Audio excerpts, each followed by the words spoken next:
Welcome back, legends, and if you're new here, welcome to the ultimate world of magical what-if fanfictions. Here, we explore alternate destinies, unstoppable power awakenings, and the darkest secrets the wizarding world never revealed. In today's video, what if Harry Potter married Hermione, a love that changed destiny? We uncover a question that could change Harry Potter's fate forever. And hey, if you love powerful Harry Potter alternate stories, make sure to hit that subscribe button right now. Because we upload daily magical what-if videos you definitely don't want to miss. Alright, let's unlock the magic, and witness how Harry's entire destiny is rewritten. The autumn rain fell heavy against the windows of the Gryffindor common room, each droplet racing down the glass as if fleeing from something inevitable. Harry Potter sat alone before the crackling fireplace, his green eyes fixed on the dancing flames, though his mind wandered far beyond what the fire could illuminate. The castle had grown quieter in recent weeks, a heaviness settling over Hogwarts that no amount of optimism could dispel. The war was coming, everyone knew it, felt it in their bones like a curse waiting to take hold. He heard her footsteps before she appeared, that familiar rhythm of determined steps crossing the stone floor. Hermione Granger emerged from the dormitory staircase, her bushy hair slightly damp from the rain, her brown eyes carrying the weight of countless sleepless nights spent in the library. She had been researching again. Harry could always tell by the slight smudges of ink on her fingers and the exhaustion that seemed to cling to her like morning fog. "You should be sleeping," she said, moving to sit beside him on the worn sofa. The cushion dipped under her weight, and for a moment, neither of them spoke.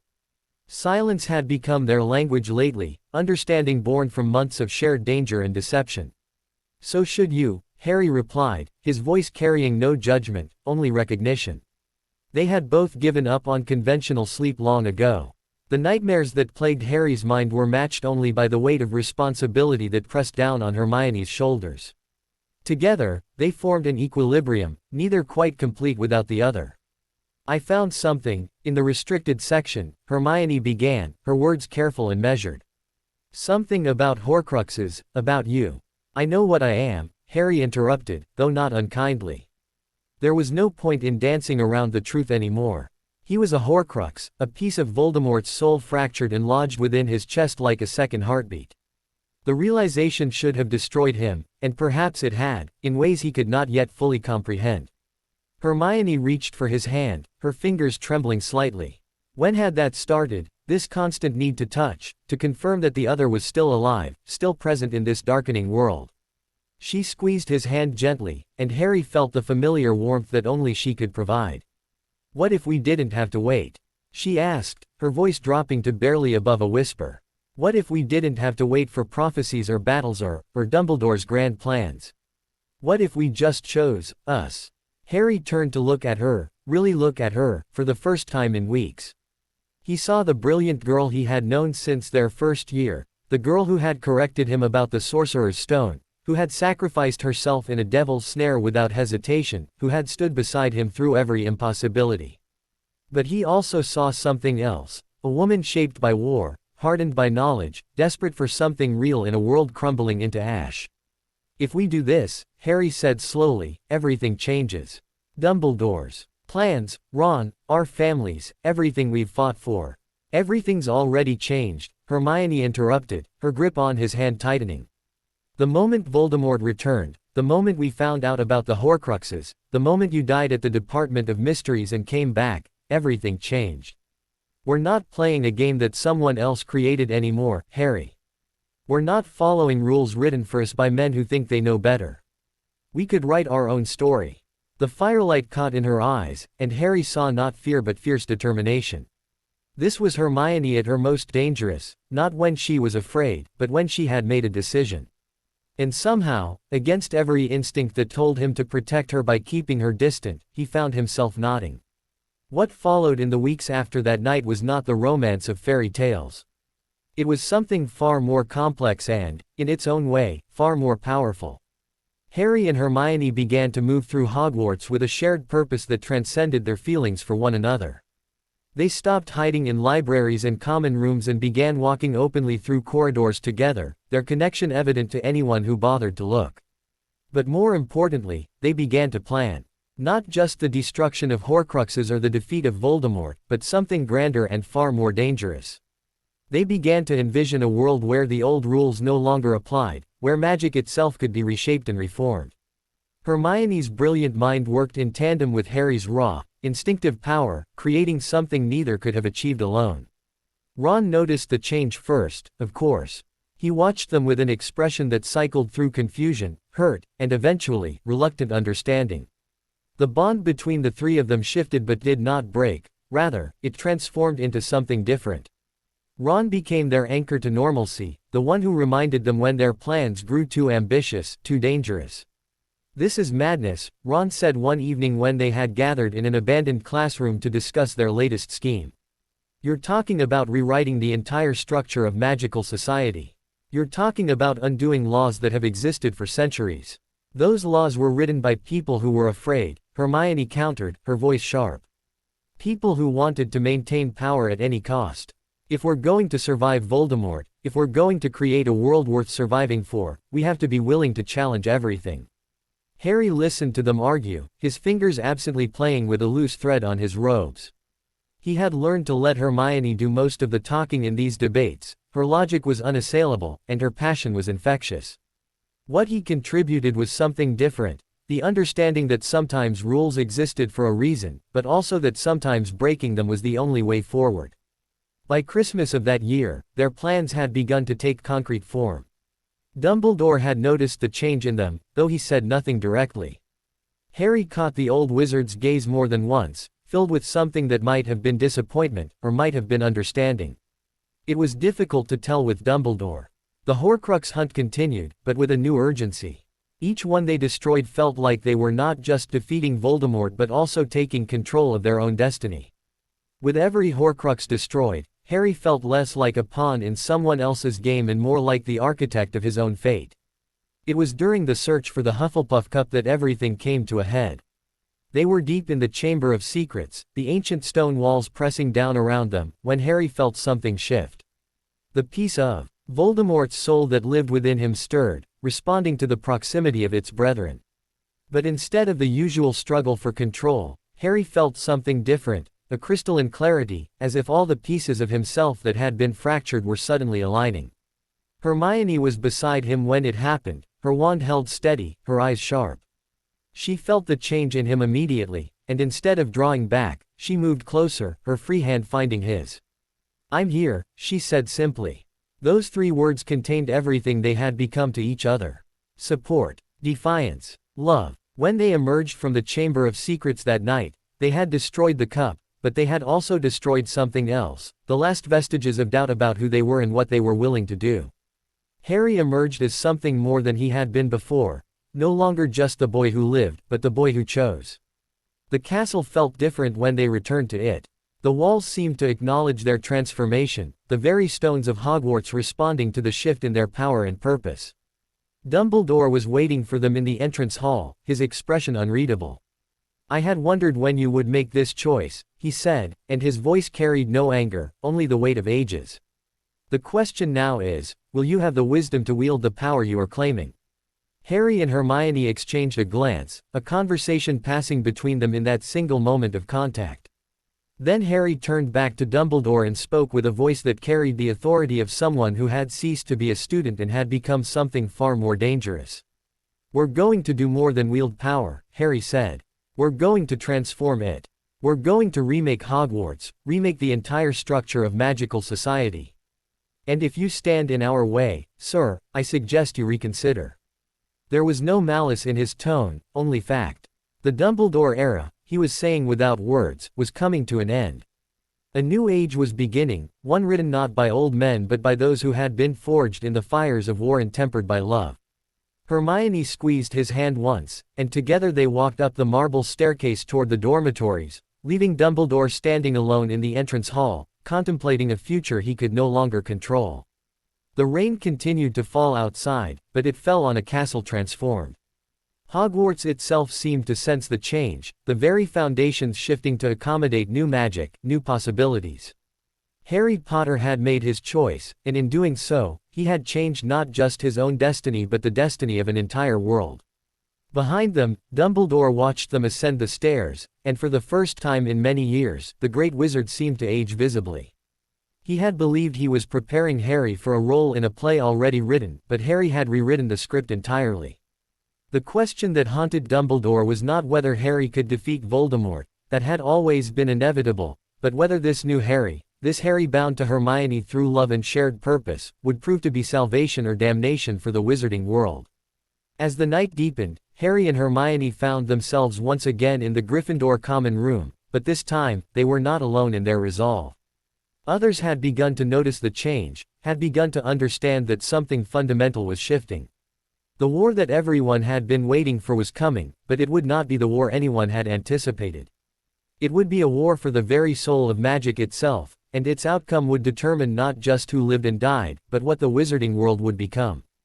The fire crackled on, casting dancing shadows across the stone walls, and in those shadows, a new world was being born. The morning after their confrontation with Dumbledore, Harry woke with a clarity that had eluded him for months. The piece of Voldemort's soul that resided within him felt different now, no longer a foreign invasion but something integrated, almost symbiotic. He understood now that fighting it had only made it stronger, acceptance had given him dominion over it. This knowledge settled in his chest like a key turning in a lock. Hermione was already awake when he made his way to the common room, her position unchanged from how he imagined she had spent the entire night. Books were scattered across the table in front of her, tomes on ancient magic, ritual theory, the foundations of magical law. Her fingers traced along a passage in a particularly old volume, one that Harry recognized from the restricted section. Dumbledore didn't sleep either, she said without looking up. I can feel it. He's been in the headmaster's office all night, probably consulting with the other members of the order. They're frightened of us now. Harry settled into the chair beside her, drawing one of the books toward him. Should they be? Hermione finally looked at him, and her expression was complicated, fierce and uncertain in equal measure. That depends on whether we're going to become what they fear. Whether we're going to become tyrants who impose our will on the wizarding world, or whether we're going to become something better. The line between those two things is thinner than most people realize, Harry said quietly. That's what Dumbledore never understood. He believed that as long as his intentions were good, any action could be justified. He rationalized every secret, every manipulation, every life he sacrificed on the altar of his greater good. Hermione nodded slowly, returning her attention to the book. We'll be different. We have to be. Because if we're not, if we become like him, then nothing changes. The world just trades one tyrant for another. The conversation was interrupted by the portrait hole swinging open with more force than was strictly necessary. Ron stumbled through, his hair disheveled and his face flushed with either anger or exertion, possibly both. Behind him came several other seventh-year Gryffindors, their expressions ranging from curious to openly hostile. Is it true? Ron demanded, his voice rising above the general murmur of common room activity. Is it true that you told Dumbledore you were going to transform Hogwarts? That you're planning to take over the school? Heads turned. The comfortable buzz of conversation died away as the students realized that something significant was happening. Harry had known this moment was coming. Word traveled fast through Hogwarts, especially when it involved the boy who lived in his allegedly mad schemes. Sit down, Ron, Harry said calmly, gesturing to one of the other chairs at their table. And you all might as well hear this properly instead of relying on the fragmented gossip making its way through the castle. Ron remained standing, his hands clenched into fists at his sides. So it is true. You've completely lost your mind. Both of you have. We haven't lost anything, Hermione interjected, her voice cutting through the tension like a knife. We've found something. A way to exist beyond the constraints of a system designed to control and limit us. One of the other seventh years, a Ravenclaw named Marcus Deshaw whom Harry had shared classes with for years, stepped forward. What system? What are you talking about? Hermione stood, commanding the attention of the entire common room with nothing more than the force of her presence. The Ministry, Dumbledore, the entire structure of magical society has been built on the foundation of control. They dictate who is allowed to practice magic, how we're allowed to practice it, what subjects we're allowed to study. They've criminalized entire branches of magic that could advance our understanding and our power. They've created a world where mediocrity is rewarded and ambition is punished. That's not true, another student protested weakly. You're just trying to justify wanting more power. Of course I want more power, Hermione shot back, and her words hung in the air like a curse. Power is knowledge, power is choice, power is the ability to shape the world according to your own vision instead of having it shaped for you. The question is wanting that inherently evil? Or is it only evil if you're unwilling to fight for those who can't fight for themselves? Harry watched her speak, and he felt something in his chest crystallize. This was why he loved her, not for her brilliance alone, though that was undeniable, but for her absolute refusal to apologize for her ambitions. She stood before a room full of hostile or skeptical peers and spoke truth without flinching. Ron looked between them, his expression shifting from anger to something more complex. And what does this transformation of society look like? What are you actually planning to do? Harry and Hermione exchanged a glance. This was the moment where they either retreated into vague rhetoric or committed fully to their vision. Harry took a breath and began to speak. We're going to remake Hogwarts first, he said, his voice steady and clear. We're going to restructure the curriculum to include advanced magical theory that the Ministry has forbidden. We're going to create spaces where students can explore magic that exists beyond the boundaries of approved studies. We're going to establish meritocracy instead of the arbitrary sorting that has divided us for centuries. The sorting system is ancient, protested a Hufflepuff girl. It's been part of Hogwarts since Salazar Slytherin decided that blood purity was more important than character, Hermione finished. The sorting hat is a relic of a prejudiced age, and it's time we moved beyond it. Imagine if students were placed into study groups based on their actual interests and aptitudes rather than on an arbitrary system that has been used to justify segregation. The common room had fallen completely silent now. This was not just ambition, this was revolution. Harry could see the fear on some faces, the excitement on others. Revolution always attracted both. You're talking about dismantling traditions that have stood for 1,000 years, Ron said slowly. Do you have any idea what you're proposing? The Ministry won't allow it. Dumbledore won't allow it. Families with generations of house pride won't allow it. Then we'll find a way to make them irrelevant, Harry said quietly. And if we can't make them irrelevant, we'll find a way to convince them. Or we'll find a way to overcome their resistance. That's insane, Ron breathed. You're talking about starting a war. You're talking about fighting people who are supposed to be on your side. The war is already coming, Hermione said flatly. Voldemort is returning, and when he does, the Ministry will collapse. The entire structure of society will be in chaos. We'll have a choice at that moment: rebuild it the way it was, or build it better. We're not starting a war, we're preparing for the possibility that we might be able to end one and create something new in its place. Over the next several days, a curious division began to form within Gryffindor House and throughout the school. Some students were inspired by Harry and Hermione's vision, drawn to the promise of freedom and transformation. Others were horrified, convinced that the pair had been corrupted by dark magic or ambition. The teachers watched these developments with varying degrees of concern. Dumbledore made no formal move against them, which was perhaps the most ominous sign of all. Harry understood that the old wizard was allowing events to unfold, observing how the situation developed before making his move. It was a tactic Dumbledore had used many times before, and it had usually worked in his favor. But this time, things were different. Hermione had begun implementing small changes immediately, not through official channels but through subtle influence and brilliant argument. She convinced several of the younger 7th years to form a study group focused on advanced magical theory, ostensibly for preparation for their newts but really serving as a laboratory for experimental magic. Harry, meanwhile, had begun taking private sessions with some of the younger students, teaching them defensive magic that went far beyond the approved curriculum. It was this latter activity that finally drew Dumbledore's direct attention. The headmaster found Harry in one of the unused classrooms on the 5th floor, surrounded by a dozen younger students who were practicing a particularly advanced form of wandless magic.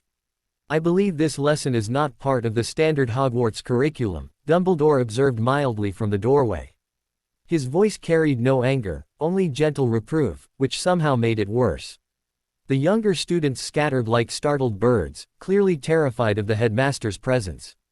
Harry, however, remained standing, his wand held loosely at his side. "No, sir, it's not," Harry agreed. "But it should be. If the students are going to survive what's coming, they need to understand magic beyond what the ministry considers safe and appropriate. And you believe you are a better judge of what is safe and appropriate than centuries of accumulated ministry wisdom." Dumbledore's blue eyes were keen behind his half-moon spectacles, and Harry could feel the weight of the wizard's legendary power pressing against his mind. "I believe the ministry's definition of safe is designed to maintain their control," Harry replied, meeting that gaze unflinchingly. "And I believe I have more right to decide what prepares me for my future than a government that has failed repeatedly to protect its citizens." Dumbledore was quiet for a long moment, his expression grave. "You are treading a dangerous path, Harry. One that will lead either to unprecedented transformation or to tremendous suffering. Possibly both." "I know," Harry said quietly. "But staying on the safe path, the path you've laid out for me, leads to stagnation and control. I can't do that anymore, sir." The headmaster inclined his head slightly, as if acknowledging Harry's determination even as he disapproved of it. "Then we are at an impasse. I cannot stop you without betraying the very principles of freedom I claim to uphold. And you will not stop without achieving your vision. That means we are now adversaries, Harry. I hope you understand the gravity of that realization." With that, Dumbledore departed, leaving Harry alone in the classroom with the echo of his words hanging in the air like a curse. That night, Hermione found Harry in the room of requirement, a space that had transformed in response to his need for contemplation. The room had become a vast library merged with a war room, walls covered with maps and theories and plans. Hermione moved through the space with the ease of someone who had helped create it. "We're going to have to move faster now," she said without preamble. "Dumbledore has decided we're the enemy. That means he'll coordinate with the ministry, and the ministry will try to prevent us from implementing any changes." "How do you know that?" Harry asked, though he suspected the answer. "Because it's what I would do if I were in his position," Hermione said bluntly. "He's an old man, Harry, and he's spent his entire life maintaining control.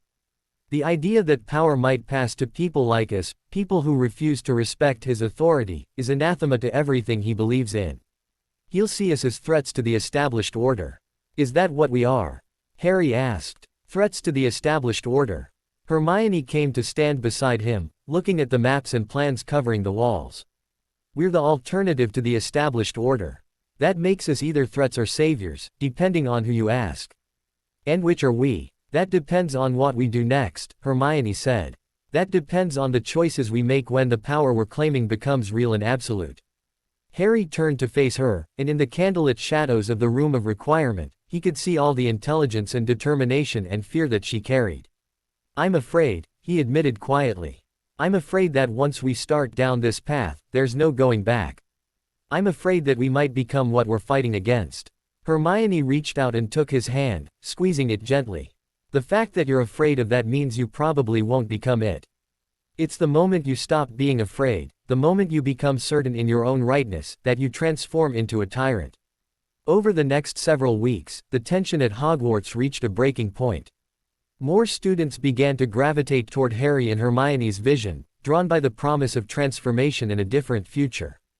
But an equally vocal group began to organize against them, spreading rumors and concerns through their families to the ministry.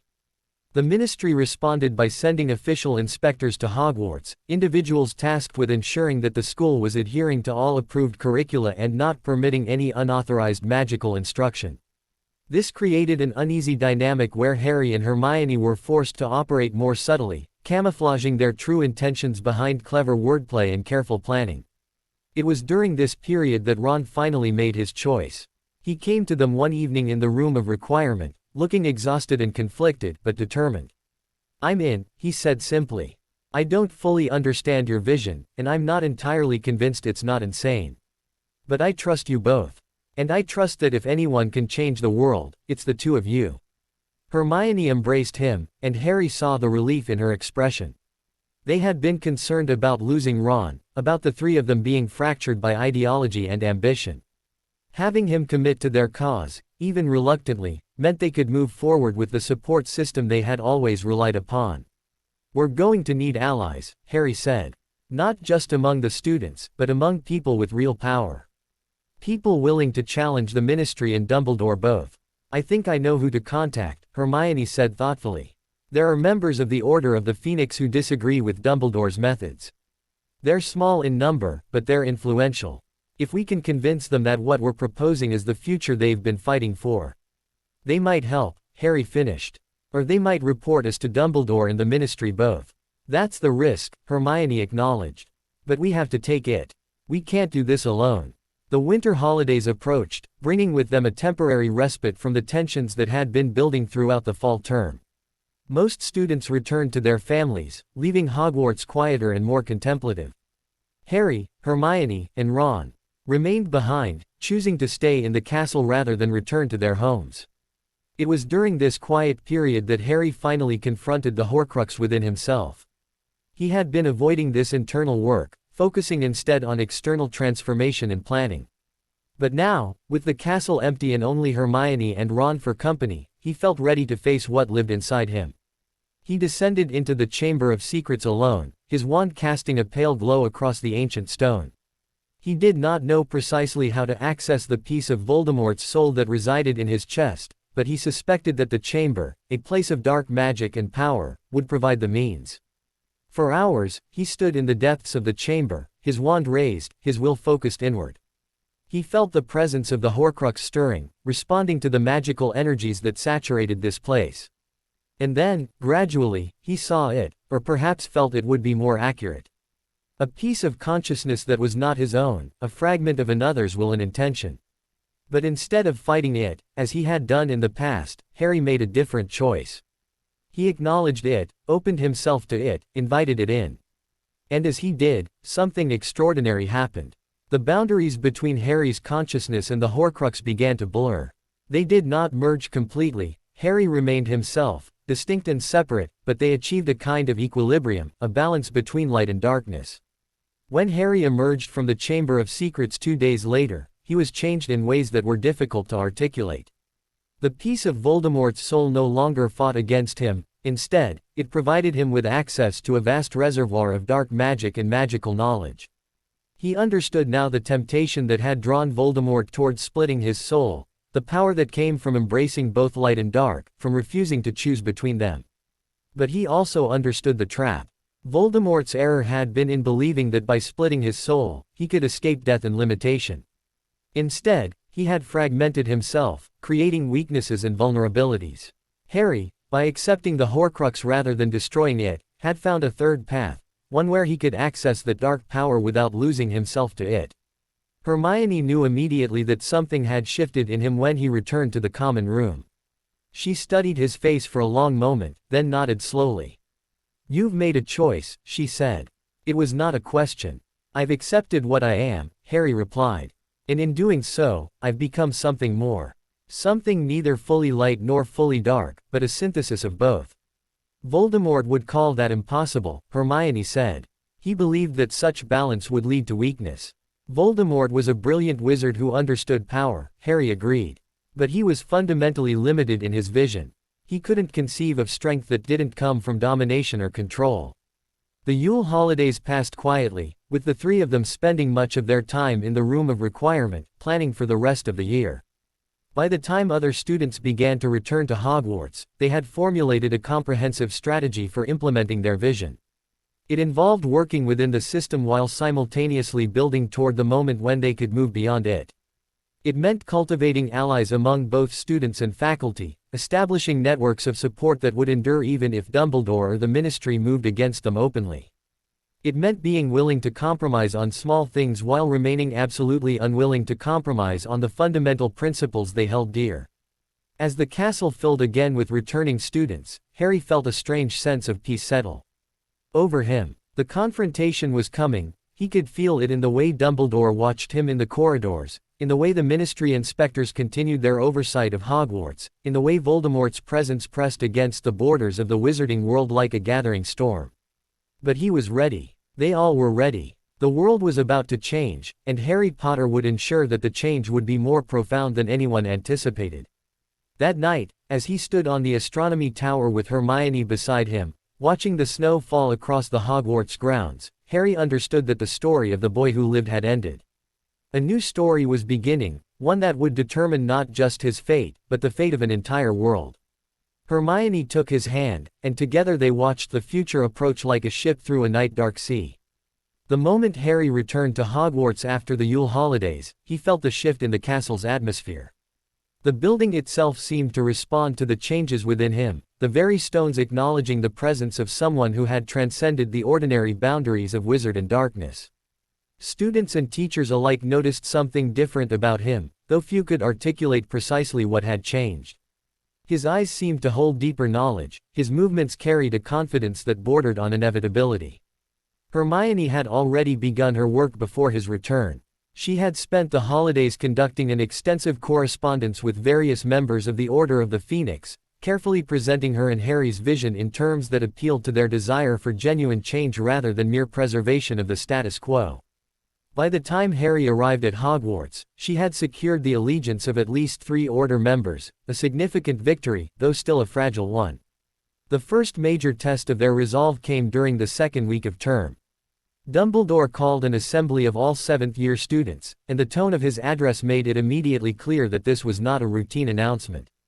There have been concerns raised, the headmaster began, his voice carrying across the Great Hall with that peculiar power that came from decades of commanding student attention, regarding certain unauthorized magical instruction occurring within the castle walls.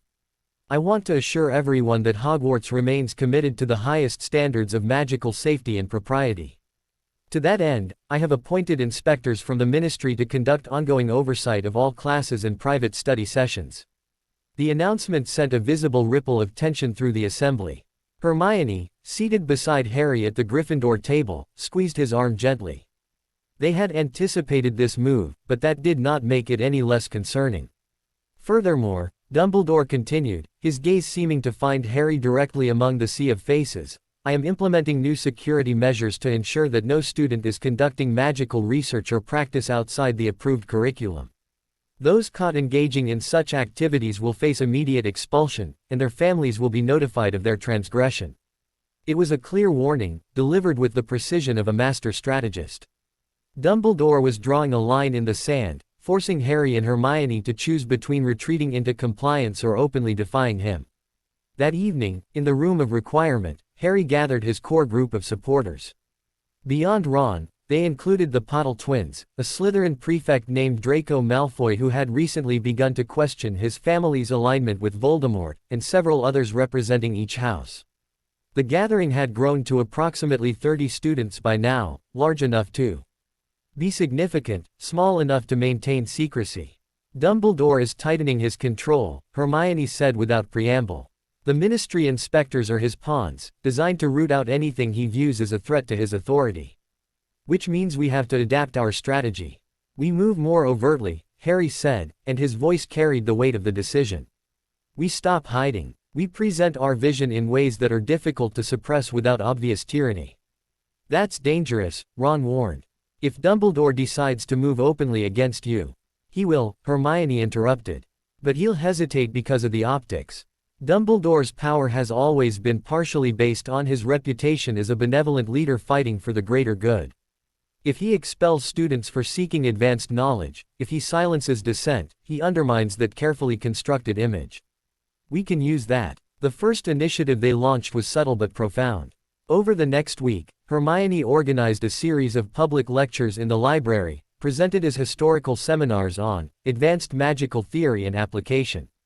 The lectures were conducted by the upper year students in Harry's study group, with topics drawn directly from the restricted section but presented in ways that were academically defensible. The ministry inspectors attended these lectures but found nothing technically forbidden occurring.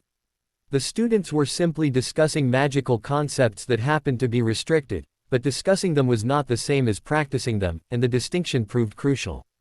At the same time, Harry began to hold what he called defensive combat workshops, again, technically within bounds since Dumbledore had authorized him to teach advanced defense against the dark arts to interested 7th years. The workshops simply went somewhat beyond what Dumbledore likely intended, focusing on offensive applications of defensive magic and tactical approaches that real combat situations would demand. The students flocked to these sessions.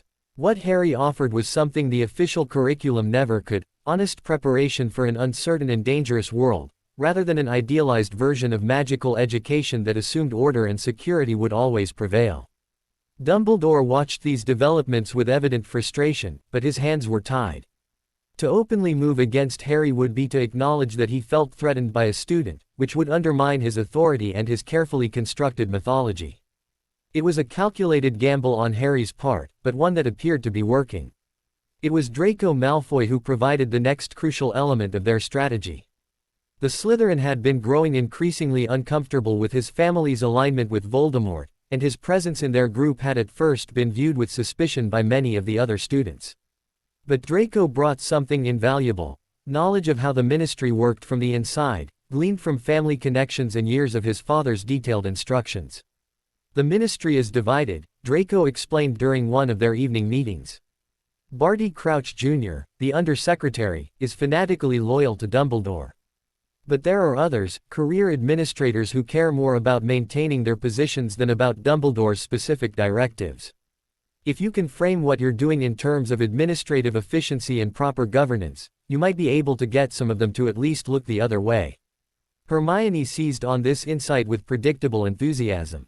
She began composing carefully worded proposals that reframed their educational initiatives in bureaucratic language that ministry administrators would understand and appreciate.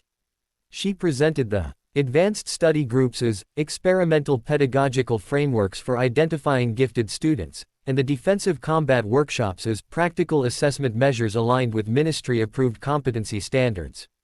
It was, in essence, playing the game perfectly, using the language and logic of authority to advocate for genuine change.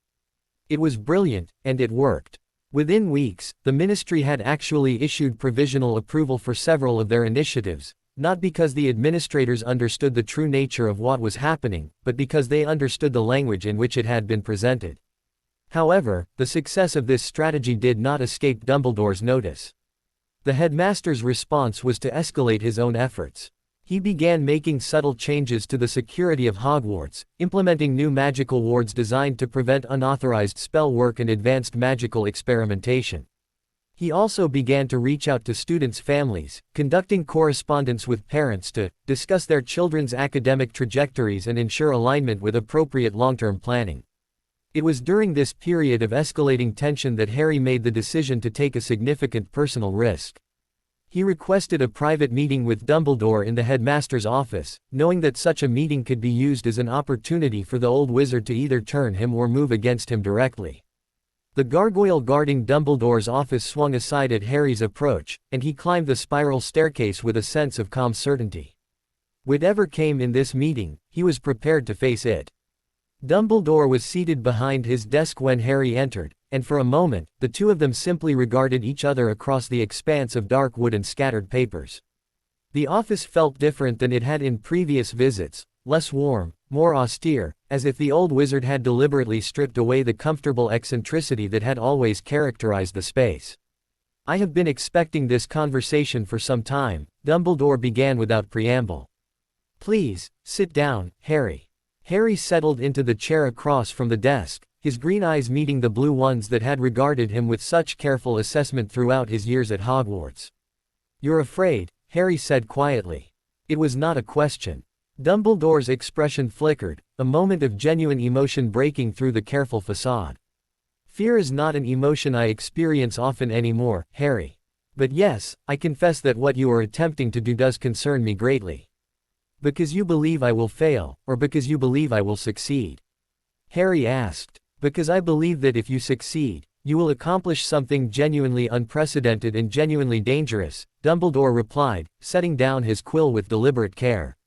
"The wizarding world has existed for centuries under a specific structure of governance and magical organization. You are proposing to dismantle that structure entirely and replace it with something untested. That is a risk that terrifies me." "You've always said that power is neither good nor evil, only as it is used," Harry pointed out. "Why do you fear that I might use power well?" "Because I fear precisely that," Dumbledore said, and his voice carried the weight of genuine anguish. "I have spent my entire life attempting to create good outcomes through the use of power. And in doing so, I have made terrible mistakes. I have sacrificed people, manipulated situations, withheld information, all for what I believed was the greater good.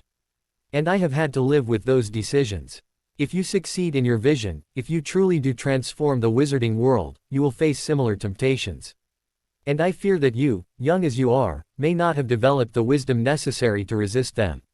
Harry absorbed this admission quietly. Somewhere in this moment was the truth that Dumbledore was trying to convey. Not that Harry's vision was wrong, but that the path to enacting it would be infinitely more complex than Harry likely anticipated. What if I told you that I've already integrated the Horcrux within myself? Harry asked, changing the subject with abrupt directness. What if I told you that I've achieved equilibrium with the darkness that Voldemort sought to place within me? Dumbledore's entire body went rigid, and Harry saw genuine fear cross the old wizard's features. If that is true, then you are far more dangerous than I had assessed. And also far more dangerous than you likely realize. But I'm not Voldemort, Harry said firmly.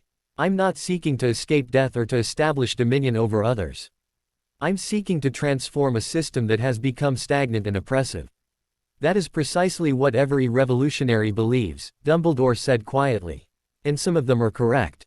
Some of them do bring genuine improvement to the world. But others become the very tyrants they sought to replace. The difference lies not in the initial purity of their intentions but in the choices they make once power has been accumulated. The conversation ended without resolution, but Harry left Dumbledore's office with something valuable, a genuine understanding of the old wizard's perspective. Dumbledore was not a villain opposing Harry out of malice, he was a frightened elderly man watching a force beyond his control begin to reshape the world he had fought so hard to maintain. Back in the room of requirement, Harry shared the substance of the conversation with Hermione and Ron, carefully omitting the revelation about the integrated Horcrux. He's afraid, Hermione said thoughtfully, which means he's no longer thinking clearly. That's actually in our favor. Frightened people make predictable mistakes. I don't want to destroy him, Harry said quietly. That's not what this is about. I want him to step aside and allow change to occur. If he refuses to do that, if he continues to fight us, then yes, we'll have to overcome his resistance. But ideally, he recognizes that his time is ending and he allows us to transform things peacefully, Hermione finished.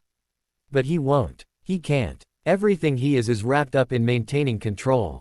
Asking him to step aside is asking him to cease being himself.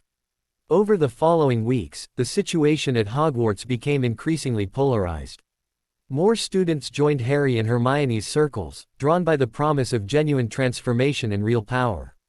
But simultaneously, the ministry began to tighten its oversight of the castle, and rumors began to circulate that darker purposes underlay the reforms being proposed. It was Ron who first alerted them to the most disturbing development.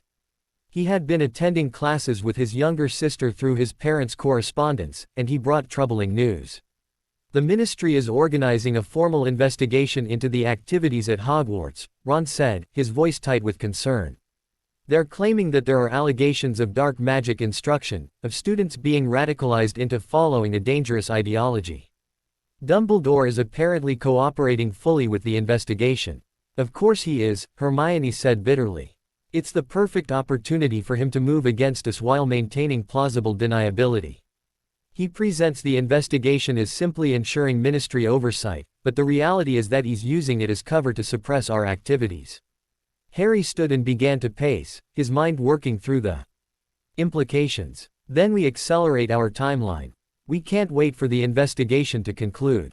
We have to demonstrate the validity of our vision before they have time to shut it down. What do you propose? Hermione asked, though he could see from her expression that she had already begun to formulate her own ideas. A public demonstration, Harry said. We invite students from other houses to a gathering, and we perform magic that demonstrates the superiority of the approaches we've been teaching. Not dark magic, nothing that would give them ammunition against us. But magic that is beautiful, complex, powerful, and clearly far beyond what the standard curriculum allows. Over the next 3 days, Hermione's organizational genius came into full display. She orchestrated a presentation that was ostensibly a student showcase of advanced defensive magic techniques. Invitations were carefully distributed to students who were either already sympathetic to their cause or who were intellectually curious enough to attend despite the rumors. The demonstration was held in the Great Hall, with Dumbledore and the other teachers present. Though Dumbledore's attendance was purely formal, the headmaster clearly aware of what was truly occurring. Harry stood at the center of the hall, surrounded by a group of 7th-year students, and together they demonstrated an integration of magic that had never been shown in Hogwarts before. It began with basic defensive spells, but evolved into something far more elaborate, a synchronized display of offensive and defensive magic working in concert, creating patterns of light and power that filled the entire hall. Hermione added her own contribution, working with several Ravenclaw students to demonstrate how theoretical magical knowledge could be translated into practical applications that surpassed what trained ministry wizards could accomplish. The crowd gasped and stared, and Harry could see understanding beginning to dawn on their faces.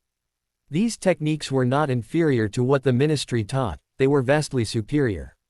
They represented a genuine evolution in magical practice, not a deviation from it. When it was finished, the hall erupted in applause, not universal, but substantial enough to demonstrate that a significant portion of the student body had been convinced by what they had witnessed. Dumbledore did not applaud. He watched with an expression of profound sadness, and then he stood and left the hall without speaking a word. That action, more than anything else, communicated the definitive break between Dumbledore and Harry. The old wizard could no longer pretend that this was anything other than a direct challenge to his authority. Late that night, Harry received a summons to Dumbledore's office. He went, knowing what was likely to come, but steeling himself nonetheless.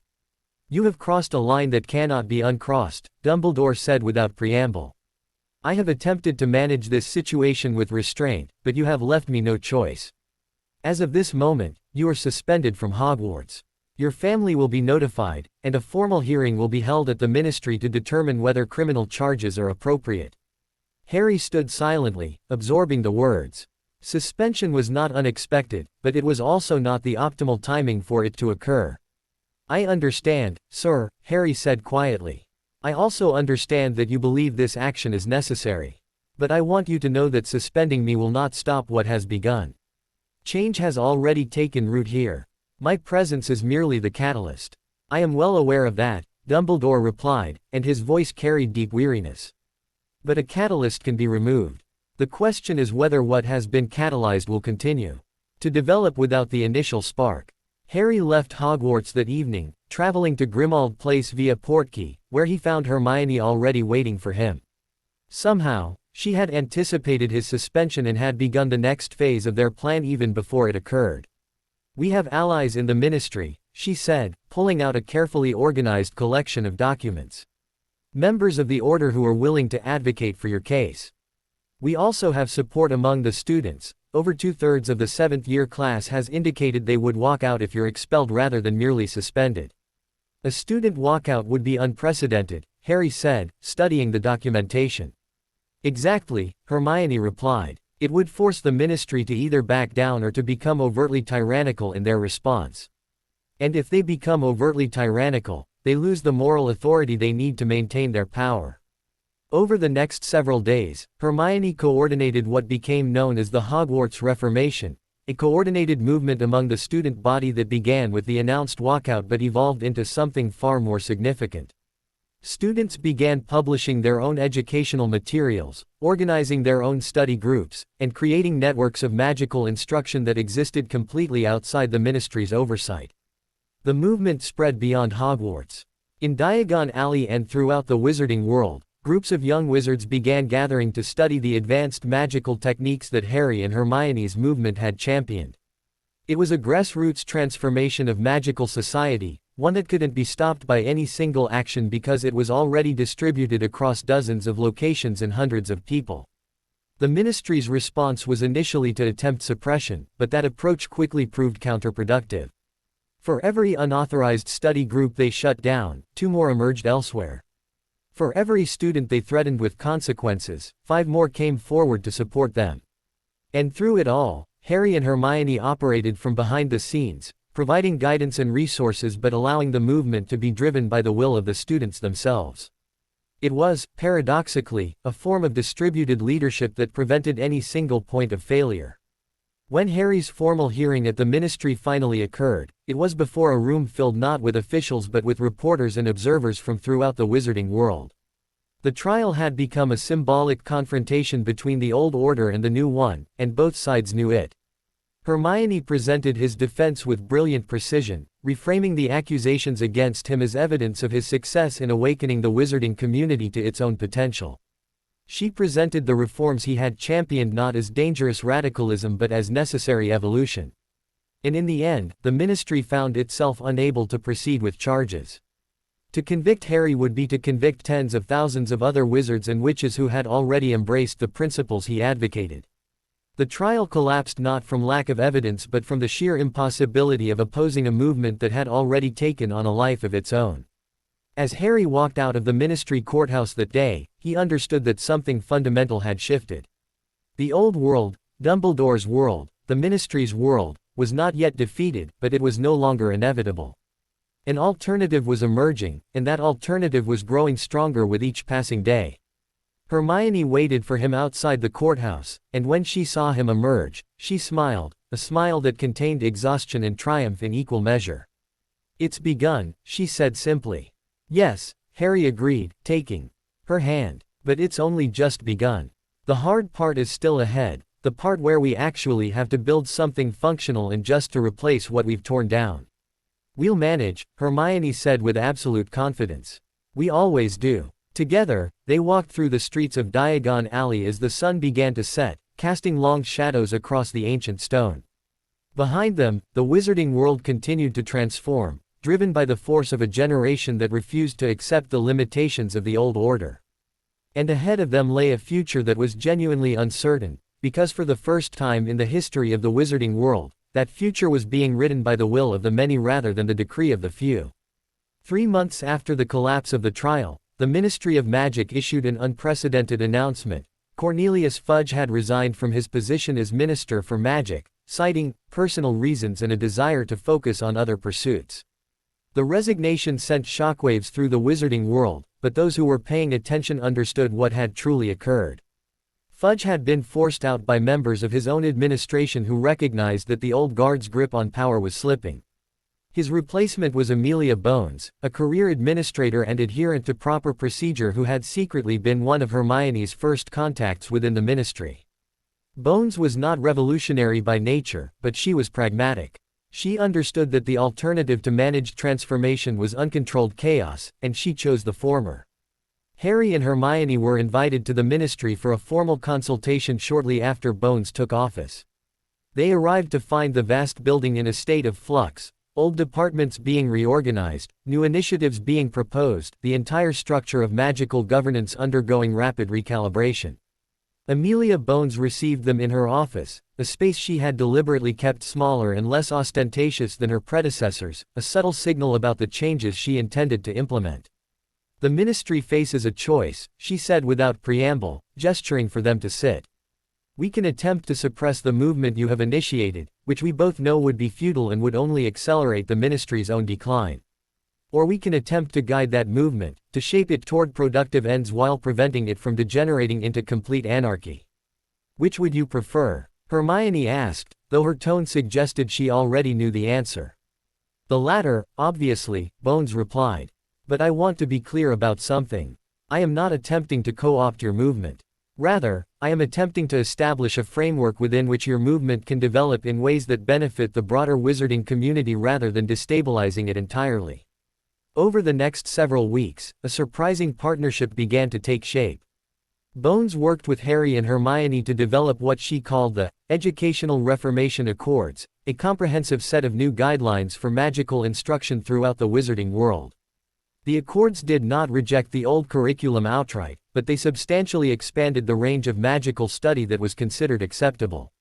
More importantly, the Accords established that Hogwarts would implement a new governance structure in which students had genuine representation in academic decisions. It was not complete democracy. Dumbledore retained final authority over matters of safety and security, but it was a substantial shift from the previous hierarchical model. But the real prize was still ahead. With the ministry stabilized and beginning its own reformation, Harry and Hermione turned their attention to the matter that had always been the Underlying context for all of this, Voldemort was returning. The Death Eaters have become increasingly active, Ron reported during one of their planning sessions at Grimmauld Place. He had been attending Order of the Phoenix meetings in an observer capacity, and had brought with him reports of escalating attacks and organizing among Voldemort's supporters. Voldemort will interpret our success in transforming Hogwarts and influencing the Ministry as weakness, Hermione said grimly. He'll see a fractured leadership structure and assume it means the wizarding world is ripe for conquest. He'll be wrong, Harry said quietly. But he has to be given the opportunity to make that mistake.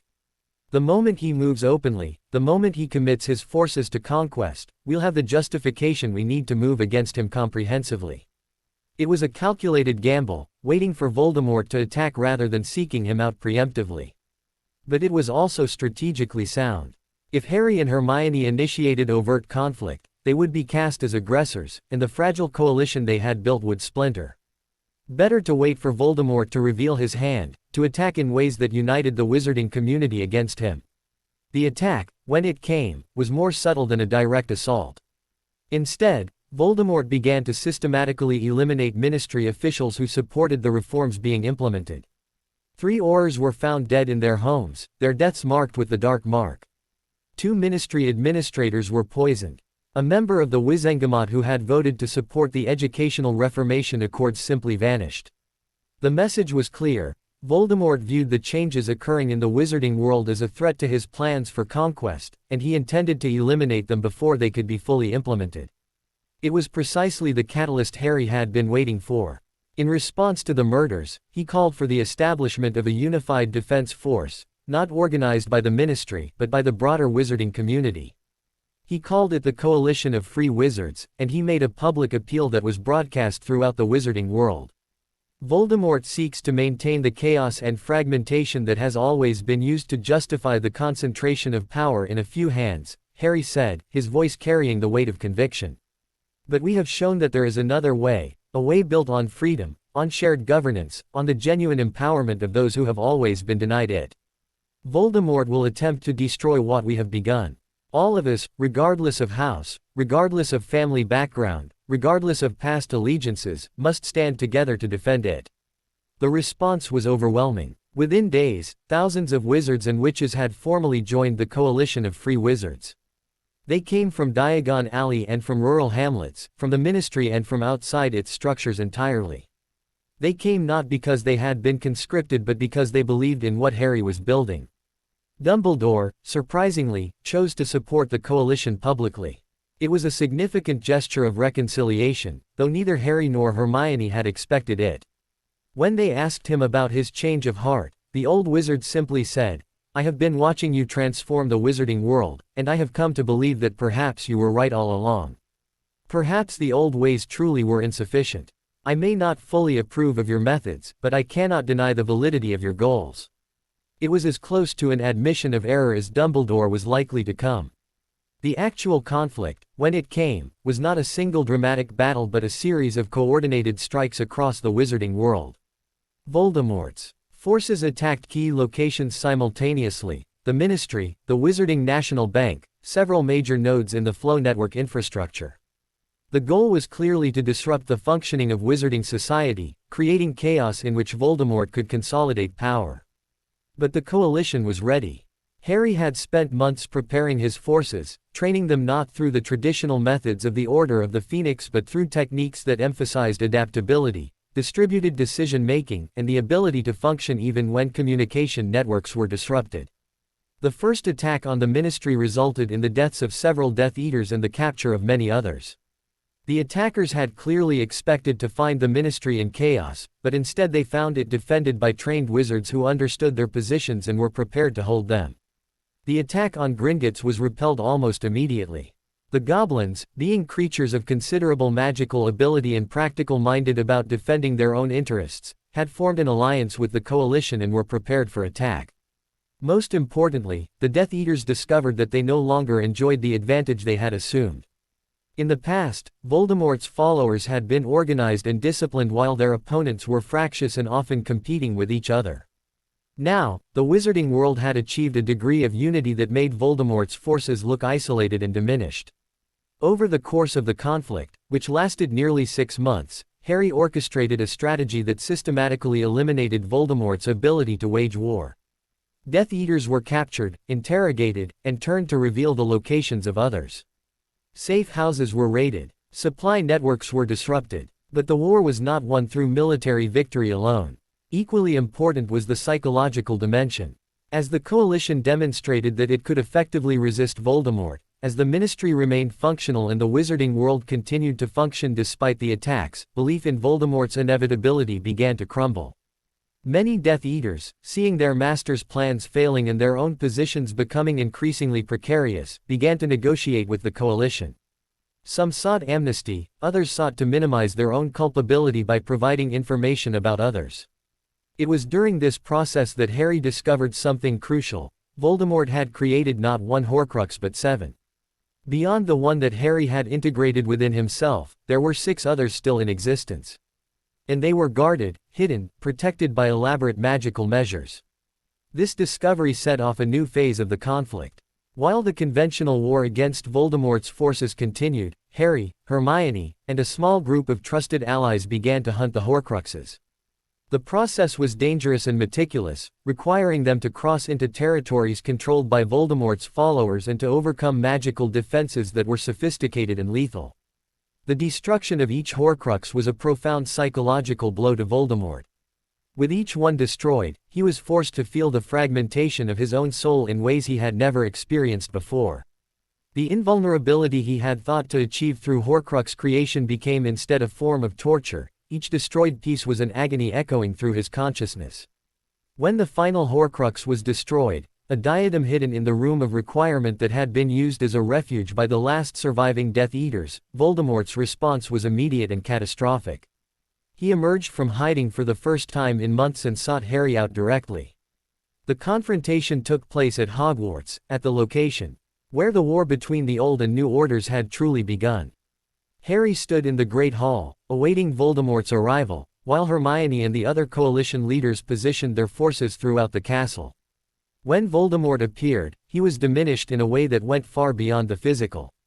The destruction of the Horcruxes had stripped away the protective magic that had sustained him, revealing the reality beneath, a wizard who was skilled and powerful, certainly, but no longer the seemingly unstoppable force he had appeared to be. "You have destroyed my future," Voldemort said, his red eyes burning with rage and something that might have been desperation. "You have taken everything I built and torn it apart with your pathetic notions of equality and freedom."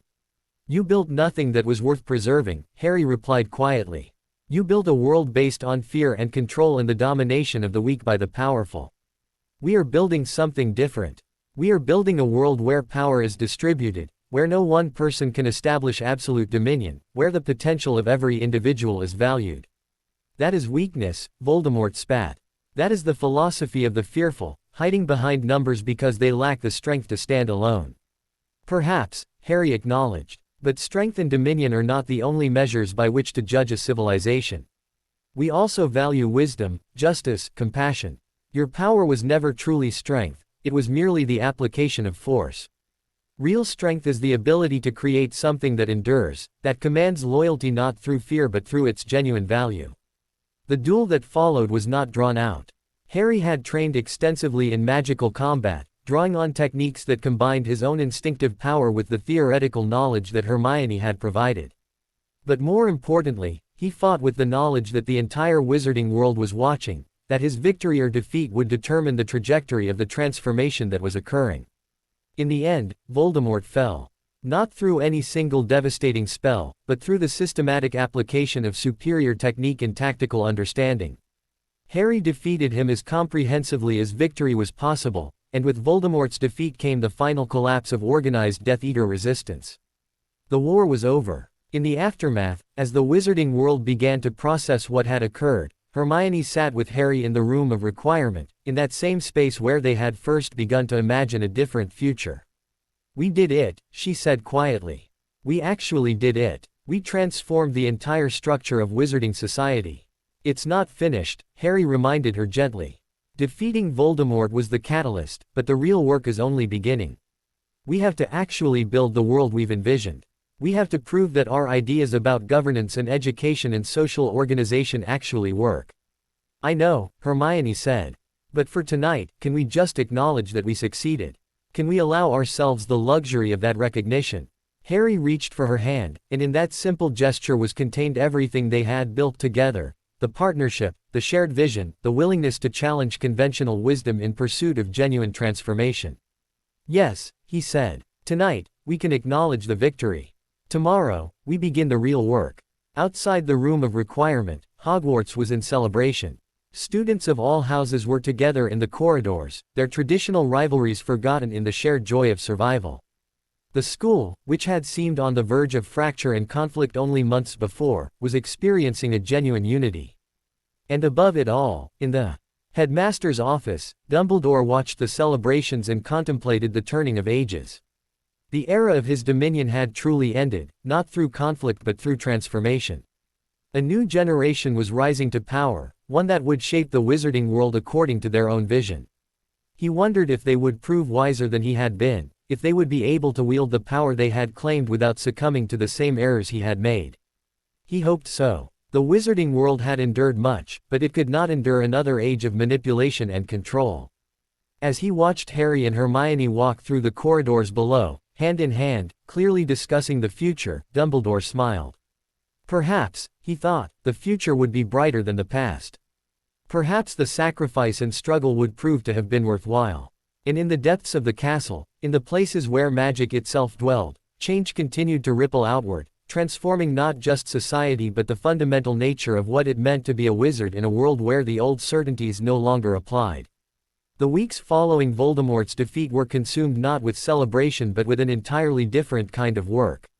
The immediate euphoria of victory faded quickly, replaced by the sobering reality that defeating an enemy was vastly simpler than constructing a functional society in the space left behind.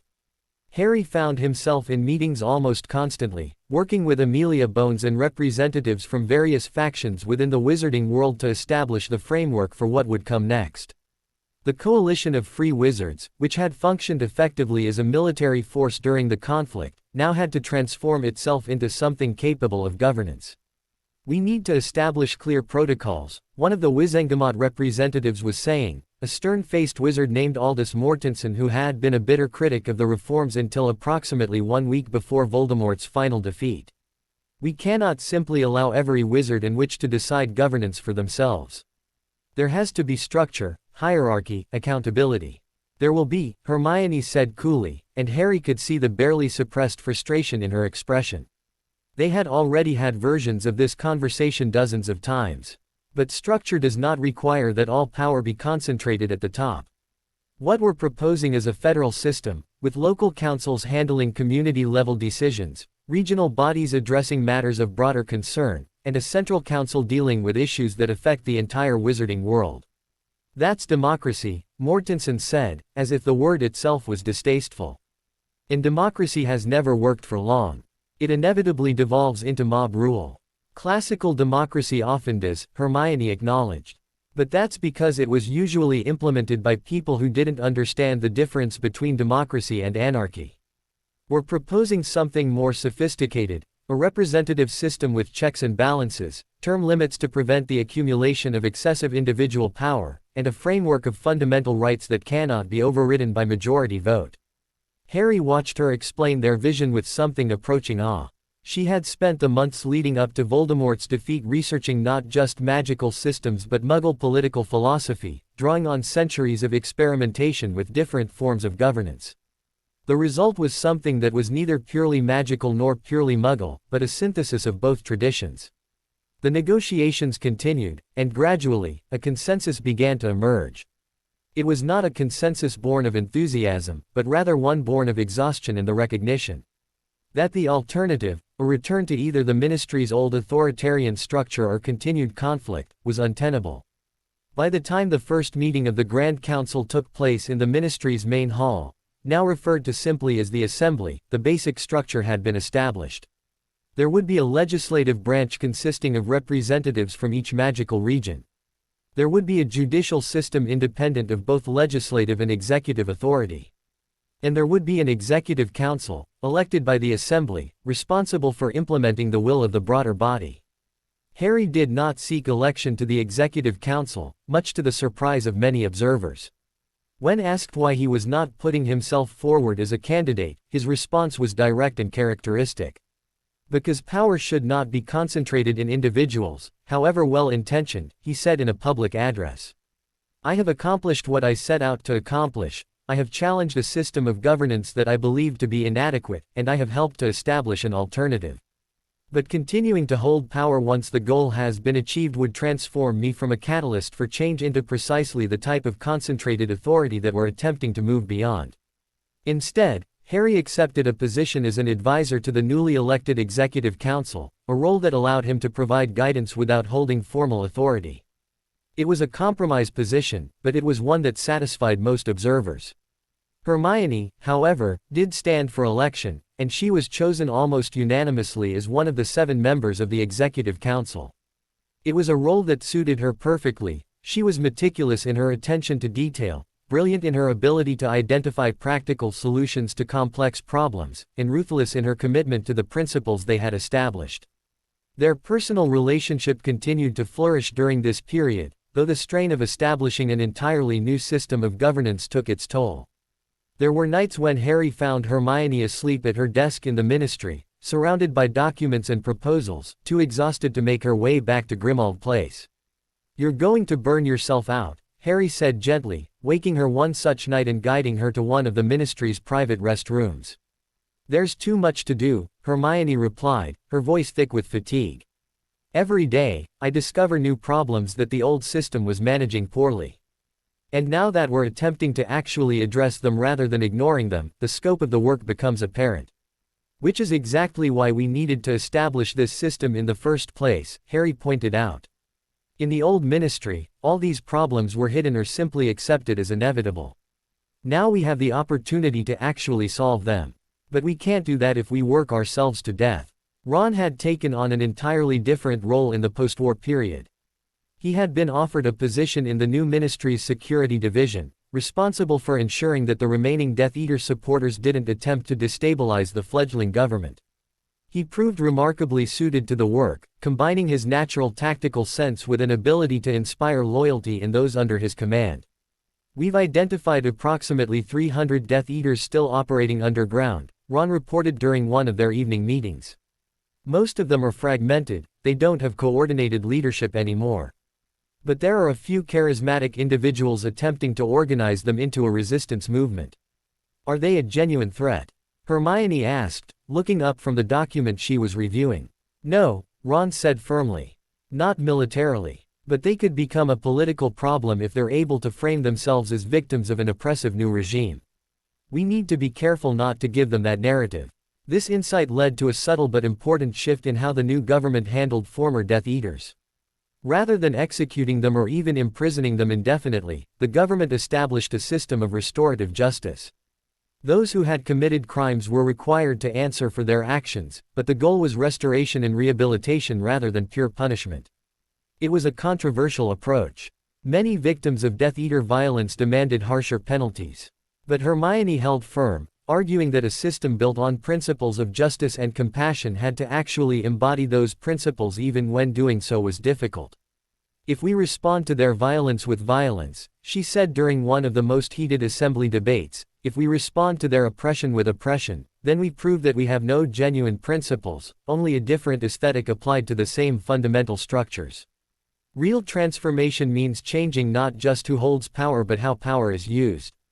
It was a message that resonated with enough assembly members to hold the majority support for the restorative justice approach, though barely. The reformation of Hogwarts was another major focus during this period. Dumbledore, maintaining his position as headmaster but with substantially reduced autonomy, worked with Harry and Hermione to restructure the school according to the principles they had established. The house system was dismantled, replaced with a more fluid arrangement where students moved between different study circles based on their interests and aptitudes. The rigid curriculum was replaced with a more flexible approach that allowed students to choose their areas of focus while maintaining a core of foundational magical knowledge. But the most significant change was the establishment of student representation in school governance. A student council, elected by the broader student body, now had genuine input into decisions about curricula, disciplinary matters, and allocation of resources. "This is madness," Dumbledore said initially, watching the first student council meeting occur with visible trepidation. But as weeks passed and he observed that the students made thoughtful decisions and took their responsibilities seriously, his opposition softened. "I have been wrong about many things," he admitted to Harry during one of their conversations in his office. "I have built a system around the assumption that young people were not capable of genuine governance, that their participation had to be carefully managed and limited. But watching them take genuine responsibility for their community, I wonder if my paternalism itself was the impediment to their growth." It was rare to hear Dumbledore express such genuine doubt about his own assumptions, and Harry recognized it as evidence of how profoundly the transformation had affected even the staunchest defenders of the old order. 6 months after Voldemort's defeat, Harry and Hermione made a decision that surprised many of their closest allies.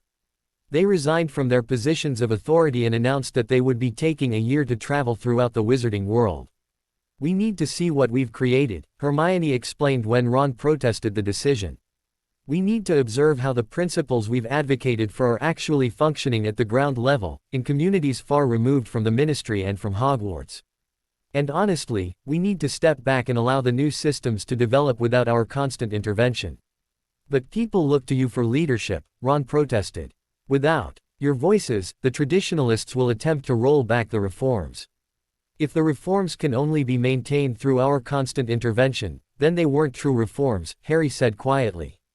"They would just be another form of personal rule, except exercised by us instead of by Dumbledore or the Ministry. We have to trust that what we've begun is strong enough to survive without us managing every detail." The journey that followed was transformative for Harry and Hermione in ways that governance had not been. They traveled to remote regions of the wizarding world where the new educational initiatives were being implemented. They observed how communities were adapting to the principles of distributed governance. They saw the challenges and the successes, the points where the theory had to be adjusted to accommodate practical reality. In a small village in northern Scotland, they found a community that had taken the principles of distributed governance further than even Hermione had imagined. Every decision affecting the village was made in open assembly, with every adult community member having the right to participate in deliberations. "How do you prevent paralysis?" Hermione asked the community's coordinator, a woman named Moira who had previously been a ministry clerk. "How do you actually make decisions when everyone has equal say?" "Sometimes we do become paralyzed," Moira admitted. "And sometimes we move forward in directions that not everyone supports. But the difference is that now, when people disagree, they're disagreeing about the actual decisions being made, not about whether they have the right to participate in making them. And that changes the nature of the disagreement." In a wealthy area near London, they found different challenges. The wealthier wizarding families were adapting to the new system by using their resources to exert disproportionate influence, not through formal authority but through informal mechanisms, providing financial support for preferred candidates, leveraging social connections to build alliances, using their resources to access information that others lacked. "The structures we've created don't prevent this kind of influence," Harry observed to Hermione as they discussed the situation over dinner in a small inn. "No," Hermione agreed grimly. "But they make it visible and contestable in ways it wasn't before. In the old system, this same kind of influence existed but was hidden behind the facade of meritocratic advancement or ministerial appointment. At least now we can acknowledge it, debate it, and attempt to create countermeasures." By the time Harry and Hermione returned to Hogwarts a year later, they had developed a much more nuanced understanding of what transformation actually meant. They had seen their principles work beautifully in some contexts and struggle in others. They had discovered that perfect systems were impossible, but that the process of continuously working to improve systems was itself valuable.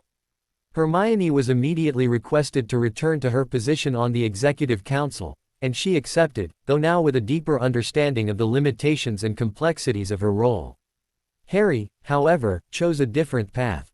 He announced that he would be establishing a new institution, the Institute for Advanced Magical Research and Development. The purpose of the institute, he explained, was to serve as a space where wizards and witches could pursue magical inquiry without the constraints of either ministry approval or commercial pressure. "We've focused so much energy on governance and social structures," Harry said in a public address announcing the institute, "that we haven't adequately addressed the fundamental questions about what we want magic to be. What it can become if pursued for purposes other than power and control. This institute will explore those questions." The institute attracted brilliant minds from throughout the wizarding world. Researchers worked on questions ranging from the theoretical foundations of magic to practical applications in medicine and agriculture. Some of the work was immediately useful, some was purely exploratory and might not have applications for decades or even centuries. But the point was to create a space where pursuit of knowledge was not subordinated to immediate practical utility or political considerations. It was, in its own way, just as revolutionary as the transformation of governance, a statement that the wizarding world valued pure intellectual inquiry and the freedom to pursue understanding for its own sake. 2 years after Voldemort's defeat, as the new systems of governance and education had begun to achieve genuine stability, Hermione and Harry made another significant announcement. They were to be married, not in the lavish ceremonial style that the wizarding world's traditional elite preferred, but in a ceremony that reflected their values. The wedding took place at Hogwarts, attended by several hundred guests representing all levels of wizarding society. What had once been strictly segregated by house and by social status was now genuinely mixed, with students studying beside children of ministry workers, with former Death Eaters standing in the same room as their former victims. The ceremony itself was simple and straightforward, emphasizing the equality of the partners rather than the hierarchical relationship that magical marriages traditionally encoded. And in the vows they exchanged, Harry and Hermione articulated their ongoing commitment not just to each other but to the work of transformation they had begun. "I commit to standing beside you as we continue to imagine and create new possibilities," Hermione said, her voice clear and certain. "I commit to challenging you when I believe you are wrong, and to accepting challenge when you believe I have erred. I commit to the principles we have established together, even when maintaining those principles is difficult. I commit to never claiming to have all the answers," Harry said, meeting her gaze directly, "and to trusting your brilliance and judgment even when my own instincts pull me in different directions. I commit to building a life that reflects the world we want to see, and to continuing to transform that world when we discover that it falls short of our vision." As they exchanged these vows, Harry could see tears streaming down the faces of people throughout the hall. Ron openly weeping, Dumbledore watching with an expression of profound peace, students from all houses witnessing something they had never imagined they would see. That night, as the celebrations continued, Harry and Hermione found themselves alone in the room of requirement for the first time in months. The room had transformed itself into something reflecting both of their preferences, a study and a living space merged together, comfortable and functional in equal measure. "We did it," Hermione said, not for the first time but with a new kind of certainty. "We actually transformed everything. The ministry, Hogwarts, the entire structure of society. And it's working. It's working because we built mechanisms for continuous adaptation," Harry corrected gently. "The structures aren't perfect, and they don't need to be. They need to be responsive and capable of change. That's what makes them sustainable. What do you think comes next?" Hermione asked, settling beside him in the comfortable space the room had created. "I don't know," Harry admitted. "And I find I'm increasingly comfortable with not knowing. We've spent so much energy trying to control outcomes, to ensure that our vision would triumph. But perhaps the real victory is in creating spaces where visions other than our own can flourish. That's going to be harder to accept than you realize," Hermione said with a slight smile. "Because eventually, someone with a different vision will challenge what we've built. Someone will want to reshape society according to their own ideas. And then we'll face a choice," Harry said. "We can either attempt to suppress their vision, as Dumbledore attempted to suppress ours. Or we can engage with them, debate with them, and allow the best ideas to prove themselves through actual implementation and results. The second option is terrifying," Hermione said quietly. "Yes," Harry agreed. "But the first option is worse. The first option means we become the very thing we fought against." Outside the room of requirement, Hogwarts continued its transformation. The castle itself seemed to be adapting, its ancient stones responding to the new energy that flowed through its corridors. Students of different houses no longer segregated themselves. Teachers collaborated across traditional boundaries. Traditions that had stood for centuries were being questioned and, where they no longer served, abandoned. It was change, but it was not chaos. It was transformation driven by genuine thought and consideration, not by revolutionary fervor. And that distinction would prove to be the difference between lasting reform and the kind of radical upheaval that eventually burns itself out and collapses into new forms of tyranny. As Harry and Hermione held each other in the room of requirement, contemplating the world they had helped to create and the uncertain future that stretched before them, they understood that their greatest achievement was not the destruction of Voldemort or even the transformation of the Ministry. Their greatest achievement was the demonstration that change was possible, that systems which seemed immutable and eternal could be fundamentally restructured if enough people believed in a different vision and were willing to work toward it.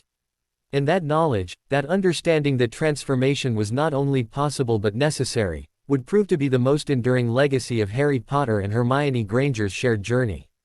The wizarding world was not perfect. It would never be perfect. But it was, finally, beginning to ask the right questions and to acknowledge that the pursuit of perfection was far less important than the commitment to continuous improvement and genuine freedom. And in a world where such commitment existed, anything became possible. 3 years after the establishment of the new governmental structures, Harry and Hermione's marriage had produced 2 children, a daughter named Lily and a son named James. The birth of these children, while deeply personal, also carried profound symbolic weight throughout the wizarding world. They represented the next generation, the continuation of the lineage that had fundamentally altered the course of magical history. But while personal happiness continued, the political landscape began to shift in ways that neither Harry nor Hermione had fully anticipated. The very systems they had created to prevent the concentration of power began to reveal subtle vulnerabilities, weaknesses that could be exploited by those with sufficient cunning and resources. It began with seemingly minor incidents, a series of ministry proposals that favored wealthy wizarding families, a restructuring of the magical education system that appeared progressive on the surface but actually served to concentrate advantage among the privileged classes, a gradual shift in the composition of various councils toward individuals from old family backgrounds. "It's happening," Hermione said grimly, reviewing reports late into the evening. Harry watched her pace through their private quarters at Hogwarts, her expression darkening with each document she examined. "The exact thing we were afraid of. Powerful individuals and families are learning how to work within the system we created, and they're using that system to consolidate their advantages."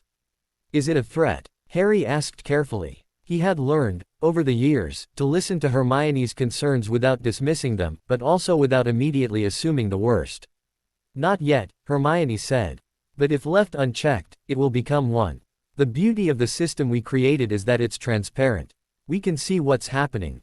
The challenge is figuring out how to address it without simply reimposing centralized control." The core of the problem lay in something that had never been adequately addressed during the establishment of the new government, the question of economic inequality. The new political structures had distributed power, but they had not addressed the underlying economic disparities that allowed some wizards and witches to exercise disproportionate influence. Hermione began to develop what she called the equity reforms, a comprehensive set of proposals designed to address economic inequality without resorting to the kind of authoritarian redistribution that would undermine the freedom they had fought to establish. "What we're proposing is a magical inheritance tax," she explained during a tense assembly debate. "Not confiscatory, but substantial enough that significant wealth cannot be passed intact from one generation to the next. We're also proposing restrictions on the concentration of ownership in key industries, and a requirement that a percentage of profits be directed toward community development in the regions where those profits are generated." The reaction from the wealthy families was swift and hostile. They marshaled arguments about property rights and individual freedom, about the dangers of ministerial overreach, about the ways that such policies would stifle magical innovation and research. And Harry found himself facing a genuine dilemma. He sympathized with Hermione's concerns about economic inequality, but he also recognized the validity of many of the counterarguments. The wizarding world had experienced unprecedented prosperity and innovation in the years since the transformation. Much of that prosperity was driven by individuals and families who had invested their resources in new ventures. "We need to find a balance," he said to Hermione during one of their private discussions. "We need to address economic inequality without destroying the incentives that have driven so much positive development." There is no balance that satisfies everyone, Hermione said bluntly. There will always be people who believe we're doing too much or too little. The question is, what do we believe is actually just? The equity reforms were ultimately passed, but only barely, and with significant modifications that weakened their actual impact. The inheritance tax was reduced from the initially proposed level. The restrictions on industry concentration were narrowed. The profit-sharing requirements were made voluntary rather than mandatory. As Hermione watched the diluted version of her proposals gain assembly approval, Harry could see the frustration and something deeper, a kind of disillusionment, crossing her features. This is how power works, she said quietly. Even when you try to distribute it, those who have already accumulated it resist its redistribution. And because we created a system that requires majority support, the wealthy can simply organize to prevent reforms they oppose. We could impose them through force, Harry suggested carefully. We could use the authority we still possess to implement stronger measures. And in doing so, we would become exactly what we fought against, Hermione said. We would prove that our commitment to democratic principles was only genuine when those principles produced outcomes we approved of. It was a crucial moment, one that revealed something fundamental about the depth of Harry and Hermione's commitment to their stated principles. Despite the frustration of seeing reforms weakened, despite the genuine concern about economic inequality, they refused to override the democratic process to impose their will. But the situation continued to deteriorate. Over the next several years, the economic disparities that had been allowed to persist began to manifest in new ways. Wealthy families used their resources to ensure that their children received the best educational opportunities, even within the nominally equal structures of Hogwarts. They used their connections to secure the most desirable positions for their children in the ministry and other important institutions. Meanwhile, students from less advantaged backgrounds found themselves at a systematic disadvantage, despite the theoretical equality of the new systems. The child of a wealthy ministry official had access to tutors and resources that the child of a working-class wizard simply could not afford. "We're creating a new form of aristocracy," Ron observed grimly during one of their meetings. He had risen through the ministry's security division to become its director, and his position gave him insight into the ways that institutional power was being exercised.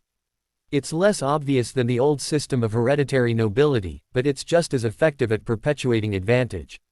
The problem was exacerbated by the emergence of a new political figure, Lucius Malfoy, Draco's father, who had survived the war through a combination of strategic maneuvering and discreet cooperation with the new government. Lucius had been too closely associated with Voldemort to hold formal authority, but he proved extraordinarily skilled at exercising informal influence through a network of allies and business associates. Lucius isn't trying to restore the old ministry, Hermione said, studying the reports of his activities. He's not trying to recreate aristocratic rule or overturn the new system. He's adapting to the new system and learning how to use it to consolidate advantage for himself and his allies.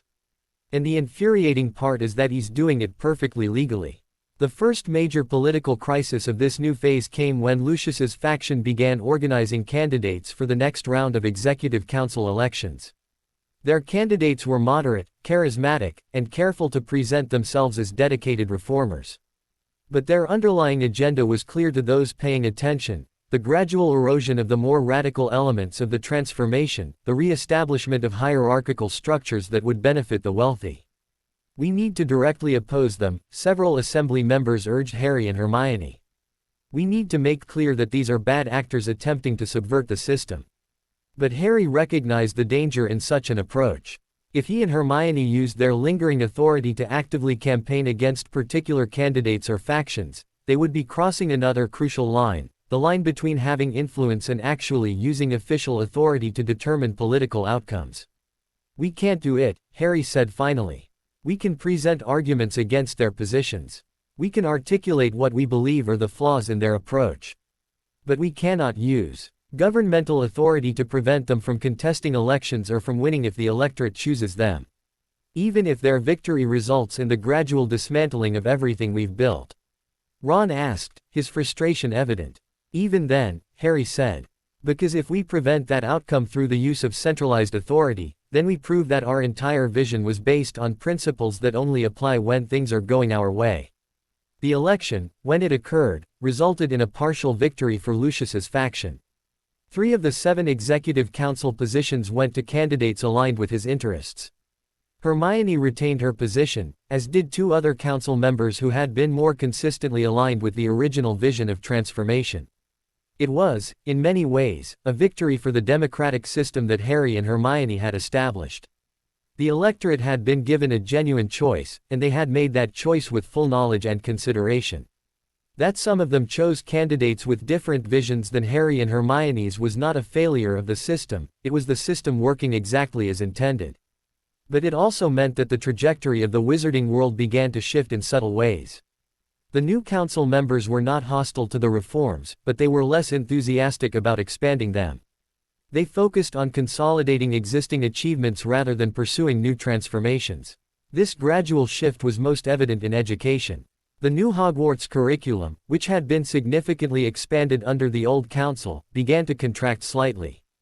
The most experimental and challenging courses were scaled back. The emphasis shifted from critical thinking and innovative magical exploration toward a more standardized approach that, while still progressive compared to the old ministry curriculum, represented a retreat from what had been envisioned. Harry watched these developments with a complex mix of emotions. Part of him was frustrated, seeing the erosion of the vision he and Hermione had worked so hard to establish.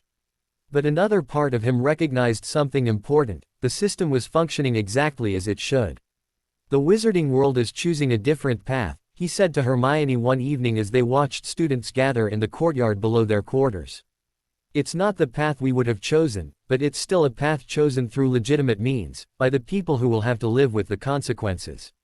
I hate this, Hermione said bluntly. I hate seeing good work undone. I hate watching clever people manipulate systems to serve narrow interests. I know, Harry said gently. But we always knew this would happen. We knew that power, once claimed, would not simply remain dormant. We knew that people would find ways to exercise influence regardless of the structures we created. So what do we do?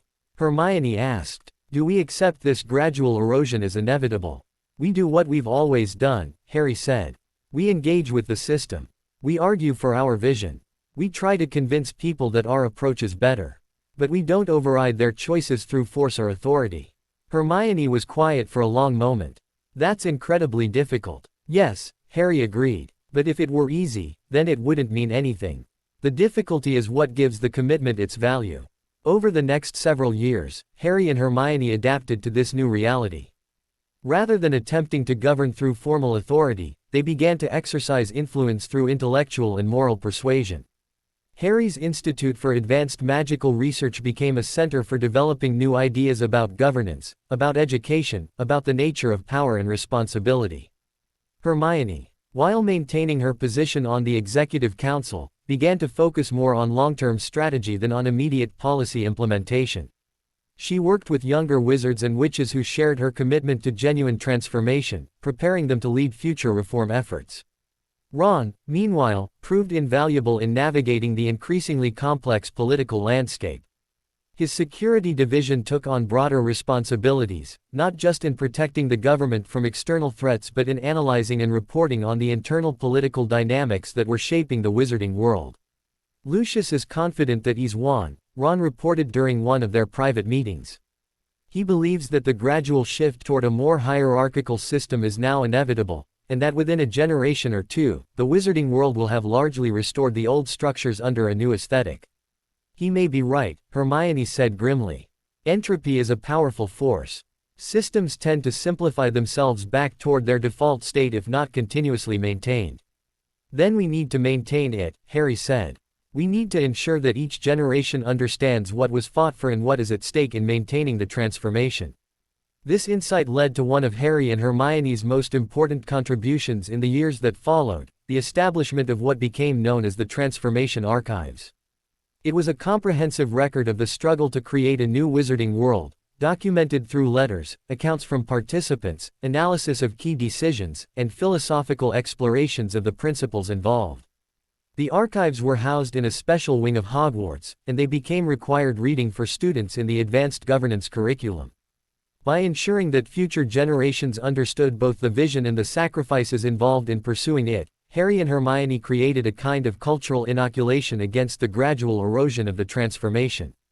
By the time Lily and James were old enough to begin their studies at Hogwarts, the wizarding world had achieved a kind of equilibrium. It was more progressive than it had been before the transformation, but less radically so than Harry and Hermione had originally envisioned. Wealth and family backgrounds still conferred significant advantages, but legal segregation and explicit hierarchy had been eliminated. Is this success or failure?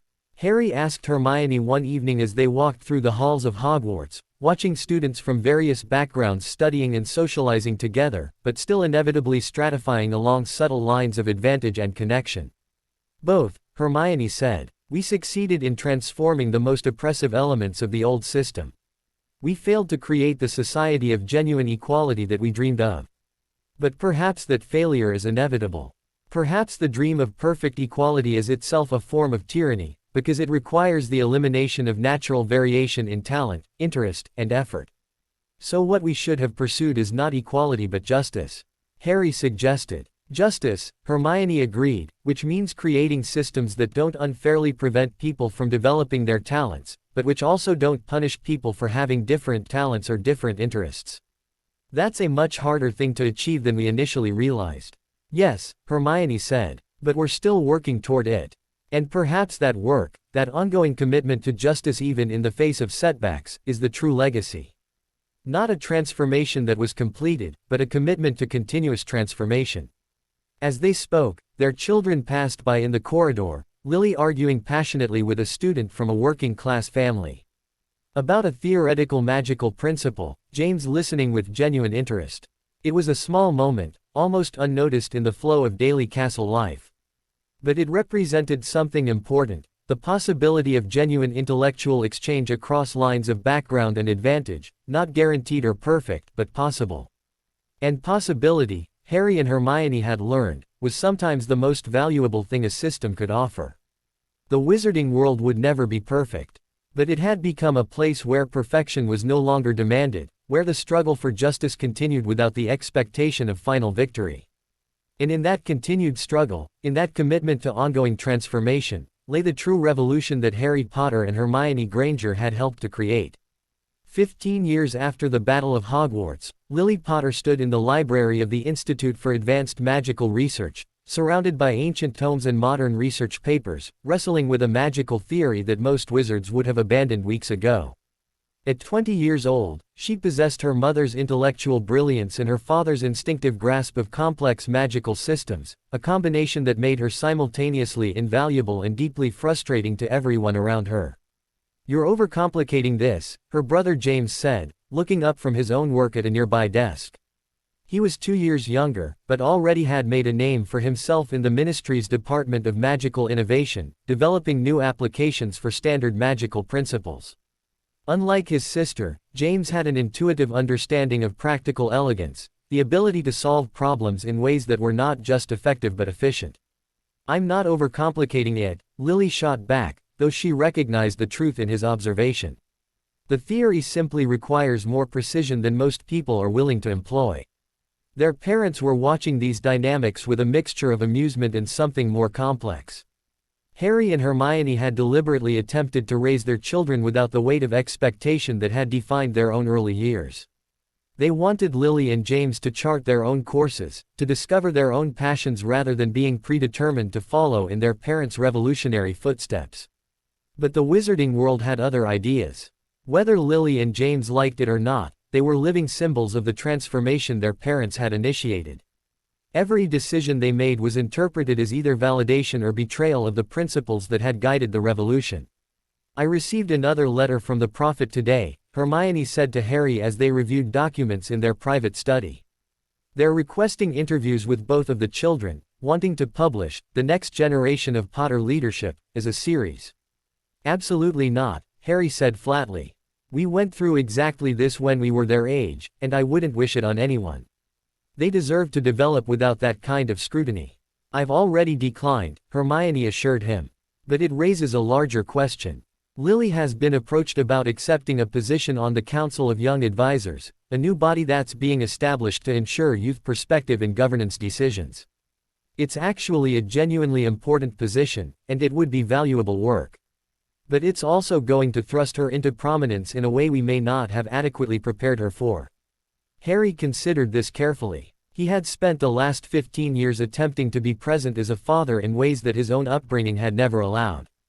But he had also learned the difficulty of protecting children from the consequences of their own potential and intelligence. We should let her decide, he said finally. We can explain the implications, the pressures she'll face, the ways that prominence can distort perception and reality. But ultimately, it has to be her choice. The conversation with Lily occurred on a Saturday afternoon, in the gardens of their home near Hogsmeade.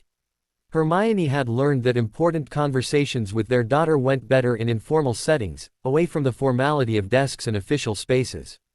They want me to be a symbol, Lily said bluntly, after her parents had explained the opportunity. They don't care about my actual perspectives or capabilities. They want Harry and Hermione Potter's daughter on the council, as evidence that the revolution has truly created opportunities for the next generation. Yes, Harry acknowledged. That's a significant part of their motivation. But that doesn't mean the work itself isn't valuable. That doesn't mean you wouldn't have genuine opportunities to influence important decisions. Would you have taken the position? Lily asked, turning to face her father directly. Harry was quiet for a moment, considering. At your age, I didn't have the luxury of choice. I was thrown into prominence by circumstances beyond my control. But if I had been given a choice, probably yes. Despite the complications and the symbolic weight, I think I would have chosen to engage with that kind of responsibility. And you, Mum? Lily asked, looking at her mother. I would have taken it, Hermione said. I spent my entire education fighting to be taken seriously, to be recognized as someone capable of meaningful contribution. A position like this would have represented validation of that struggle. Lily was quiet, working through her own thoughts. The thing that concerns me most is that if I take this position and do good work, people will credit it to being your daughter rather than to my own abilities. But if I refuse, they'll interpret it as rejecting the legacy of transformation you've created. There's no perfect choice, Harry said gently. Whatever you decide, someone will interpret it through the lens of their own expectations and assumptions. All you can do is act according to your own principles and hope that authenticity counts for something. Lily ultimately accepted the position, but she did so on her own terms. She announced publicly that she was taking the role not as a representative of her parents' legacy but as a young wizard interested in influencing the future direction of the wizarding world. She deliberately distanced herself from the revolutionary rhetoric that had defined her parents' rise to prominence, preferring to frame the Council of Young Advisors as a practical governance mechanism rather than as a vehicle for continuing transformation. It was a subtle but important distinction. By refusing to position herself as a continuation of her parents' revolutionary project, Lily was actually engaging in her own form of revolution, one that suggested that the transformation was mature enough to not require constant revolutionary fervor, that it could be maintained and improved through pragmatic institutional work rather than through visionary struggle. James, meanwhile, pursued a different path. Rather than engaging directly with governance or institutional power, he focused on technological innovation within magical practice. He became fascinated with the ways that Muggle technology might be integrated with magical systems, developing hybrid approaches that combined the precision of Muggle engineering with the flexibility of magical energy. You're going to attract criticism from purists, Harry warned his son when James presented his ideas for a hybrid communication system that used both magical and technological components. Probably, James agreed with a slight smile that reminded Harry powerfully of Hermione in a particular mood, amused by the thought of criticism but unbothered by it. But the system will work better than purely magical or purely technological alternatives. That should count for something. The emergence of these hybrid systems represented yet another phase in the ongoing transformation of the wizarding world. What had begun as a political and social revolution was evolving into something more diffuse and difficult to characterize, a gradual cultural shift toward integrating Muggle and wizarding knowledge systems in ways that had previously been unthinkable. But this integration also created new tensions. There were wizards who viewed any engagement with Muggle technology as a betrayal of magical tradition. There were Muggles who feared that magical integration might disrupt their own societies and systems. It was within this context that Harry and Hermione faced one of their most significant challenges in maintaining the principles they had established. A faction within the wizarding world began to argue for increased isolation from the Muggle world, suggesting that the integration efforts were leading to a dilution of magical culture and identity. "They're not entirely wrong," Hermione said, studying reports of the growing isolationist movement. "We have lost some of the purely magical traditions in pursuit of hybrid innovation. There's a genuine question about whether we're creating something better or simply destroying something valuable in the process." "Destruction and creation are often the same process," Harry replied. "The question isn't whether change involves loss, it always does. The question is whether what we're creating is worth what we're losing." But the isolationist movement proved resilient and increasingly organized. A charismatic wizard named Marcus Thorne emerged as its leader, arguing passionately that the wizarding world was losing its identity in its rush to accommodate Muggle influence. "We fought a revolution to break free from oppressive hierarchies," Thorne said in a speech broadcast throughout the wizarding world.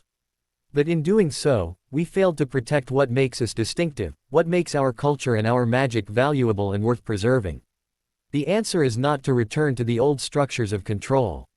The answer is to maintain our revolution while reclaiming our identity, to establish the wizarding world as a distinct and separate civilization, carefully managing our interactions with the Muggle world rather than allowing complete integration." It was, Harry recognized, a dangerous but genuinely appealing vision. And it spoke to something real, a legitimate concern about cultural loss and dilution that couldn't simply be dismissed. "We have to engage with this movement seriously," he told Hermione. "If we simply dismiss it as reactionary, we lose credibility. We have to acknowledge the legitimate concerns while arguing for why integration is still the better path."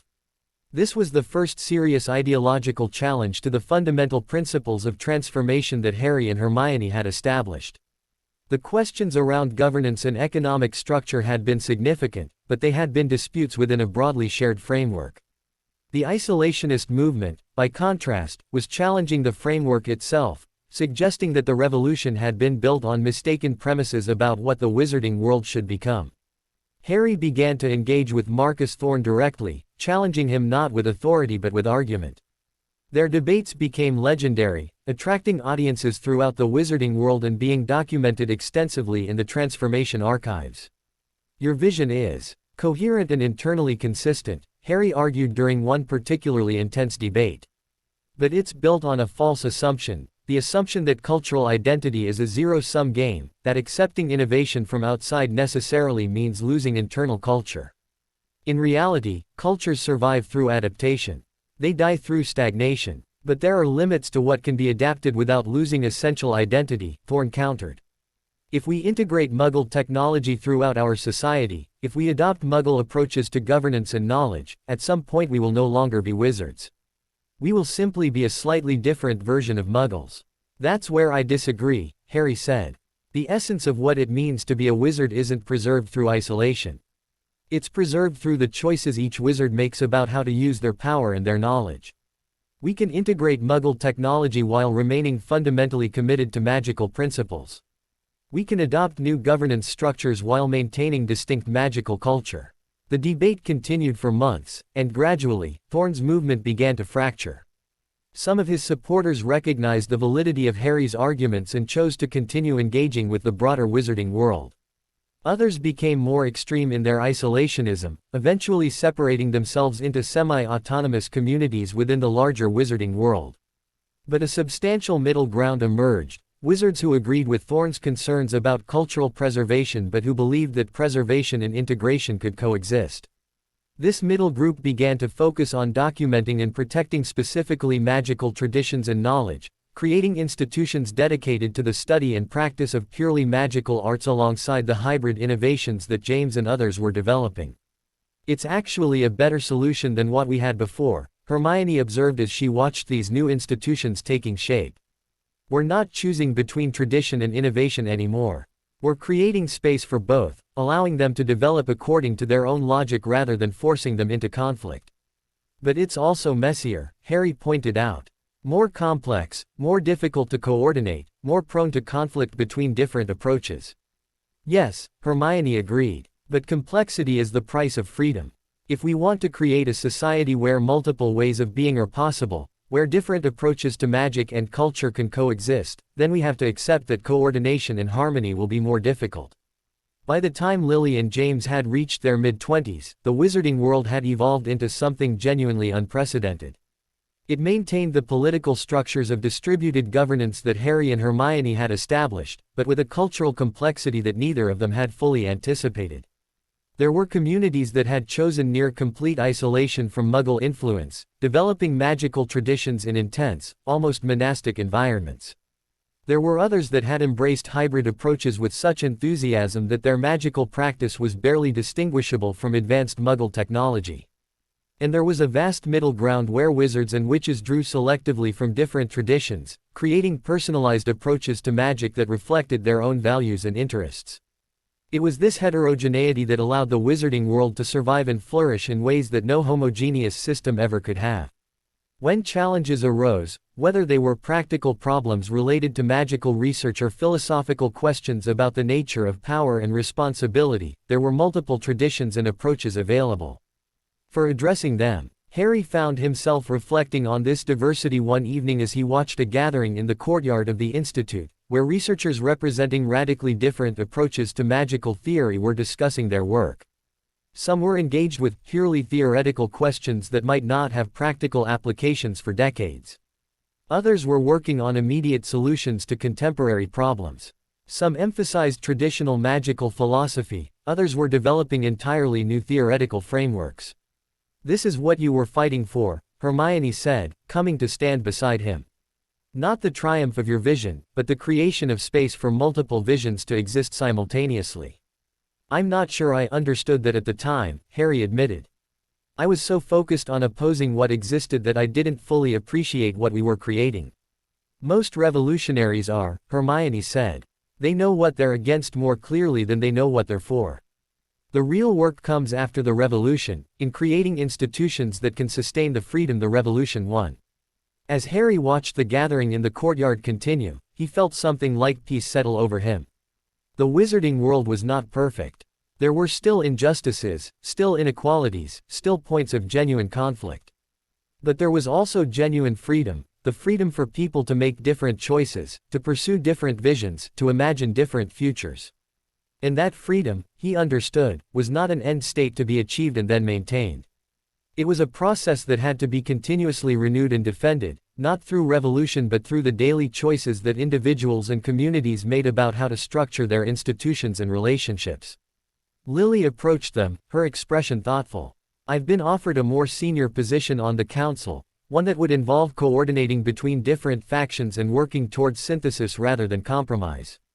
"Are you considering it?" Harry asked. "I'm thinking about it," Lily said. "But I want to understand something first.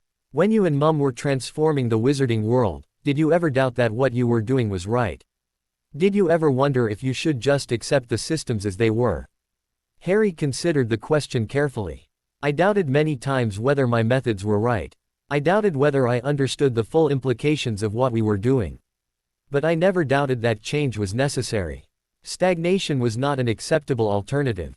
And now," Lily pressed, "do you still believe that?" "I believe that change is always necessary," Harry said. "The question is what form that change should take. Sometimes revolutionary change is required. Sometimes evolutionary change is more appropriate. But stagnation, accepting that things are the way they are and will always be the way they are, that is never acceptable." Lily nodded slowly. "I'm going to take the position. But I'm going to try to do it differently than the way you and Mum approached governance. I'm going to try to create synthesis without attempting to impose a unified vision. I'm going to try to help different approaches understand each other better rather than trying to prove that one approach is superior to all others." "That sounds wise," Hermione said. "And distinctly different from what we did." "That's intentional," Lily said with a slight smile. "I learned what I needed to learn from your revolution. Now I'm going to chart my own course." As Lily walked away, Harry and Hermione exchanged a glance that contained profound satisfaction. This, more than anything else, was evidence that the transformation had been genuinely successful. Their children could stand apart from their legacy, could critique their methods, could pursue different approaches, and they could do all of this without betraying what their parents had fought for. That night, Harry returned to his private study and began to write, continuing the account of the wizarding world's transformation that he had started years earlier. He wrote about the victories and the defeats, the moments of clarity and the periods of confusion. He wrote about the ways that the future never quite resembled what anyone had imagined it would be. "The revolution is not a story with an ending," he wrote, his pen moving across the page with deliberate care. "It is a process that continues indefinitely, carried forward by each generation in ways that the previous generation could not have anticipated. We attempted to establish principles and structures that would support freedom and justice. Whether we succeeded cannot be judged by examining the world as it is now. It can only be judged by examining how the future generations use what we have created, whether they build upon it constructively or whether they allow it to decay into new forms of oppression." He paused, thinking about Lily's words and her commitment to pursuing a different approach than the one her parents had championed. There was profound value in that kind of critical distance, that willingness to learn from the past without being bound by it. "The greatest achievement of any revolution is not the changes it immediately produces," he continued writing, "but the creation of the possibility for future change. If we have accomplished that, if we have created a world where future generations can imagine and work toward different futures, can challenge what we have built and replace it with something better, then we have succeeded beyond what we initially dared to hope for." Outside the study, the Hogwarts castle continued its eternal work of educating young wizards and witches, guiding them as they began to develop their own vision of what the magical world could become. The revolution that Harry Potter and Hermione Granger had initiated was no longer dependent on their presence or their leadership. It had become something far larger and far more complex, something that would outlive them and continue evolving long after they had passed from prominence. And in the hearts and minds of the students who walked through these halls, in the choices they were beginning to make about their futures, lay the true continuation of what Harry and Hermione had begun. Not a finished work to be preserved, but an ongoing conversation about justice, freedom, and the endless possibility of transformation.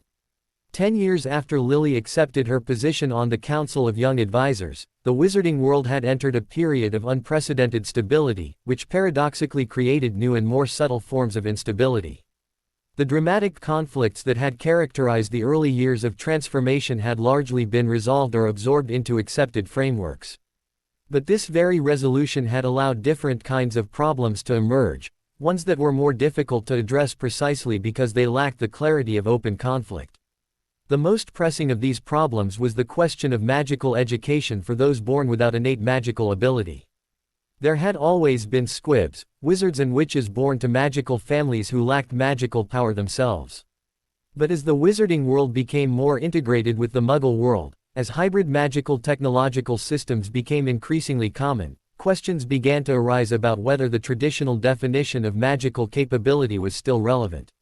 Some young people were demonstrating remarkable ability to work with hybrid systems despite showing no conventional magical power. They could pilot magical technological devices, could manipulate magical energy through technological interfaces, could contribute meaningfully to research and development even though they could not cast spells or brew potions according to traditional methodology. "It's not a minor problem," Hermione said, reviewing reports in her office at the Ministry. She had stepped back from formal political authority but maintained significant informal influence, advising the current council on matters of long-term strategic importance. "We've created a category of people who are valuable within our new systems but who would have been completely excluded from the old ones. But we haven't given them adequate frameworks within which to develop or to be recognized. Why should we?" one of the newer council members asked, his tone suggesting genuine confusion rather than hostility. "They're not magically gifted. They're talented with technology, certainly, but that's a different thing entirely."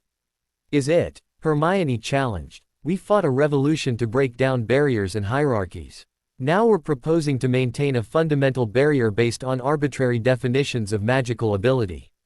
If someone can accomplish things that were previously thought to require magical power, using hybrid approaches instead, does the method matter?" The debate escalated quickly. There were traditionalists who argued that the foundation of wizarding identity was the ability to wield magic, and that acknowledging non-magical people as equal members of wizarding society was a betrayal of fundamental principles. There were others who argued that the definition of magic was evolving, that what mattered was the ability to manipulate magical energy or to engage meaningfully with magical systems, regardless of whether that was done through conventional casting or through technological means. Harry found himself drawn into the debate despite his general preference for stepping back from direct governance issues. He published a thoughtful essay exploring the philosophical implications of expanding magical identity, arguing that the core of what made someone a wizard was not the ability to cast spells but rather the commitment to understanding and advancing magical knowledge. The history of magic itself, he wrote, is one of continuous expansion and redefinition. What our ancestors considered magic is now considered elementary. What we consider magic now might be considered elementary by our descendants. The question is not whether something fits a particular definition of magic, but whether it represents genuine engagement with magical principles and magical knowledge.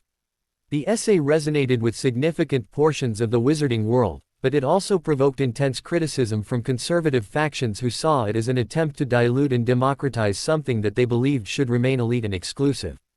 It was Lily who ultimately proposed the solution that managed to thread the needle between these opposing perspectives.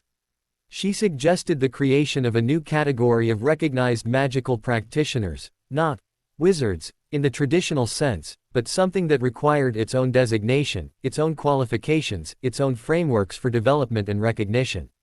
We're not saying that hybrid practitioners are the same as traditional wizards, Lily argued in the assembly.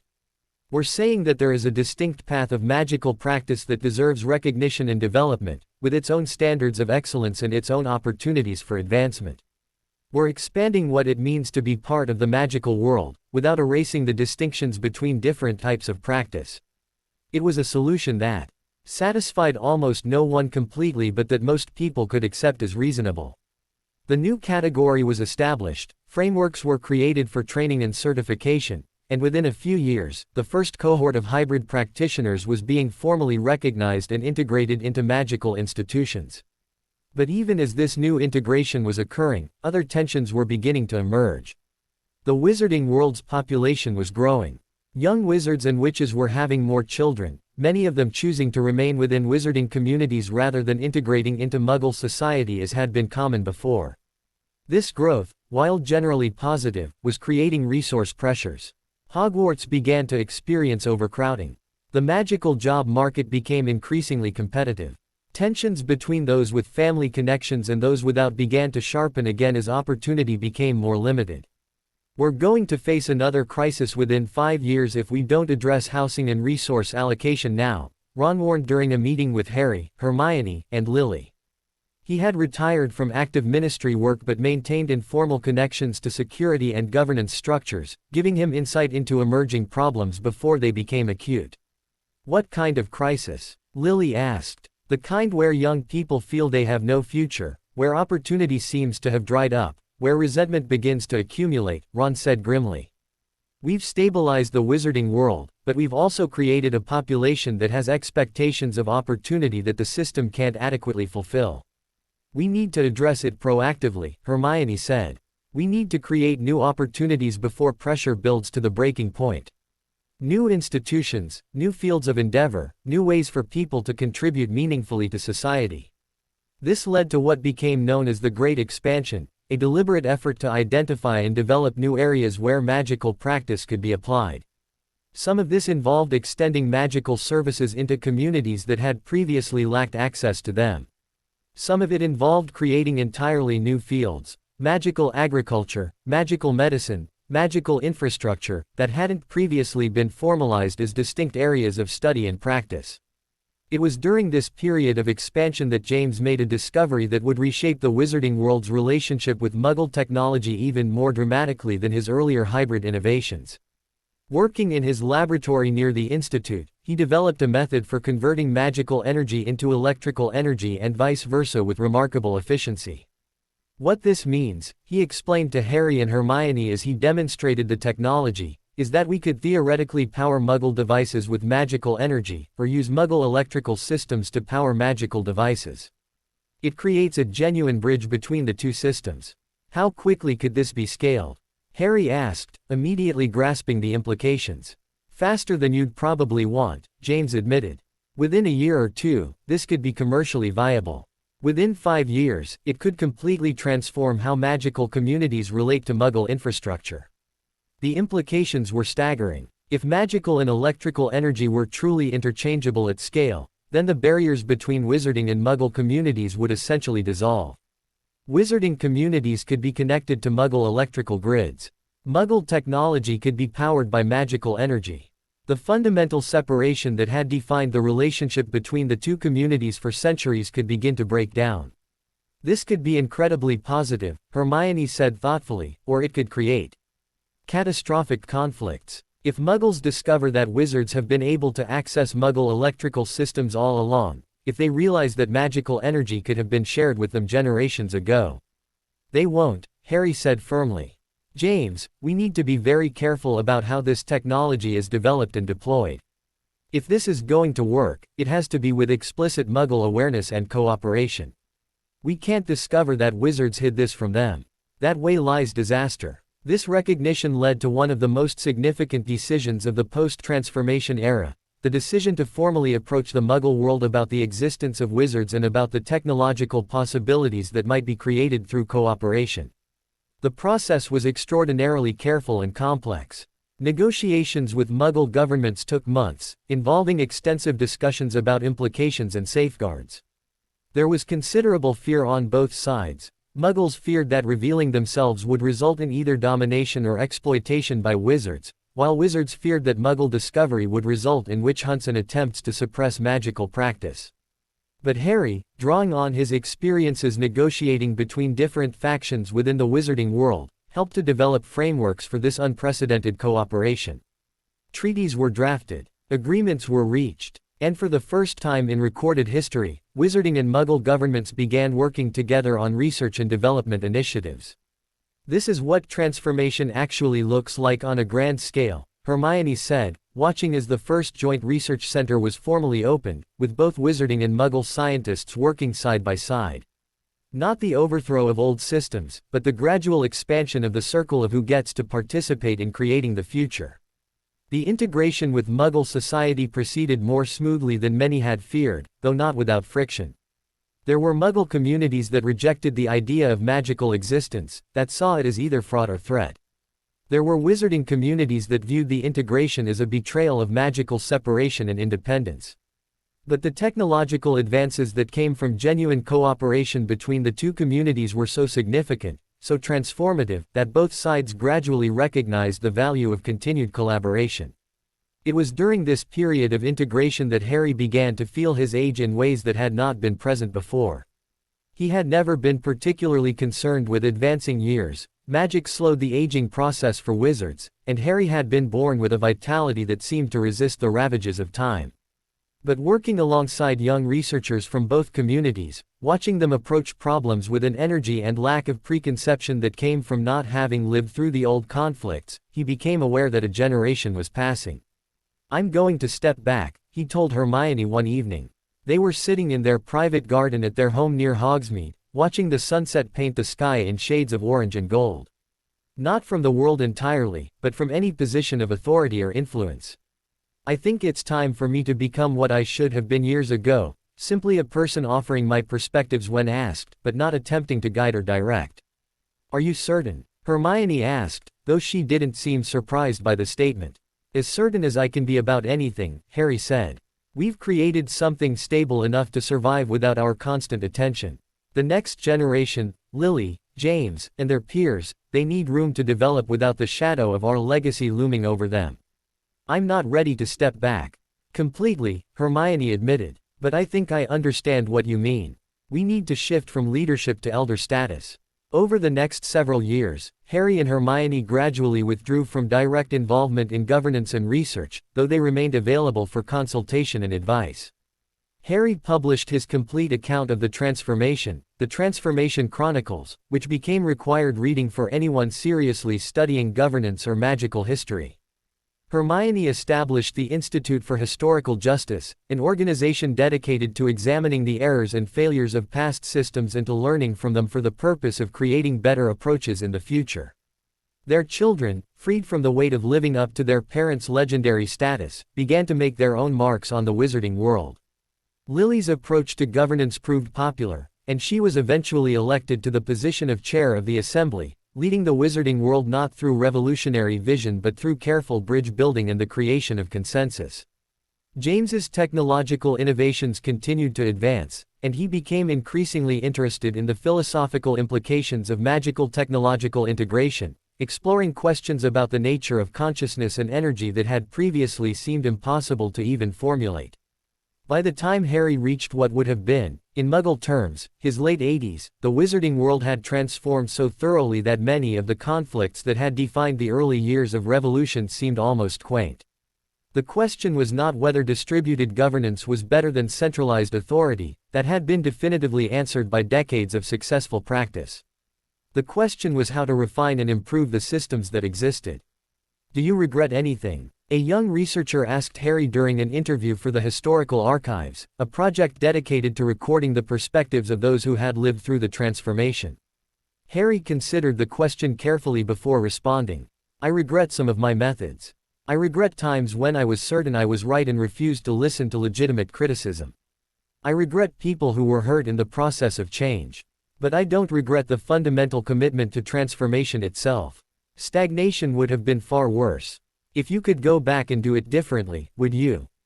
The researcher pressed. "Possibly," Harry said. "But I would probably make different mistakes rather than avoiding mistakes entirely. The point isn't to achieve perfect outcomes. The point is to maintain the commitment to justice and freedom even when the path forward is unclear." On a cool autumn evening, Harry stood once more in the room of requirement, that space that had been central to his early revolutionary efforts. The room had transformed itself according to his needs, becoming a library and study space filled with every book and document he had ever needed to reference. But what caught his attention was a wall that seemed to exist outside normal space, a wall containing images and writings from people throughout the wizarding world, expressing what his and Hermione's transformation had meant to them. Students who had been freed from oppressive curricula. Workers whose lives had been improved by restructured economic systems. Artists and innovators whose work had been enabled by the freedom to explore new possibilities. But there were also images from those who had suffered during the transformation. People displaced by change. Communities disrupted by the integration of new systems. Individuals who had lost status or position in the reshuffling of power. Harry studied these images for a long time, acknowledging both the positive and the negative consequences of what he and Hermione had set in motion. The transformation had been necessary, he believed deeply. But it had also been costly, and the cost had not been distributed evenly. "What do you see?" Hermione asked, entering the room and coming to stand beside him. "I see that we change the world," Harry said. "But I also see that changing the world always involves both creation and destruction. The question that I can never fully answer is whether the creation outweighed the destruction. Perhaps that's a question each generation has to answer for themselves," Hermione suggested. "The role of our generation was to make the choice to transform. The role of the next generation is to decide whether the transformation was worth the cost, and if not, how to correct course." "That's what I was hoping you'd say," Harry replied, reaching for her hand. "Because it means that nothing we've done is final or permanent. Everything can be improved or replaced by something better." Together, they stood in the room of requirement, surrounded by the records of transformation, contemplating a future that would be shaped by others in ways they could not predict or control. And in that contemplation was a kind of peace, the understanding that the greatest gift you could give to the future was not a finished masterpiece but the freedom and capacity to create something different. Outside the room of requirement, Hogwarts continued its work. New students arrived each year, learning both traditional and hybrid magic, preparing themselves for futures that would be shaped by forces their teachers could barely imagine. And in their learning, in their questions, in their willingness to challenge and improve upon what they inherited, lay the continuation of the transformation that Harry Potter and Hermione Granger had begun. The world was not perfect. It would never be perfect. But it was free, and that freedom would allow it to continuously evolve towards something better. 30 years after the fall of Voldemort, the wizarding world stood at a crossroads that none of the revolutionary architects had quite anticipated. The systems of distributed governance that had been so carefully constructed had proven remarkably resilient, but they had also begun to calcify in ways that suggested agent stagnation.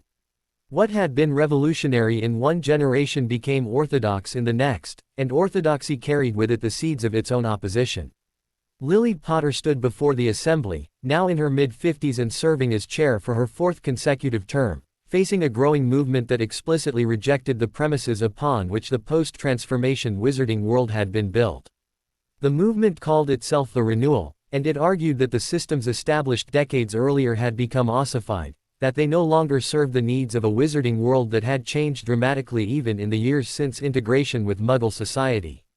We're not arguing against distributed governance, the Renewal's primary spokesperson, a brilliant young wizard named Adrian Cross, explained during assembly debates. We're arguing that the specific forms of distribution that were established are no longer appropriate for our current circumstances. We're arguing that the revolution of 30 years ago has hardened into a new kind of orthodoxy that prevents genuine transformation. It was a critique that struck deeply because it contained considerable truth. The structures that had seemed so innovative and liberating in their establishment had indeed begun to feel bureaucratic and constraining to younger wizards and witches who had known nothing but this system. Harry and Hermione, now in their early 90s but still sharp and observant, watched these developments with complex emotions. They recognized the legitimacy of the Renewal's critique even as they worried about what might emerge from its assertions. "We're going to be blamed for this," Hermione observed to Harry as they reviewed recordings of assembly debates. "They're going to say that our revolution created the very rigidity we fought against. We probably should be blamed for it," Harry said quietly. "That's how systems work. They eventually become obstacles to the very freedom they were created to protect. The question is whether we created structures flexible enough to accommodate this next phase of transformation." The emergence of the Renewal forced a reckoning that few had anticipated. The young people leading the movement had not lived through the revolutionary period. They had no memory of the oppressive ministry structures or of Voldemort's threat. To them, the current systems were simply the environment they had inherited, and they felt no particular loyalty to preserving them simply because they had been revolutionary 30 years prior. Lily found herself in an extraordinarily difficult position. As chair of the assembly, she was responsible for maintaining institutional continuity and stability. But as someone who had learned from her parents to value transformation and change, she was also sympathetic to the Renewal's core argument. "I need your advice," she said to Harry and Hermione during a private visit to their home. Her parents had largely withdrawn from public life, though they maintained their home and continued to be consulted on significant matters by those who sought them out. "What specifically?" Hermione asked. "How do you maintain revolutionary commitment without letting it paralyze you?" Lily asked. "How do you honor the past without being enslaved to it? The Renewal is right that we've become rigid, but if we simply dismantle everything we've built in pursuit of renewed transformation, won't we lose valuable things?" "Yes," Harry said directly. "You absolutely will lose valuable things. Any major transformation involves loss. The question is always, is what we gain worth what we lose?" "But how do you know that?" Lily pressed. "How do you make that calculation before the consequences are clear?" "You can't," Hermione said. "You make your best judgment with the information available, and then you live with the consequences. That's part of what it means to accept responsibility for change." Over the next several years, the wizarding world underwent what would later be called the Second Reformation. Unlike the initial transformation, which had been driven by revolutionary energy and the necessity of defeating an external enemy, the Second Reformation was driven by philosophical and ideological critique. Some of the structures established in the first transformation were dismantled entirely. Others were substantially modified. New experimental systems were established to test different approaches to governance and institutional organization. It was messy and contentious, and there were unquestionably aspects that went wrong. Some of the new approaches proved unworkable. Some institutions that had been valuable were lost in the rush to abandon old forms. But there was also genuine innovation. Young wizards and witches, freed from the assumption that the post-revolutionary systems were permanent and unquestionable, began to imagine and implement entirely new approaches. One particularly innovative proposal came from a group working with the integration of Muggle and wizarding knowledge systems. They suggested that governance itself should incorporate technological elements, distributed decision-making systems that used magical technological hybrids to allow participation on a scale that had previously been impossible. We could create a system where every wizard and witch could participate in governance decisions directly, filtered through mechanisms that prevent simple majority tyranny but that still allow genuine distributed authority, the proposal explained. That's either brilliant or catastrophic, Ron observed when Harry and Hermione described it to him. He remained actively engaged despite his age, maintaining connections throughout the wizarding world and serving as a kind of advisor to his daughter as she navigated the complexities of leadership during a period of transformation. Probably both, Harry said with a slight smile. That's usually the case with genuinely transformative ideas. The proposal was adopted experimentally in several regions, and surprisingly, it worked reasonably well. The technological systems that James had developed proved capable of processing complex governance decisions and ensuring that no particular faction could dominate outcomes through superior organization. But the real revelation came when this new system revealed something that had been hidden in the older structures: the extent to which particular interests had been using informal networks to influence governance in ways that weren't visible in formal deliberation. The transparency is simultaneously liberating and deeply disturbing, Lily said to her parents after the first full year of the new system. We've eliminated a lot of hidden influence, but we've also revealed just how much influence existed in ways that we couldn't see before. What does that suggest to you? Hermione asked. That the struggle for justice is never truly finished, Lily said. We solve one problem and it reveals 3 more that were hidden. And the questions keep getting more subtle and more difficult to address as we progress. That's exactly right, Harry said. Which is why the greatest gift a generation can give to the next one is not a perfect system, but the tools and commitment needed to continue the work. By the time Harry reached his centennial year, he had become something of a living symbol, not of triumph but of the ongoing struggle that his and Hermione's initial transformation had initiated. Young people throughout the wizarding world knew his story not as a concluded narrative but as the beginning of a process that continued to unfold. The transformation archives had expanded considerably, incorporating not just records from Harry and Hermione's era but documentation of every phase of transformation that had followed. The archives demonstrated that revolutionary change was not a single dramatic moment but an ongoing process that continued indefinitely. They're planning a celebration for your birthday, Hermione said to Harry one morning, a mischievous tone in her voice. The entire wizarding world is apparently planning some kind of commemoration. I don't want that, Harry said immediately. It feels like canonizing the past, turning it into history rather than keeping it as living practice. I told them that's what you'd say, Hermione said with a smile. But they're planning it anyway. They see it as an opportunity to reflect on what you began, not to conclude it. The celebration, when it occurred, took a form that actually honored Harry's wishes. Rather than a grand ceremony, the wizarding world organized a distributed series of gatherings where people reflected on transformation in their own communities and how Harry and Hermione's initial work had initiated processes that had touched their lives. In a small village in Scotland, a group of people discussed how the collapse of hierarchical institutions had allowed them to establish a local magical academy that wouldn't have been possible under the old ministry system. In a city in England, researchers talked about how the integration of magical and technological systems had opened research possibilities that had changed their understanding of fundamental magical principles. In communities throughout the wizarding world, similar conversations occurred, not celebrating Harry and Hermione as heroes to be venerated, but acknowledging them as people who had initiated a process that others had built upon and transformed. This is what we hoped for, Harry said to Hermione as they reviewed reports from the various gatherings.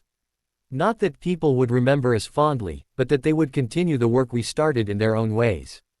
Do you think it will last? Hermione asked. Do you think the commitment to transformation and freedom will endure, or will it eventually calcify again? It will calcify, Harry said with certainty. And then it will be challenged, and transformed again.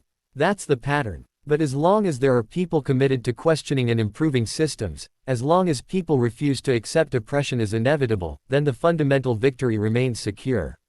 In the depths of her consciousness, Hermione understood that they were approaching the end of an era. Not the end of the wizarding world, certainly, and not even the end of the effects of their actions. But the end of their direct participation in the ongoing transformation. I'm ready to let go, she said to Harry one quiet evening. I spent so long fighting for change, so long convinced that I needed to be involved in managing how transformation occurred. But I think I've finally reached the point where I understand that the best thing I can do is stop trying to control outcomes. That took you long enough, Harry said with a gentle laugh. I reached that point years ago. It was terrifying, this sense of having to trust that the world will continue appropriately without my intervention. Does it? Hermione asked. Does the world continue appropriately? Surprisingly often, Harry said. Not perfectly. Not without problems or tragedies. But appropriately enough that I'm not constantly tormented by anxiety about having let go. As Chapter 9 drew toward its close, the wizarding world continued its endless work of transformation and adaptation. New challenges were emerging, questions about how to integrate communities that had previously been separated, questions about managing resources as the population continued to grow, questions about how to prevent power from reconcentrating in new and subtle forms. But these were no longer seen as problems that Harry and Hermione needed to solve. They were understood as the ongoing work of building and maintaining a free society, work that belonged to everyone and that would never truly be finished. The greatest victory of the revolution, Harry reflected as he watched his great-grandchildren study in the library at Hogwarts, was not that it had created a perfect system. It was that it had created a world where the work of making systems better and more just was seen as a fundamental responsibility of everyone, not as something delegated to leaders and rulers. That work would continue long after Harry and Hermione had passed from the world. That work would be taken up by others and transformed in ways they could not anticipate. And that, ultimately, was exactly as it should be. The morning of Harry's 105th birthday, the sun rose over Hogwarts in ways that suggested the world was acknowledging the significance of the moment. It was a thought that belonged to poets rather than to practical people, and yet Harry found himself having such thoughts more frequently as he advanced in years. Perhaps, he mused, that was the privilege of age, the ability to indulge in poetic fancies without worrying about how others might judge them. Hermione was still asleep when Harry rose, her breathing steady and peaceful. He moved quietly to the window of their quarters and looked out over the grounds of Hogwarts, that place that had been so central to everything they had accomplished. The castle stood as it always had, ancient and enduring, but transformed in countless subtle ways from the structure it had been when Harry was a student. The school now served approximately twice as many students as it had in his youth, housed in expanded wings that had been constructed to accommodate both traditional and hybrid magical practitioners. The grounds included gardens dedicated to experimental magical cultivation, laboratories for research that blended magical and technological approaches, and spaces designed for the kind of open dialogue and philosophical exploration that had not been possible under the old hierarchical structures. Lily arrived as the sun was clearing the castle ramparts, bringing with her not ceremony but simply the presence of her own life, lived fully and authentically. At 58 years old, she bore the weight of governmental responsibility lightly, or at least with a grace that Harry had learned came from accepting responsibility without being crushed by its burdens. I didn't want to wake Mum, Lily said, kissing her father on the forehead. But I thought you might want to see something I've been working on. She produced a document that turned out to be something remarkable, a proposal for the complete restructuring of the International Wizarding Council to incorporate representatives from both magical and Muggle communities in genuine parity. This is extraordinary, Harry said, reading through the carefully constructed framework. How far along is this in implementation? The proposal is being presented to the International Assemblies next month, Lily said. I wanted your input before it goes forward. I wanted to understand whether you think I'm overstepping in proposing something this significant, or whether this is the logical next step for the integration work. Harry read through the document carefully, noting the brilliance of its structure and the care with which potential problems had been anticipated and addressed. It represented years of thinking and consultation, the kind of meticulous work that Hermione had always modeled for her children. It's brilliant, Harry said finally. And yes, it's overstepping. It's overstepping in exactly the way that change always requires. You're not waiting for permission or consensus before proposing it. You're putting forward a vision and asking people to engage with it. I was worried you'd counsel caution, Lily admitted. You've become more conservative as you've aged. I have, Harry acknowledged. But that doesn't mean I've lost faith in the necessity of transformation. It just means I've learned that caution in personal behavior doesn't preclude radicalism in vision. As the day progressed, visitors began to arrive, people from throughout the wizarding world who had in some way been touched by the transformation that Harry and Hermione had initiated. Some came to express gratitude. Others came to express criticism, to argue that certain aspects of the transformation had gone too far or not far enough. A few came simply out of curiosity, wanting to encounter the historical figures who had altered the course of their world. What struck Harry was how unsentimental most of these conversations were. People didn't come to celebrate him as a hero or to pretend that everything he had done had been unambiguously positive.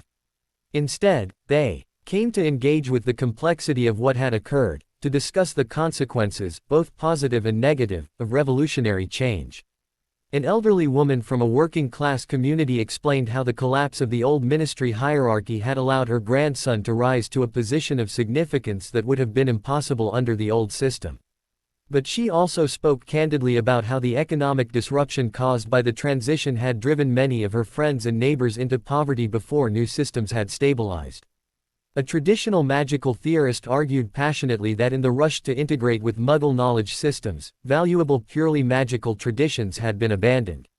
But he also acknowledged that the integration had opened research possibilities that had advanced magical understanding in ways that isolation never could have. Each conversation contained this duality, recognition of genuine benefit alongside acknowledgement of real cost. Harry found these conversations far more meaningful than any amount of simple praise could have been. By evening, when most of the visitors had departed, Harry felt exhausted in a way that went beyond physical tiredness. It was the exhaustion that came from fully witnessing the complexity of what he and Hermione had set in motion, from confronting the reality that transformation always involved both creation and destruction, and that those affected by the destruction deserved to have their experiences acknowledged and honored. Hermione found him sitting alone in their quarters, looking out at the darkening landscape. "How are you holding up?" she asked, settling beside him on the window seat. "I'm tired," Harry said simply. "Not from the day, but from the accumulated weight of understanding that we changed the world, but we didn't make it better for everyone. We made it better for many people and worse for others, and I can never fully know the balance of that equation. That's the burden of power," Hermione said quietly. "That's why I've spent so much time in recent years on the work of restorative justice, attempting to acknowledge the harm that was done in pursuit of transformation and to offer what reparations or recognition we can." "Do you think it's adequate?" Harry asked. "No," Hermione said frankly. "But adequacy isn't the point. The point is genuine attempt to acknowledge harm and to work toward repair. The point is refusing to ignore the people who were hurt in the service of something we believed in." As night fully settled over Hogwarts, Harry and Hermione made their way to the Room of Requirement together, that space that had been so central to their revolutionary work. The room transformed itself in response to their presence, becoming a space that was both memorial and workspace, walls lined with the histories of transformation they had witnessed and documented, but also with spaces for new work, new ideas, new possibilities. "I've been thinking about how to frame everything we've done," Hermione said. "For the archives, for future generations. And I think the most important thing to communicate is that we didn't finish anything. We started something, and that something is still evolving and will continue to evolve far beyond our lifetimes. That's the hardest message to communicate," Harry observed. "Most people want to believe in finished stories, in completed arcs. They want to know that struggle led to resolution. Our struggle did lead to resolution," Hermione said. "It's just that the resolution was not an ending but a transformation in the nature of struggle. We moved from a struggle against an obvious external enemy to a struggle about how to organize society, and now we're moving into a struggle about how to maintain freedom and justice. In systems that are becoming progressively more complex. And that struggle will never truly be finished," Harry said. "No," Hermione agreed. "But that's not a failure. That's a success. It means we created something durable enough to generate its own internal conflicts and complexity, something vital enough to demand attention and care from every generation." The next morning, as dawn broke over Hogwarts once more, Harry stood on the astronomy tower with his arm around Hermione, looking out at the castle and grounds they had helped to transform. Students were already beginning to move through the corridors below, pursuing their studies, engaging with the vast range of magical knowledge that was available to them.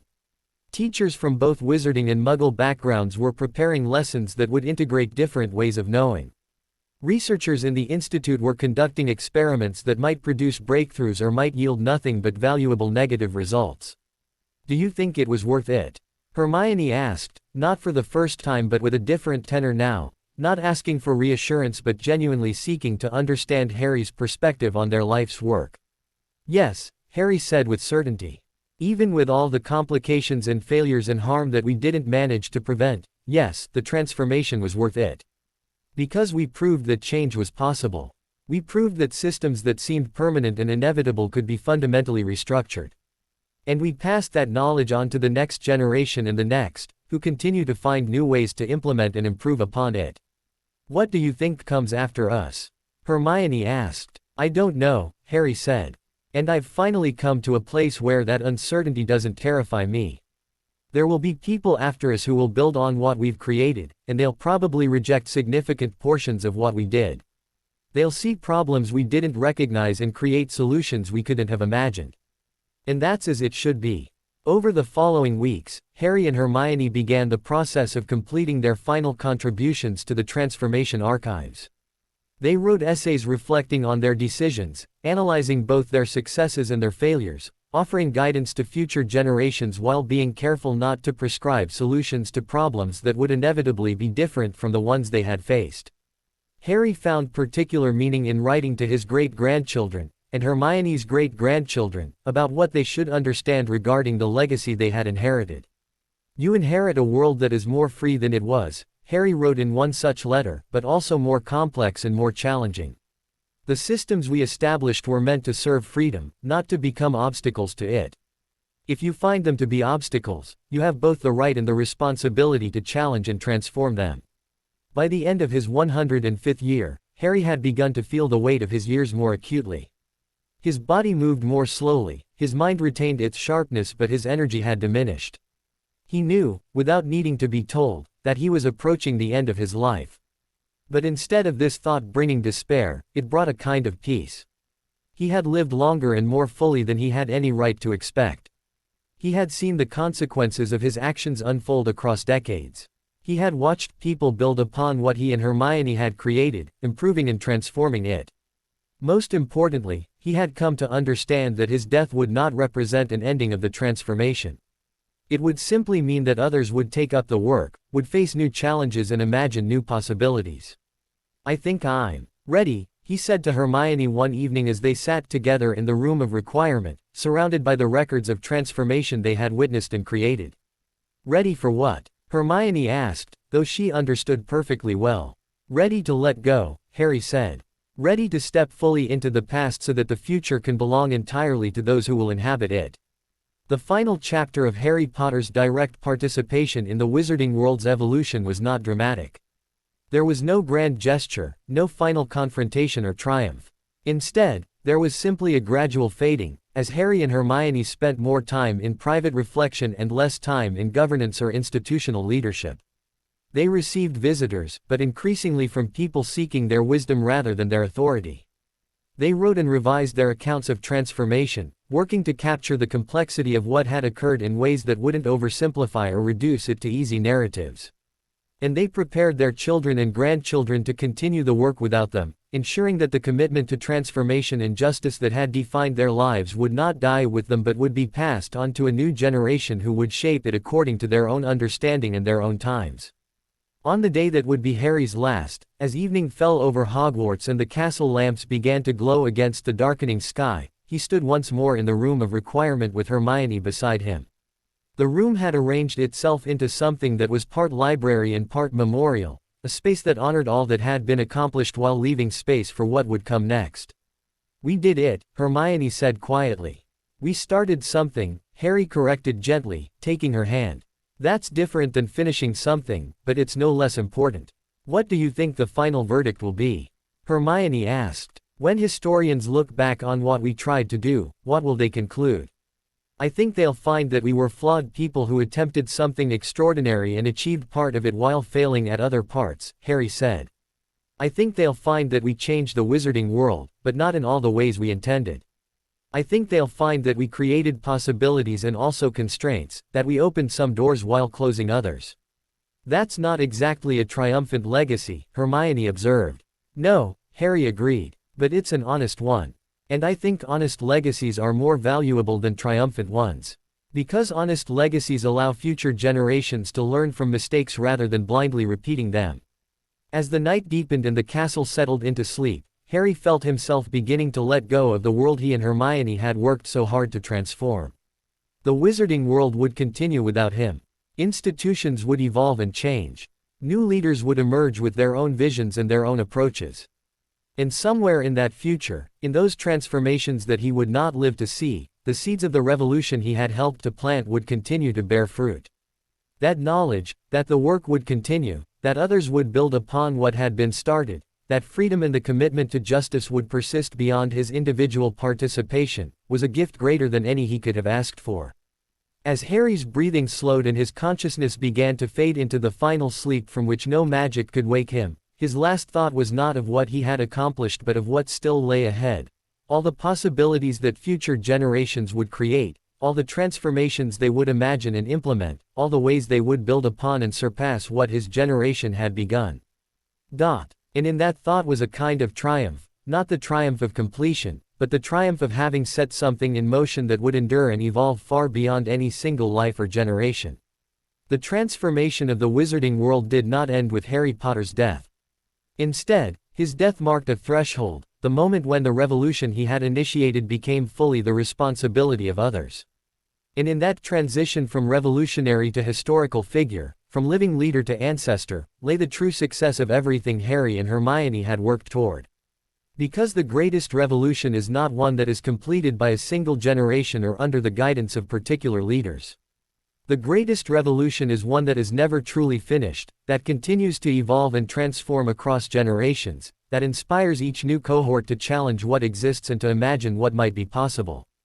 And that revolution, the revolution of ongoing transformation toward freedom and justice, would continue long after Harry and Hermione had passed from the world, carried forward by those who had inherited both their vision and their commitment to the endless work of building a better world.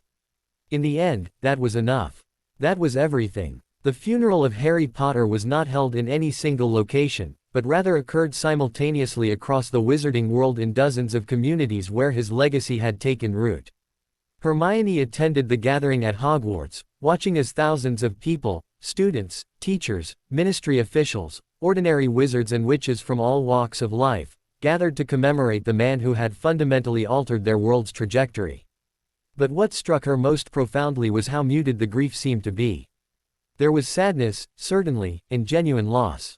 But there was not the kind of desperate anguish that might have been expected for the death of someone so central to transforming an entire civilization.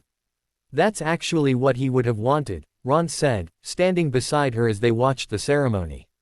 He had aged considerably in recent years, his hair now entirely silver and his movements slower, but his mind remained sharp and his observation acute. He would have wanted people to mourn him but not to be paralyzed by the loss. He would have wanted life and work to continue. I know, Hermione said quietly. But it's still strange to see his absence treated so matter-of-factly. He was the boy who lived, the man who defeated Voldemort, the architect of our entire social transformation. And yet the world simply continues without him. That's the mark of his greatest achievement, Ron said gently. He made himself unnecessary. He built systems that didn't depend on him being present to function.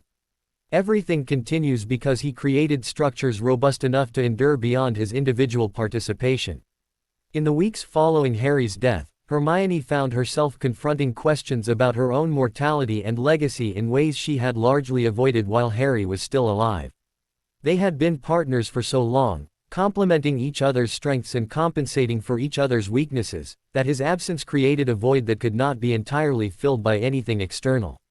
She threw herself into the work of the Institute for Historical Justice, expanding its scope to include not just documentation of the transformation but active programs designed to ensure that future generations understood both the necessity and the complexity of revolutionary change.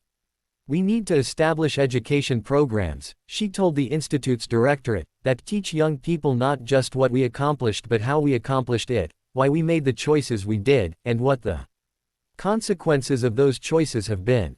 We need them to understand that transformation is not something that was completed but something that must be continuously renewed. Lily, meanwhile, found herself managing an entirely different kind of crisis. Her proposal for restructuring the International Wizarding Council to include Muggle representation had provoked intense resistance from both conservative wizarding factions and from some Muggle governments who feared that magical representation would constitute an unequal power dynamic. They're treating it as if we're trying to infiltrate their institutions rather than create genuinely shared governance, Lily said in frustration during a meeting with her closest advisors. They don't understand that what we're proposing isn't about wizards gaining power over muggles or vice versa. It's about creating institutions where both communities have genuine say in decisions that affect both. The problem, one of her advisors pointed out, is that we're asking for something unprecedented.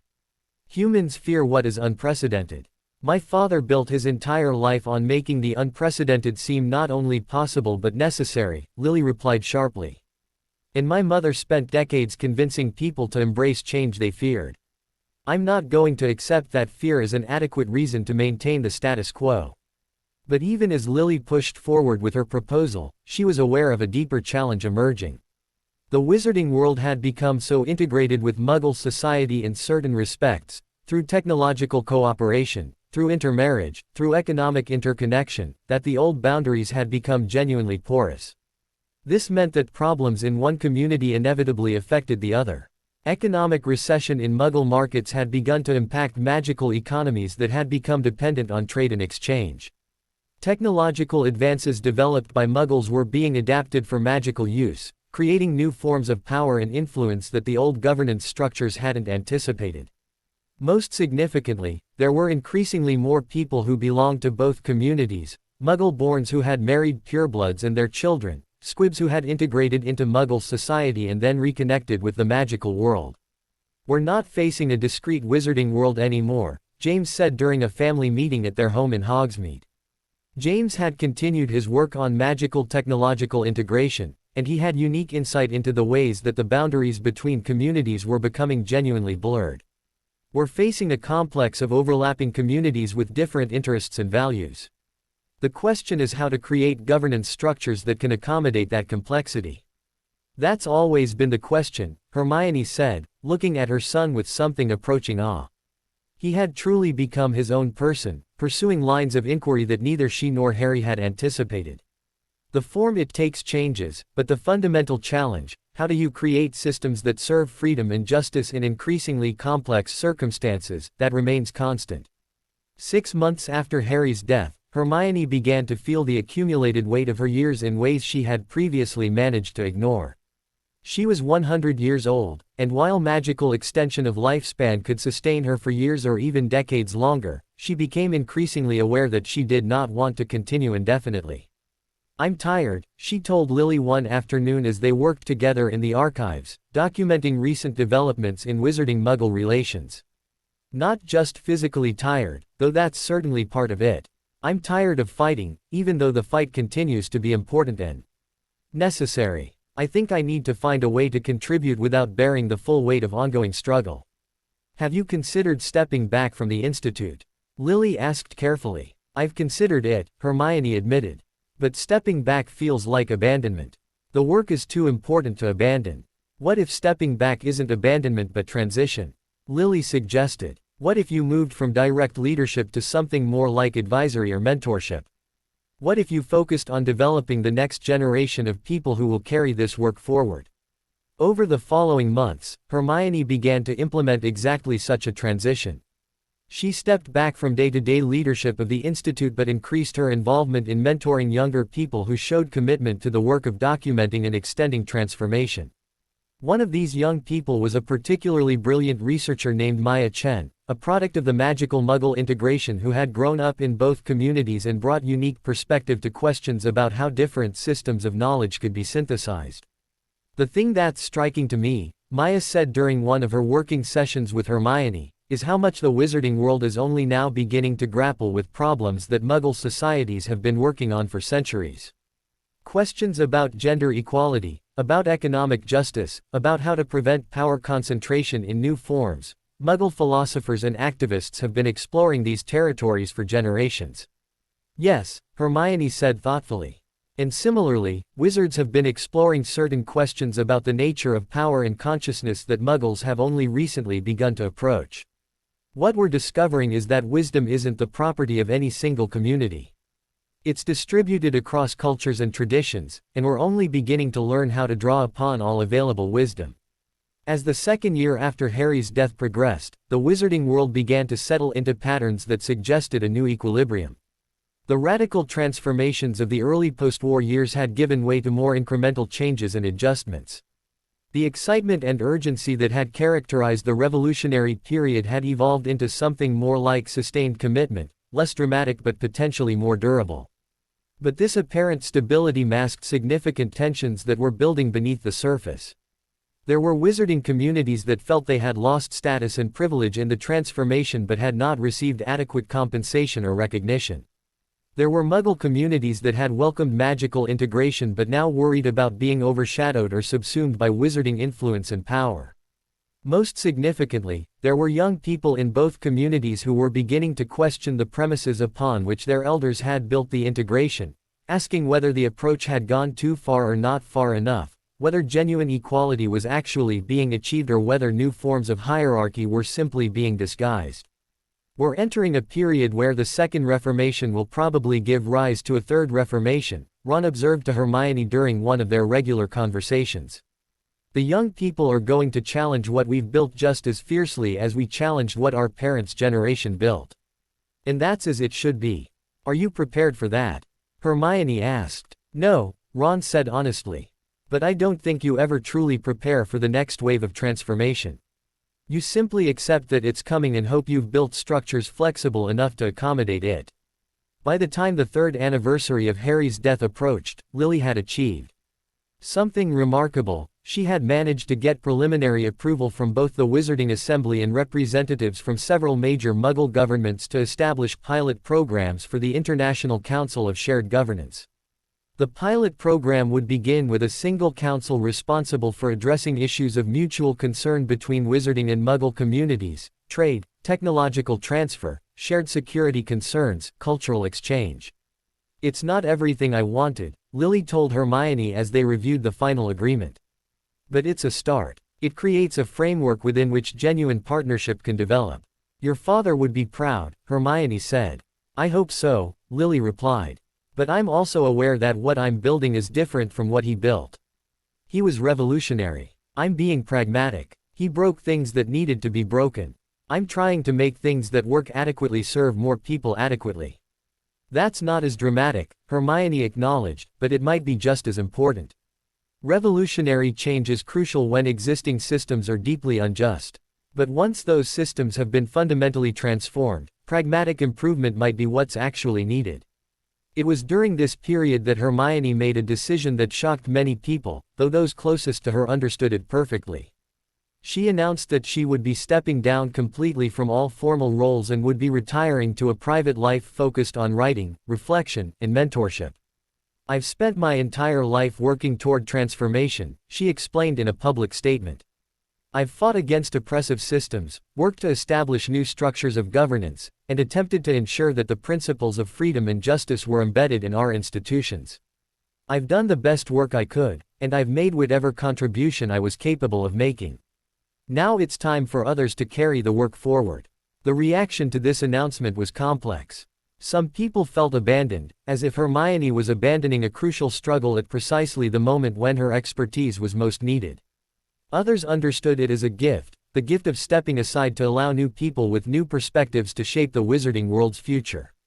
Hermione moved with Ron to a cottage near the Scottish Highlands, far from the centers of wizarding power and influence.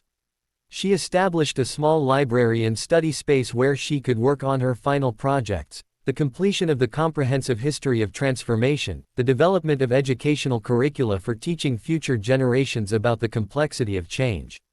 Do you miss it? Ron asked her one evening as they sat by the cottage's fireplace, watching the flames dance against the stone. Sometimes, Hermione admitted, but mostly I feel relieved. I spent so long being responsible for shaping the future. It's almost a joy to be able to think about the future without feeling like I have to control it." As word of Hermione's retirement spread throughout the wizarding world, it sparked something unexpected, a renewed interest in studying her work and her legacy. Universities began to establish chairs dedicated to analyzing her contributions to magical governance. Young scholars wrote dissertations exploring her philosophical approaches to justice and transformation.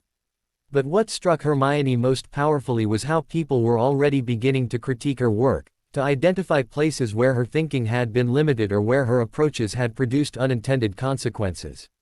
"That's perfect," she said to Maya Chen when the younger woman presented her with a critical analysis of some of Hermione's earlier proposals. "That's exactly what should happen. If your work can't survive critique, then it wasn't work worth doing in the first place." By the end of the third year after Harry's death, the wizarding world had fundamentally shifted from being shaped by the presence of its revolutionary architects to being shaped by those who had inherited their legacy and were now working to extend, critique, or transform it. Lily continued her work on international governance, making steady if unglamorous progress toward creating genuinely shared decision-making structures. James pursued increasingly abstract questions about the fundamental nature of magical and technological energy, work that might not have practical applications for decades but that was expanding understanding of what was theoretically possible. Hermione wrote, reflected, and mentored, working to ensure that the lessons of transformation were preserved and available to future generations. And throughout the wizarding world, in communities large and small, people continued the daily work of building and maintaining systems of freedom and justice, of addressing problems as they arose, of pushing back against new forms of oppression and hierarchy as they inevitably emerged. The revolution, as Harry had understood so clearly by the end of his life, was never truly finished. It was an ongoing process that would continue far beyond any single generation or individual. And that eternal continuation, that endless commitment to renewal and transformation, was perhaps the truest legacy of Harry Potter and Hermione Granger. Not that they had created a perfect system, but that they had created the possibility for others to continue the work of building toward genuine freedom and justice. 5 years after Harry Potter's death, the wizarding world faced a reckoning that none of the revolutionary architects had adequately anticipated. The prosperity and stability that had characterized the post-war period began to show signs of stress as the first truly post-revolutionary generation began to come of age. People who had no memory of the old ministry system, who had never experienced Voldemort's threat, and who increasingly questioned whether the systems their elders had established were actually worth maintaining. The crisis began not dramatically but subtly, with a growing movement among young wizards and witches who called themselves the Authenticity Collective. Their central argument was that in the rush to integrate with Muggle society and to establish egalitarian governance structures, the wizarding world had lost something essential, a distinctive magical identity that was being diluted into meaninglessness. "We're not arguing against change," the collective's spokesperson, a brilliant young wizard named Adrian Cross, explained during his first address to the assembly.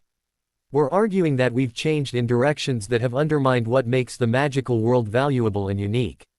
We're arguing that genuine freedom includes the freedom to say that perhaps some of what our parents built was wrong." Lily received this critique with surprisingly less defensiveness than many of her peers demonstrated. She understood, in ways that some of the older generation did not, that the collective was essentially correct in their fundamental point, that the post-revolutionary systems had been built by people with particular values and perspectives, and that those values and perspectives reflected choices that could legitimately be questioned. "I want to understand better what you believe has been lost," she said directly to Adrian Cross during a formal hearing before the assembly. "Can you articulate specifically what aspects of magical identity are at risk?" What followed was a surprisingly eloquent exposition of loss. Adrian talked about how the traditional magical education system, for all its flaws, had emphasized certain kinds of knowledge and certain ways of engaging with magical energy that had been abandoned in favor of practical, hybrid approaches. He discussed how the integration with Muggle society had created a kind of cultural homogenization, where young wizards and witches were increasingly adopting Muggle perspectives and values without maintaining distinctive magical traditions. He spoke about magical philosophy, ritual, and practice that had developed over centuries but were now seen as quaint or outdated by a generation increasingly focused on technological innovation and practical application. We're not Luddites, Adrian emphasized. We're not arguing against technology or integration or change. We're arguing that those things should not come at the expense of preserving what makes us distinctively magical.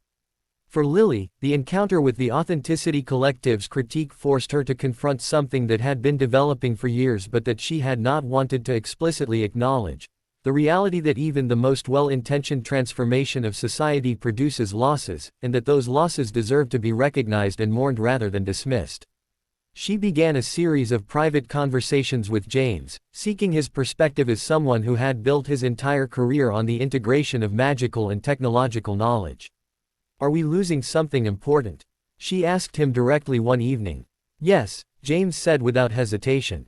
"We're losing traditions and knowledge systems that developed over centuries.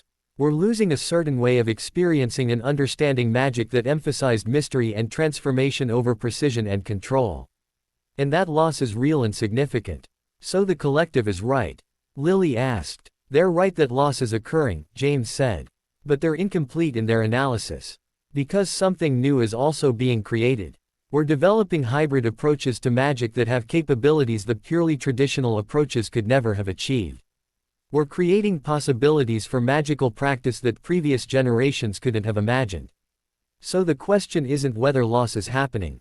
The question is whether what we're gaining is worth what we're losing." "And what do you think the answer is?" Lily pressed. "I think that's not actually a question with a universal answer," James said carefully. "Different people will weight the loss and gain differently depending on their values and their relationship to magical practice. Some people will decide that the loss outweighs the gain. Others will decide the opposite. And that disagreement is actually healthy."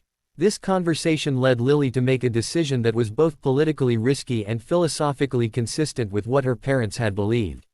She proposed the establishment of what she called distinctive practice communities, geographic and institutional spaces where wizards and witches could pursue purely traditional magical approaches without the pressure to integrate or innovate. These communities would be fully part of the wizarding world, Lily explained to the assembly. They would not be separate or isolated. But they would have the right to maintain traditional practices and approaches, to pass down knowledge systems that they believe are valuable, to resist integration if they choose to do so. The proposal was controversial, with critics arguing that it represented a regression toward the segregation that the transformation had fought to overcome. But it also resonated with significant populations, both among those who genuinely believed in preserving traditional magic and among those who recognized that forced integration was itself a form of oppression. "We can't create a system that values freedom and then punish people for making different choices about what freedom means to them," Lily argued. "If someone chooses to engage primarily with traditional magic, that's a valid choice. If someone chooses to pursue hybrid innovation, that's also valid. Our role is to create space for both." The Distinctive Practice Communities initiative created a fascinating development. It became possible once again to pursue purely traditional magical education at places like the newly established Sanctuary of Traditional Knowledge in rural Wales, while simultaneously continuing to develop cutting-edge hybrid approaches in urban centers like London and Paris. This institutional bifurcation also had unexpected philosophical consequences. Young wizards and witches who might have previously felt obligated to choose between tradition and innovation now had the ability to engage with both, moving between traditional and contemporary approaches according to their interests and values. Some students spent part of their education in traditional communities learning purely magical approaches, then moved to hybrid-focused institutes to understand how those traditions could be integrated with technological systems. Others pursued exclusively traditional approaches but did so with full awareness of and appreciation for the alternative possibilities available to them. "This is what mature freedom actually looks like," Hermione observed when she reviewed reports of how the distinctive practice communities were functioning. She was still living in relative retirement but remained deeply engaged intellectually with the evolution of the wizarding world. "It looks like controlled fragmentation," someone objected.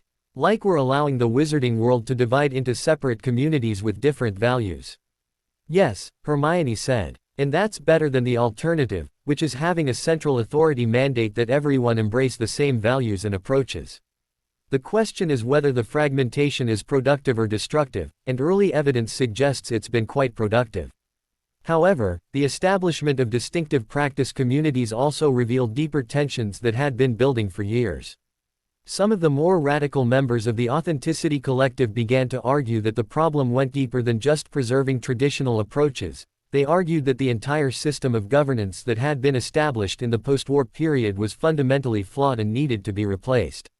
What we've done is substitute Dumbledore's benevolent authoritarianism with a consensus-based pseudo-democracy that serves the same function, one of the collective's more extreme voices argued in a widely circulated essay.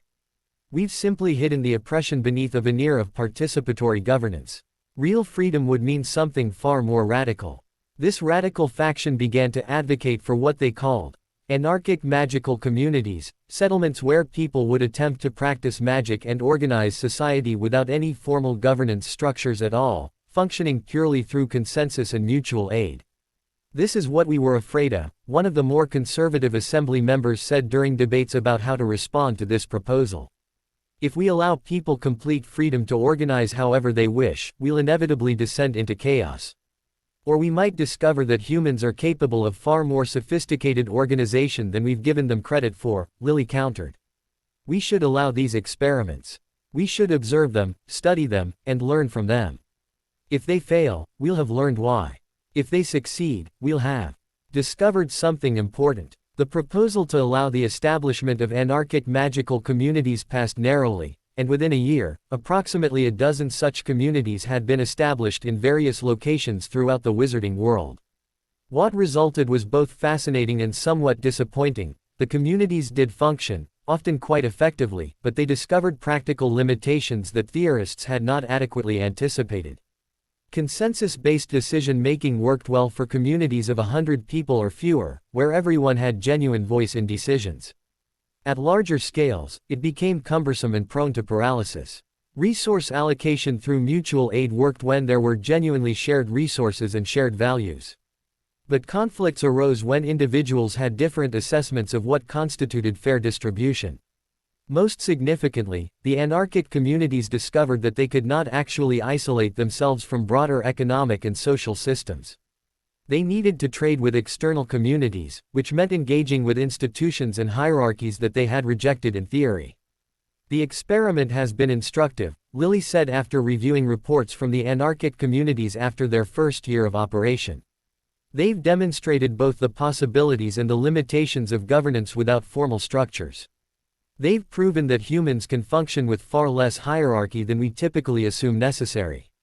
But they've also demonstrated that some degree of formal organization becomes necessary at certain scales and complexities. By the end of the 5th year after Harry's death, the wizarding world had become vastly more complex than it had been at the time of his passing. Instead of a single model of organization and practice, there now existed multiple models: traditional communities, hybrid innovation centers, anarchic experiments, and everything in between. Some people criticized this multiplicity, arguing that it represented the breakdown of the revolutionary vision and the return of fragmentation. Others celebrated it as the flowering of genuine freedom, the understanding that different communities and individuals could pursue different approaches according to their own values and understanding. "I think this is what Dad actually envisioned toward the end of his life," Lily said to Hermione during one of her visits to the Scottish cottage. "Not a world unified under a single vision, but a world diverse enough to accommodate multiple visions existing simultaneously. Not perfect agreement, but genuine pluralism. Your father would probably argue that we're not quite there yet," Hermione said. "That there's still too much pressure to conform, still too much assumption that some approaches are universally superior to others. But we're certainly moving in that direction." As the 5th anniversary commemorations of Harry's death approached, the wizarding world prepared not a funeral but a celebration of transformation, not final, fixed transformation, but ongoing transformation that would continue to evolve in ways no one could predict. The Transformation Archives released a new edition of the Chronicles, incorporating responses and critiques from people who had studied and lived out the consequences of the initial transformation. Universities offered special seminars exploring both what had been accomplished and what remained to be addressed. Communities throughout the wizarding world organized public forums where people could discuss what the past 5 years had taught them and what they believed needed to change or be preserved. What emerged from these conversations was a surprisingly nuanced understanding of transformation. It was not simply progressive or revolutionary. It was not simply conservative or preservationist. It was something more complex, a recognition that change and preservation were not opposing forces but complementary necessities. We're learning to think in terms of dynamic equilibrium, James observed.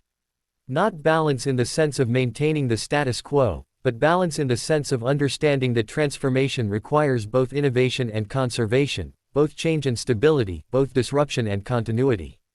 As Lily prepared to enter what would be her second decade of leadership in the Assembly, she did so with a different understanding of what leadership meant. It was not about imposing a vision. It was about creating institutions flexible enough to accommodate multiple visions, and about helping different visions understand each other and learn from each other. And in that understanding lay perhaps the real evolution that Harry and Hermione had set in motion, not just the transformation of systems and structures, but the transformation of how people thought about power, change, and the possibility of creating freedom that was robust enough to accommodate genuine disagreement. 10 years after Harry Potter's death, the wizarding world had achieved something that seemed impossible during the revolutionary period: genuine, functioning coexistence between multiple approaches to magical practice and governance. The distinctive practice communities thrived alongside innovation centers. Anarchic settlements continued their experiments in consensus-based organization. Hybrid research facilities advanced understanding of magical technological integration. And traditional academic institutions preserved and taught the classical magical knowledge systems that spanned centuries. But this apparent equilibrium masked a deeper challenge that was only beginning to emerge. As the boundaries between wizarding and Muggle communities became increasingly porous, and as intermarriage and cultural exchange became commonplace, fundamental questions about identity and belonging began to surface. The most acute manifestation of this challenge came in the form of what sociologists began to call identity fragmentation. Young people who had grown up with access to both magical and Muggle knowledge systems, who had parents from both communities, who had received education in both traditional and hybrid approaches, were beginning to develop identities that didn't fit neatly into any existing category. "I'm not a Muggle born," one such person explained during a public forum. "Because I was born to two magical parents. But I'm also not a pure blood in any meaningful sense because my mother rejected that entire framework. I'm not a squib because I have magical ability. And I'm not really integrated into Muggle society even though I've spent half my life there and understand Muggle technology better than I understand traditional potion making.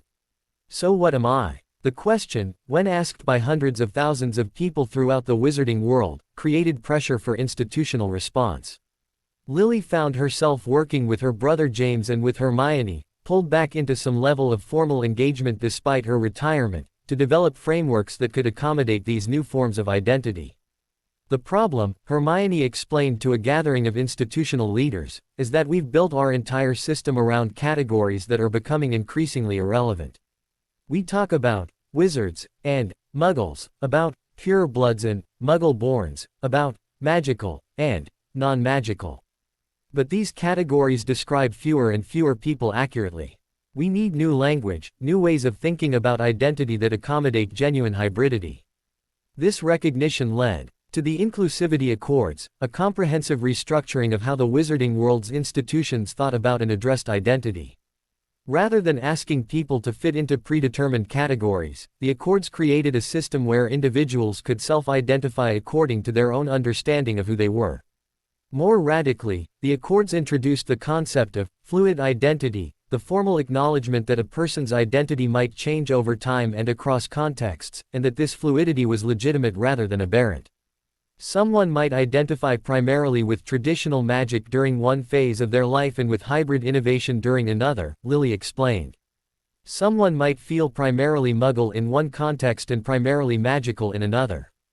Our institutions need to accommodate that fluidity rather than forcing people to choose a single fixed identity. But the Inclusivity Accords also revealed something uncomfortable: the degree to which the wizarding world had implicitly been organized around assumptions about what was normal or natural in terms of identity and community belonging. Some traditional communities felt threatened by the Accords, interpreting the emphasis on fluidity as an attack on stable identity and traditional ways of organizing themselves. Some Muggle governments raised concerns that official recognition of wizarding identity categories might result in preferential treatment or in creating parallel systems that could eventually become mechanisms for discrimination. Most significantly, there were people throughout both communities who felt deeply unsettled by the suggestion that identity was not something fixed and permanent but something that could be fluid and contextual. "You're destroying the basis of civilization," one traditionalist argued passionately. "Civilization requires stable categories, fixed identities, clear boundaries between in-groups and out-groups. What you're proposing is social chaos." "What we're proposing is acknowledging the reality of how most people actually experience identity," Lily countered calmly. "We're not forcing anyone to embrace fluidity. We're simply acknowledging that some people do experience their identity that way, and providing institutional frameworks to accommodate that reality."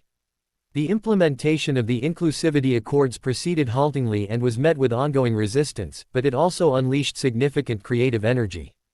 Communities throughout the wizarding world began developing new cultural forms and new ways of organizing social life that accommodated and celebrated hybridity rather than treating it as aberrant. Art, music, and literature began to flourish with new forms that blended magical and Muggle aesthetics. New fields of scholarship emerged studying hybridity and cultural synthesis. Young people particularly began to embrace the possibilities offered by the Accords, creating communities and organizations that explicitly celebrated multiple identities and cross-cultural engagement. But this creative flourishing also created new tensions. There were those who felt that hybridity was being privileged over traditional purity, that the Accords were essentially mandating a kind of cultural homogenization masquerading as inclusivity. "We're facing a backlash," James warned during a family meeting with Lily and Hermione.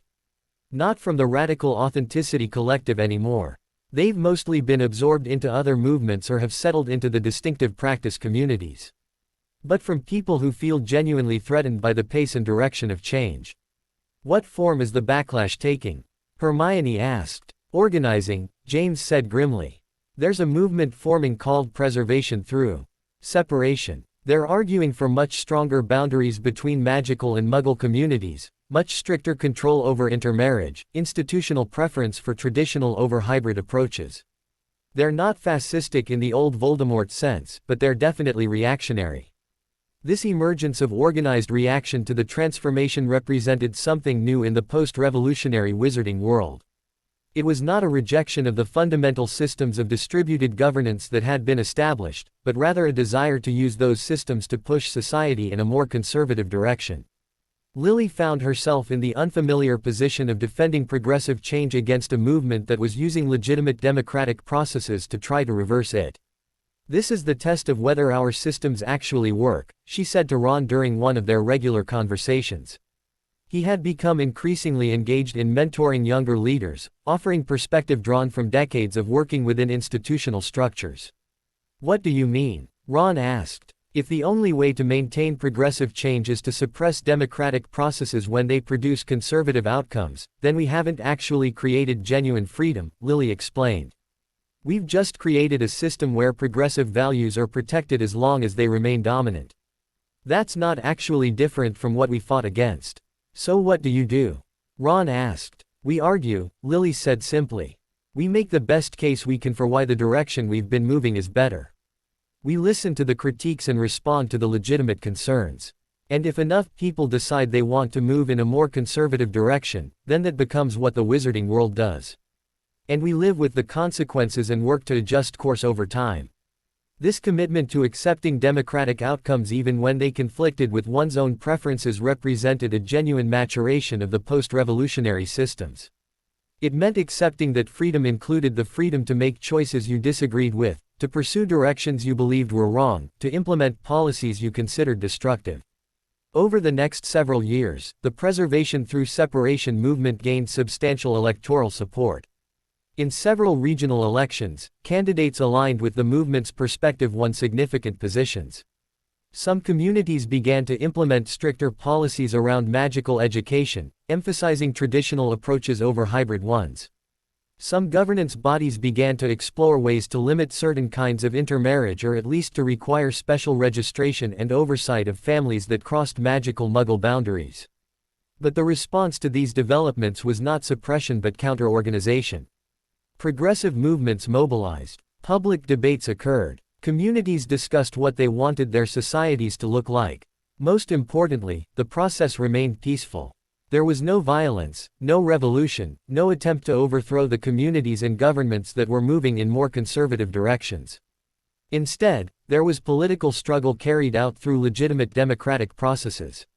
This is what maturity looks like, Hermione observed to Maya Chen as they reviewed reports of these political developments.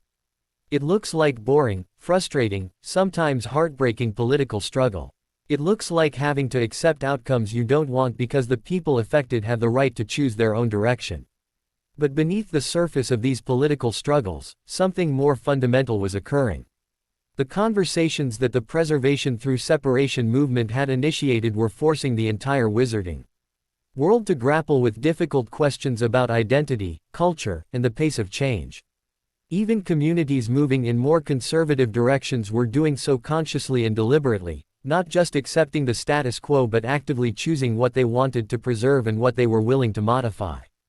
And progressive communities were being forced to genuinely engage with the concerns about cultural loss and identity fragmentation that motivated the conservative movement, rather than simply dismissing those concerns as reactionary. We're finally learning to have genuine conversations across ideological divides, Lily said to her mother during one of Hermione's visits from Scotland. We're learning to say to people we disagree with, I think you're wrong, but I take your concerns seriously and I want to understand why you believe what you believe. That's been the hardest lesson, Hermione agreed. It's far easier to fight enemies than to engage with people you fundamentally disagree with but who remain part of your community.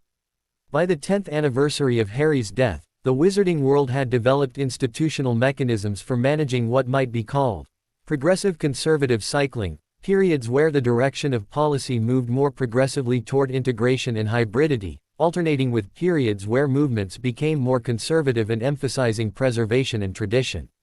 Rather than seeing these cycles as failure or regression, they came to be understood as a natural rhythm of democratic societies, the process through which communities negotiated between the desire for change and the desire for stability, between innovation and tradition, between inclusion and particular identity. If this continues to work this way, one political theorist wrote in a widely discussed essay, if we can maintain genuine democratic processes while accommodating this kind of ideological cycling, then we will have solved one of the central problems of political organization. We will have demonstrated that democracy can survive intense disagreement and ideological opposition without devolving into either tyranny or chaos. Not everyone agreed with this optimistic assessment. Critics argued that the cycles of progressive and conservative governance were inefficient, that they prevented the kind of sustained commitment to specific goals that was necessary for genuine long-term progress. But others argued that the appearance of efficiency often masked stagnation, that the constant tension between opposing forces actually prevented any single perspective from becoming ossified and oppressive. What we have, James suggested, is a system that is genuinely stable because it accommodates change. Because people on different sides of political divides can actually win sometimes, can see their perspectives reflected in policy sometimes, they remain committed to the democratic processes. If progressives always won or conservatives always won, the losers would eventually reject the system. But because the outcomes are genuinely unpredictable and genuinely contested, everyone keeps engaging.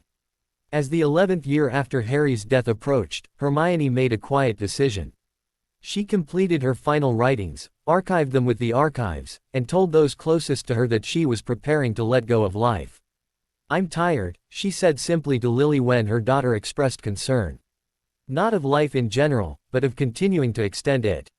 I've done the work I needed to do. I've documented and preserved what I could. I've mentored the next generation. I've contributed what I was capable of contributing. And now I think it's time to step fully out of the way and allow the world to continue without me.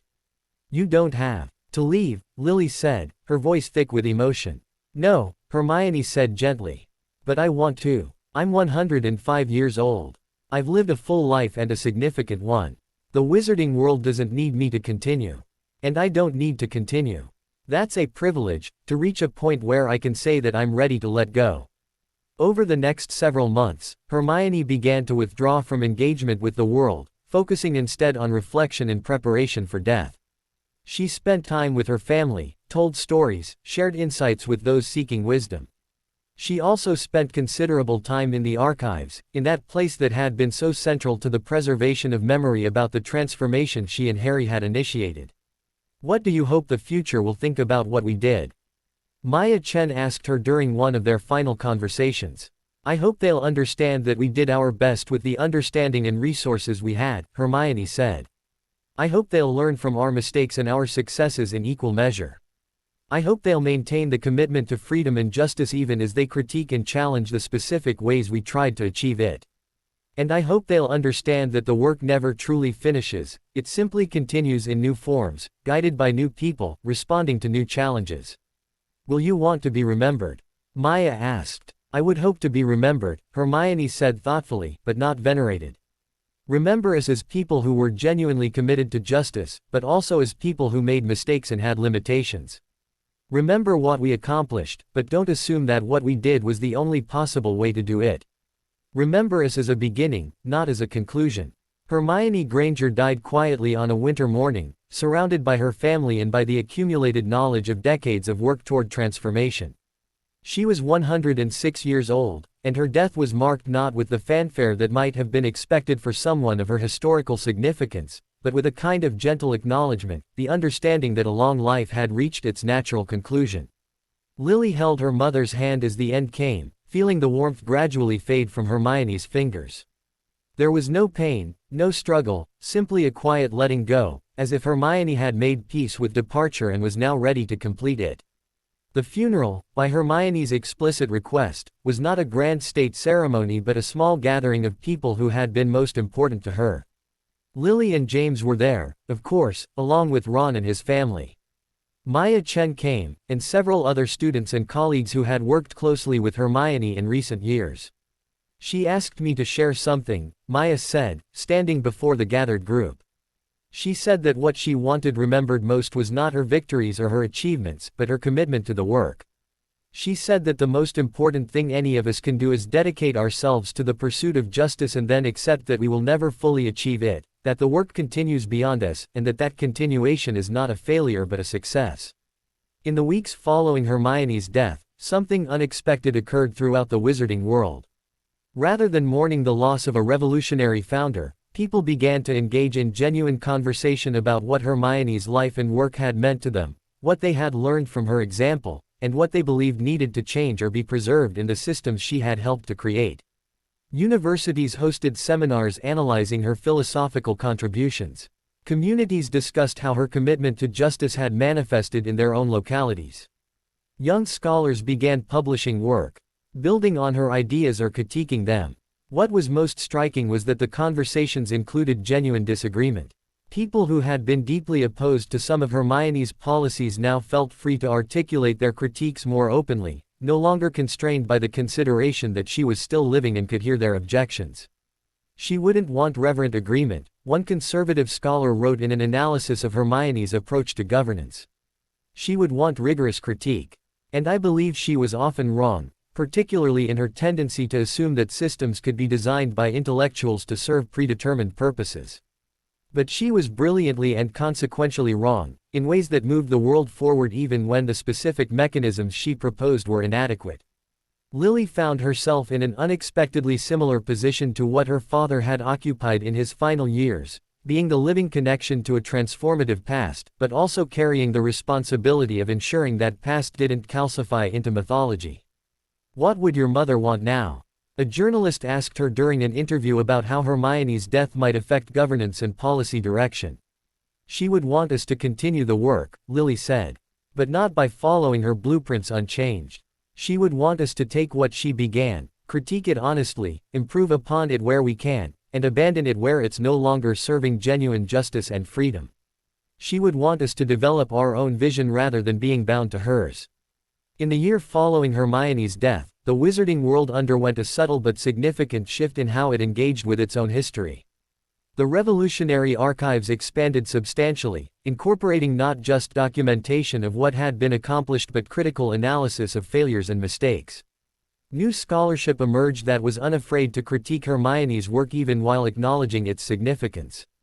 Debates occurred about whether the post-revolutionary systems had actually achieved their stated goals or whether they had simply replaced old forms of oppression with new ones that were harder to recognize.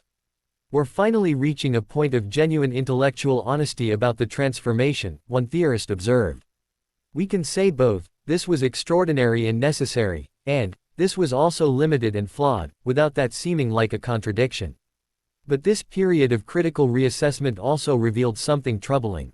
Some of the more conservative political movements began to use critique of the revolutionary period to argue for wholesale rejection of the systems that had been established. If the transformation was flawed and limited, one conservative politician argued, then perhaps we should reconsider whether the entire revolutionary project was justified. Perhaps we should explore whether a reformed version of the old systems might actually serve us better." Lily found herself having to defend not her mother's specific choices but the fundamental principle that transformation had been necessary, that the old systems truly had been oppressive and that maintaining them would have been wrong. "We can acknowledge that the transformation was imperfect," she argued in a public address. "We can identify specific ways that it failed to achieve its goals or created new problems. But we cannot retreat from the fundamental commitment that the old systems were inadequate and that the attempt to create something better was justified. The answer to imperfect change is not preservation of the status quo.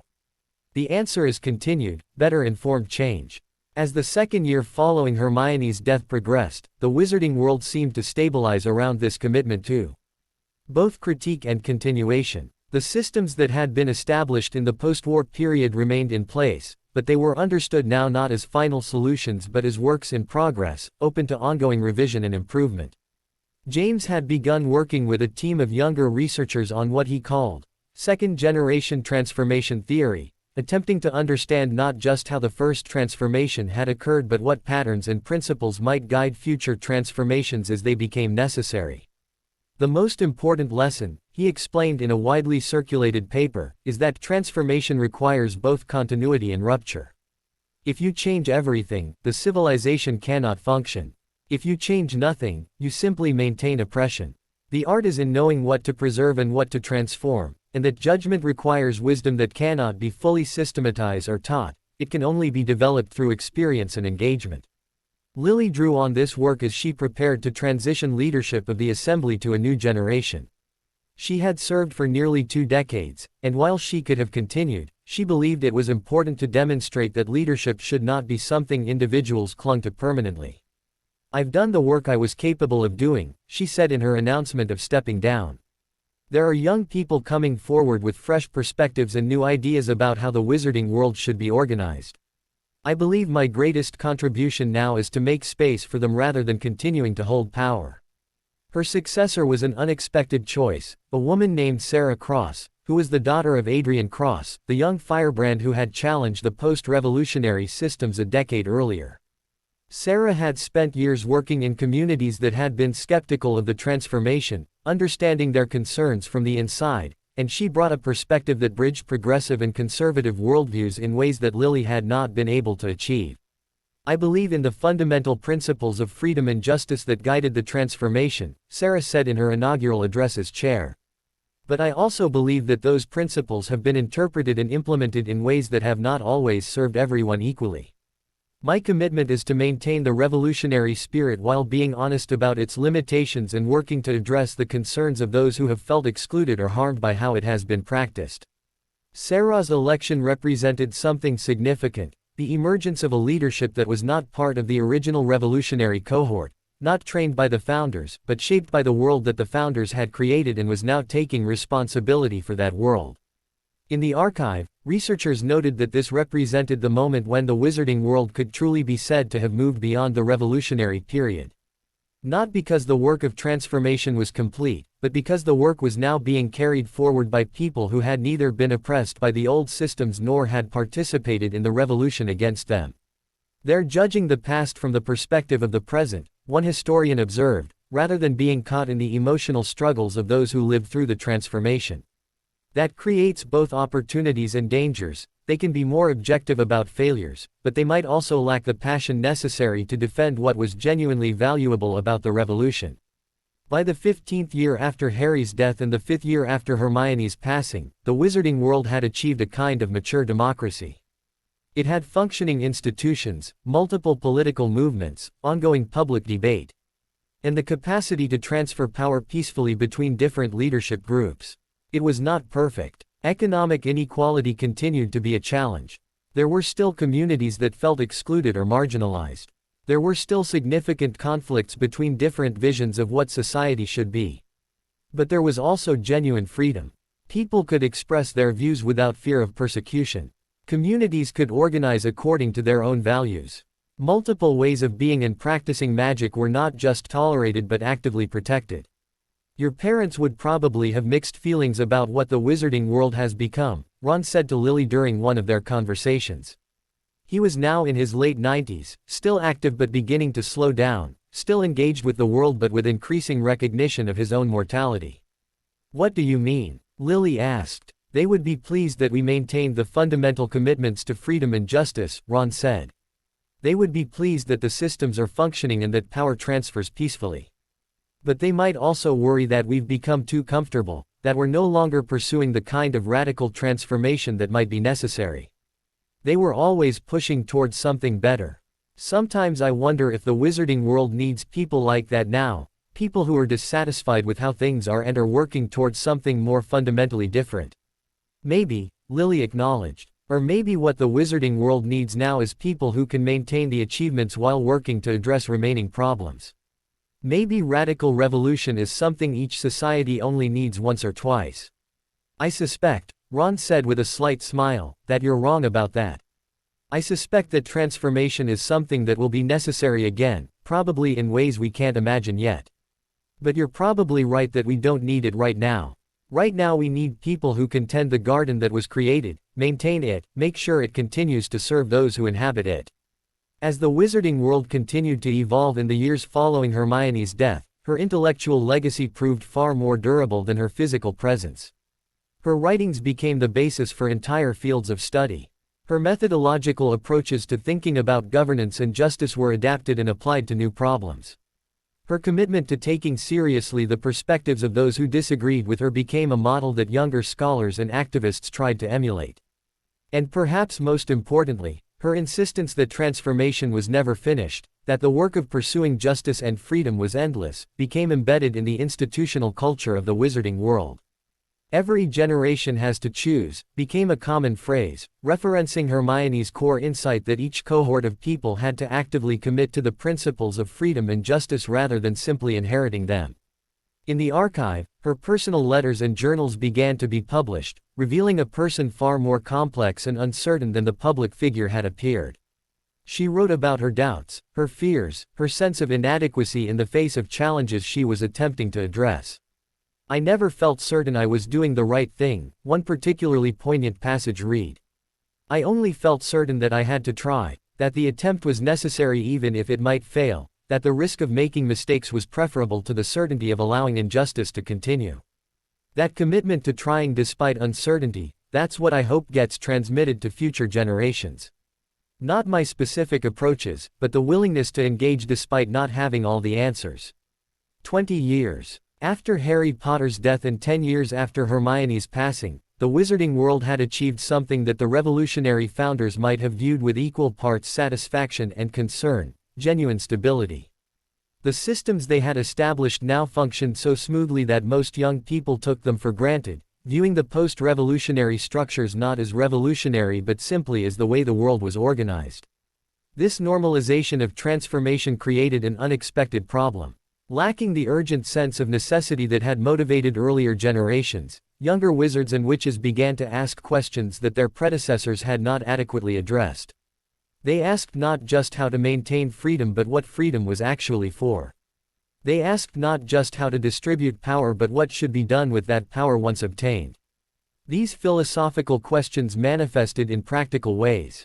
A movement emerged among young practitioners called the Purpose Collective, arguing that the wizarding world had become so focused on process, on ensuring fair decision-making and equal participation, that it had lost sight of substantive goals. We've created a perfect system for doing nothing, One of the collective's young philosophers, a brilliant theorist named David Kumar, argued in a widely circulated manifesto. We've established mechanisms for distributed decision-making that ensure no single faction can dominate, but that same mechanism prevents any decisive action. We can debate endlessly about what to do, but we can't actually commit to doing anything. Sarah Cross, now chair of the Assembly in her second term, found herself facing a very different kind of challenge than previous leaders had encountered. This was not a movement advocating revolution or preservation, not a faction seeking to overturn the systems or to entrench them further. This was a movement asking whether the systems were actually serving any meaningful purpose. They're not entirely wrong, James acknowledged when discussing the Purpose Collective's critique with his sister. He had continued his work on magical technological research but had become increasingly interested in philosophical questions about the nature of magical civilization and its relationship to meaning and purpose. "What do you mean?" Lily asked. She had stepped back from direct leadership but remained engaged as an advisor and elder statesman. "I mean that we've created extraordinarily efficient systems for managing disagreement and ensuring fairness," James said. "But fairness and efficiency aren't actually purposes. They're preconditions for pursuing purposes. The question the Purpose Collective is raising is, what purposes should we actually be pursuing?" This question led to a period of remarkable intellectual ferment throughout the wizarding world. Debates erupted about whether the wizarding world had any overarching purpose or whether it should be understood simply as a collection of communities pursuing their own purposes. Some argued for a new grand vision, that the wizarding world should dedicate itself to the advancement of magical knowledge, or to the achievement of genuine equality, or to the integration of magical and Muggle civilization. Others argued that such grand visions were inherently dangerous, that they tended to become the basis for imposing particular people's values on others. "We need purpose without tyranny," one philosopher wrote in an attempt to synthesize these opposing perspectives. "We need shared commitments that don't require uniformity of belief. We need to be able to say that we collectively value something, freedom, justice, knowledge, beauty, without assuming that everyone must pursue those values in identical ways." It was in this context of intellectual searching that a remarkable development occurred. Several young researchers, working independently in different institutions, began to focus on what they called intentional communities, communities that were deliberately organized around shared purposes rather than simply being geographic or administrative units. An intentional community might form around the purpose of advancing magical medicine. Another might dedicate itself to the restoration and preservation of magical ecosystems. A third might focus on exploring hybrid magical technological possibilities. What distinguished these from earlier experiments was that they were explicitly embracing purpose. They were saying that they wanted to organize their lives and efforts around something they believed mattered, even while remaining part of the broader wizarding world that didn't necessarily share that specific purpose. "This is actually brilliant," Hermione's successor at the archives, Maya Chen, observed as she documented this development. "They're taking the freedom that was established and using it not just to avoid oppression but to create meaningful lives. They're demonstrating that freedom without purpose is incomplete, but that purpose doesn't require oppression." By the middle of the 21st year after Harry's death, intentional communities had become a significant force in the wizarding world. There were dozens of them, organized around different purposes, attracting people who felt drawn to those particular missions.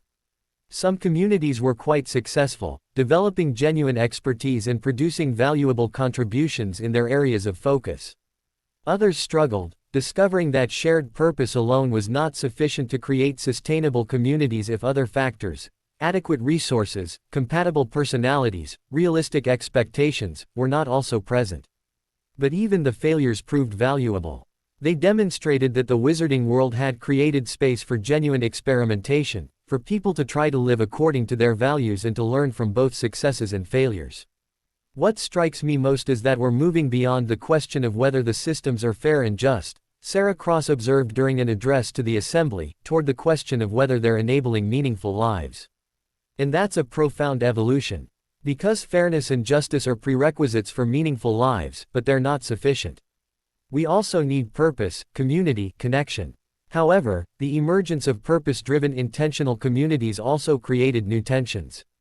There were those who felt that emphasizing particular purposes was divisive, that it created hierarchies where some purposes were valued more highly than others.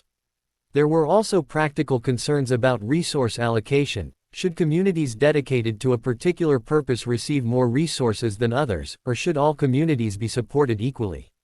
These questions became particularly acute when some intentional communities began to achieve remarkable success, producing innovations or discoveries that had broad benefits throughout the wizarding world.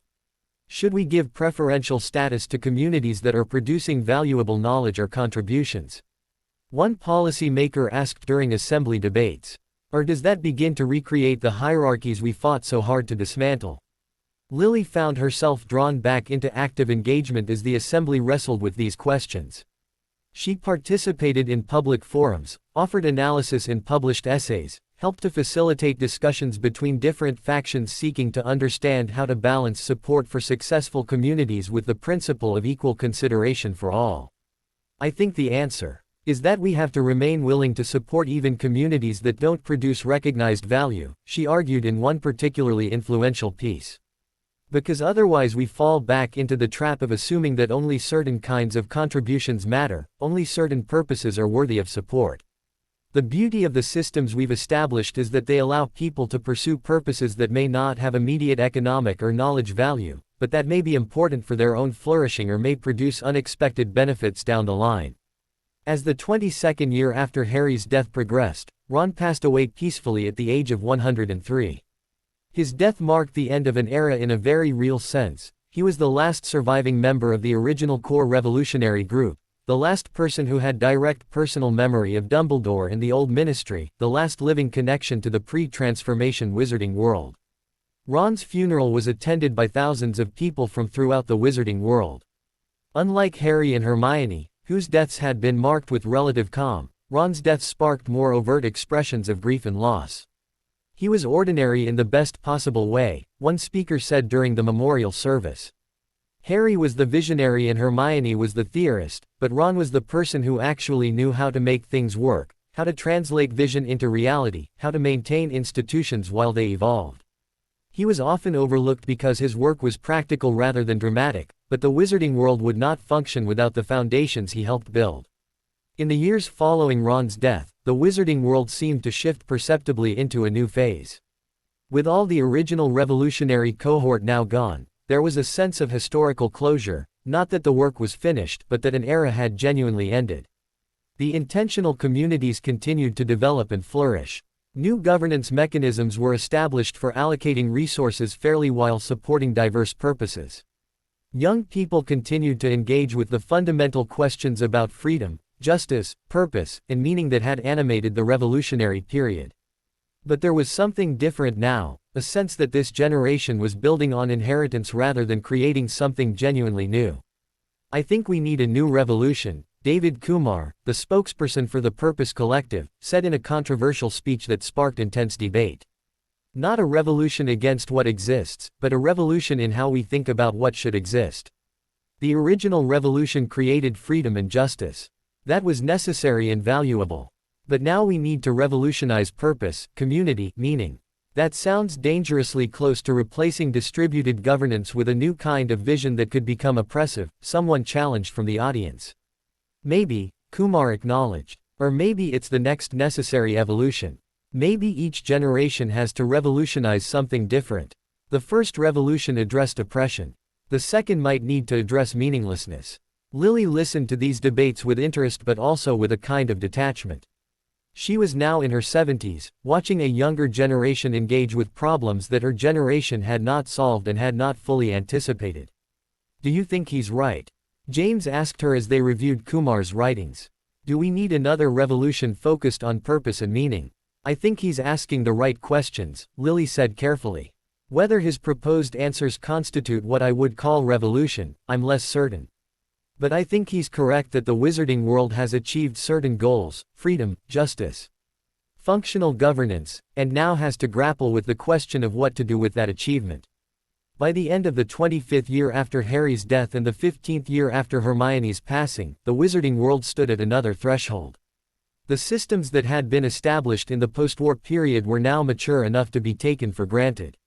The revolutionary cohort had entirely passed from living memory. New questions were being asked by people who had no personal memory of oppression or revolution. The challenge facing Sarah Cross and her generation of leaders was how to maintain the hard-won achievements of the revolution while remaining open to the critiques and innovations that the next generation was proposing. "It's not about defending what was accomplished," Sarah said in an interview reflecting on her 15 years of leadership. "It's about creating space for new accomplishment, new understanding, new ways of organizing society. If we try to preserve the revolution unchanged, we become precisely the kind of ossified authority that the revolution was meant to overturn." In the archives, historians began to note that they were reaching a curious milestone. The post-revolutionary period was now longer than the revolutionary period itself had been. What had begun as a radical departure from established norms had now become the established norm.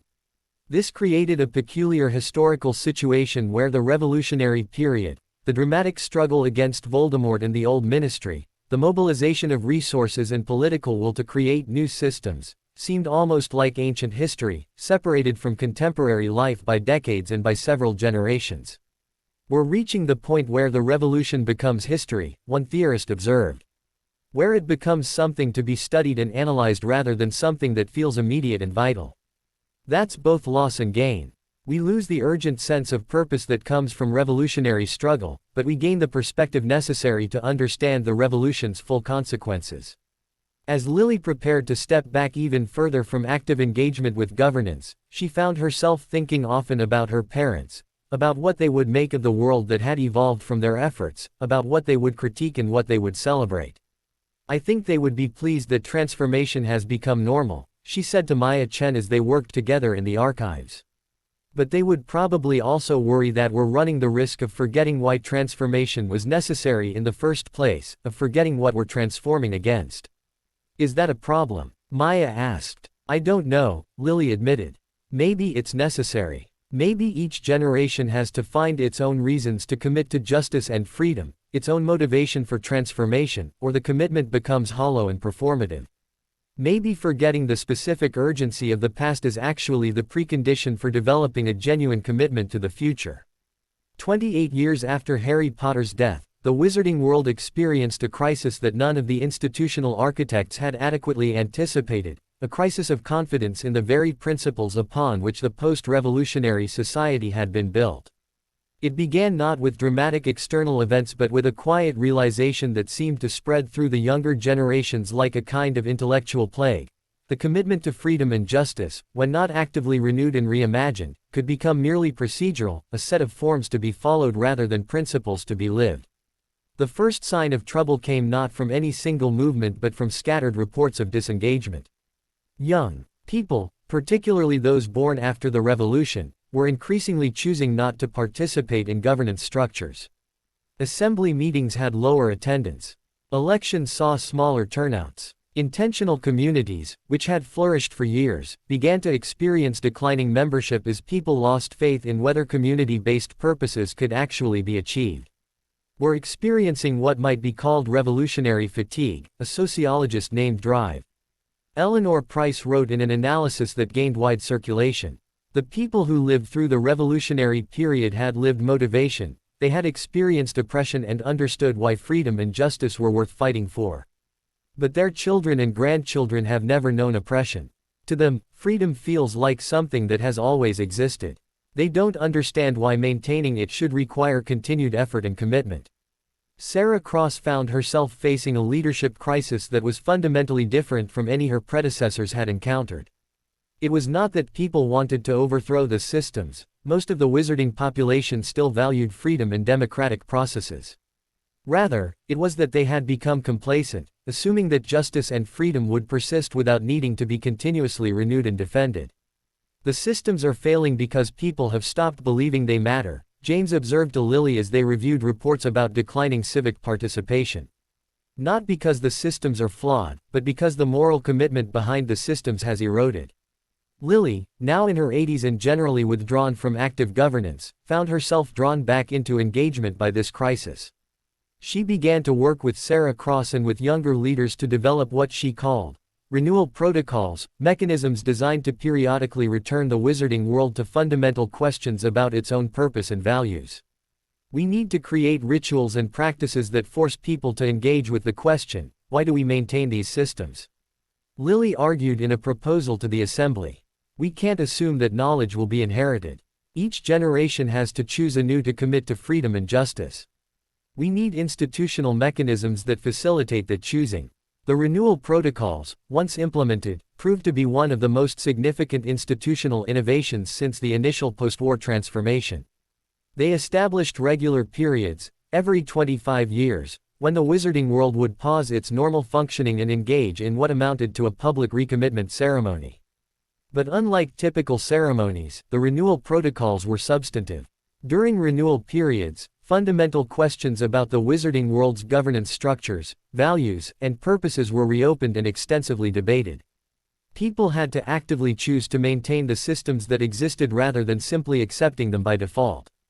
This is either brilliant or dangerously naive, one critic argued. You're essentially institutionalizing the possibility of revolution every 25 years.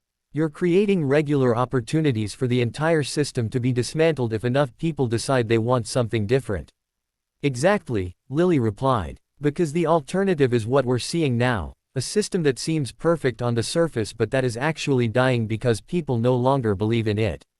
If people have to choose to maintain the system, then they will either commit to it meaningfully or replace it with something else.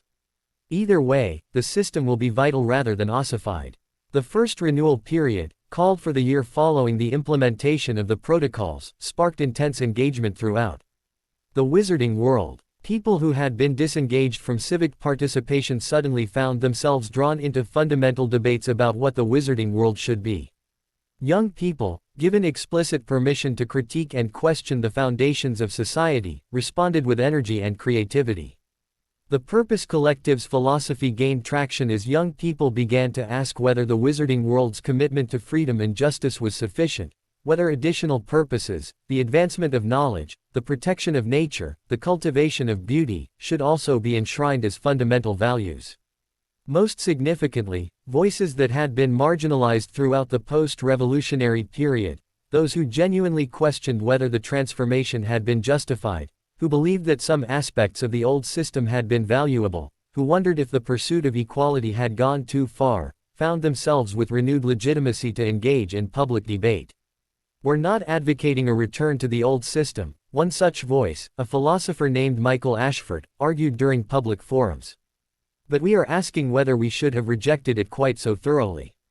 We are asking whether some traditions that were lost deserve to be preserved. We are asking whether the revolutionary impulse sometimes overcorrected. Rather than these critiques being seen as threatening to the system, Lily and Sarah worked to ensure they were understood as vital to the system's health. If we can't tolerate fundamental critique, Lily stated publicly, then we haven't actually created freedom. We've just created a new orthodoxy. By the end of the first renewal period, the wizarding world had made several significant decisions. It had recommitted to the fundamental principles of freedom and justice that had guided the initial transformation. But it had also explicitly acknowledged that these principles needed to be continually reinterpreted in light of new circumstances. Most significantly, it had decided to add 3 additional values to the foundational commitments of post-revolutionary society: pursuit of knowledge, stewardship of the natural world, and cultivation of beauty. These aren't replacing freedom and justice, one assembly member explained to her constituents. They're complements to them. They're saying that what we value in our society goes beyond just ensuring that people aren't oppressed. We also want to advance understanding, care for our natural world, and support the creation of beauty. This expansion of foundational values led to significant shifts in how resources were allocated and how communities organized themselves. Some regions began to establish research foundations dedicated to advancing magical knowledge. Others organized environmental protection initiatives. Still others focused on the cultivation of arts and cultural practices. What was remarkable was that these developments occurred not through centralized direction but through communities choosing to pursue these values because they had explicitly recommitted to them during the renewal period. This is what genuine cultural transformation looks like, James observed, studying these developments. Not something imposed from above, but something that emerges from people freely choosing to organize their lives according to shared values that they have themselves affirmed. In the years following the first renewal period, the wizarding world experienced what some called a cultural renaissance. With renewed sense of shared purpose but also with freedom to interpret that purpose in diverse ways, communities began to flourish in ways that had not been evident in the previous decades. New artistic movements emerged that blended magical and muggle aesthetics. Research initiatives produced innovations in magical understanding. Environmental initiatives began to address ecological damage that had accumulated over centuries. Most importantly, the wizarding world's younger generations, having been given genuine voice in the fundamental renewal of society, began to re-engage with civic participation. Attendance at assembly meetings increased. Elections saw higher voter turnout. Young people began to run for positions in governance, contributing energy and perspective that had been lacking. "We created something like what the founders intended," Sarah Cross reflected as she approached the end of her tenure as chair. "Not a finished society, but a living one, capable of growth and change, requiring constant renewal and recommitment, but vital and engaged." However, the renewed engagement also revealed new tensions that the post-revolutionary systems had not adequately addressed. Some communities, in their enthusiasm for pursuing the new foundational values, began to implement policies that conflicted with the commitment to freedom. A community that had dedicated itself to environmental stewardship began to restrict what kinds of magical practices were permitted, arguing that certain traditional approaches were harmful to ecosystems. A research foundation focused on advancing magical knowledge established standards that effectively excluded people without certain credentials, recreating hierarchies that the post-revolutionary society had supposedly eliminated. "We're discovering that even good values, pursued without sufficient attention to freedom and justice, can become oppressive," Lilly said, studying reports of these developments. "We've simply added another dimension along which tyranny can occur." This realization led to further refinements of the post-revolutionary systems. Mechanisms were established to ensure that the pursuit of knowledge, stewardship, and beauty never became justifications for restricting freedom or imposing unjust hierarchies. By the time Lily reached her 90s and began to contemplate her own approaching mortality, the wizarding world had evolved into something that was genuinely unlike anything that had existed before. It maintained the fundamental commitment to freedom and justice that had animated the initial revolution. But it had also moved beyond the somewhat narrow focus on those values to embrace a more complex understanding of what constituted a good society. The systems of governance that had been established in the post-war period continued to function, but they had been significantly refined and updated based on decades of experience. Most importantly, there had emerged a culture of continuous renewal, a recognition that each generation had to actively choose to maintain and adapt the society they had inherited, rather than assuming that the choices made by previous generations would endure indefinitely. "Your parents would recognize this world," James said to Lily one evening as they walked through Hogwarts, watching students study traditional magic in the renovated areas and hybrid approaches in newer sections. "It grows from what they created. But it's also genuinely different from anything they imagined. That's how it should be," Lily said, her voice carrying the weight of age but also genuine satisfaction. "If what they created was truly revolutionary, then it should have unleashed possibilities that neither they nor I could have anticipated. And it has. The world continues to transform, and that transformation is now guided by people who have never known the old system, who have no need to defend something old but every motivation to create something new." As Chapter 16 drew toward its close, the wizarding world stood at yet another threshold. The initial revolutionary period had given way to decades of consolidation and gradual refinement. That had given way to a crisis of meaning and disengagement that had been resolved through the implementation of renewal protocols. Now, with renewed energy and expanded values, the wizarding world faced new questions and new possibilities. And somewhere in the archives, in the accumulated documentation of transformation, historians and theorists worked to make sense of a society that had learned to continuously remake itself without destroying the foundations upon which it stood. It was complex, messy, often frustrating, and occasionally beautiful.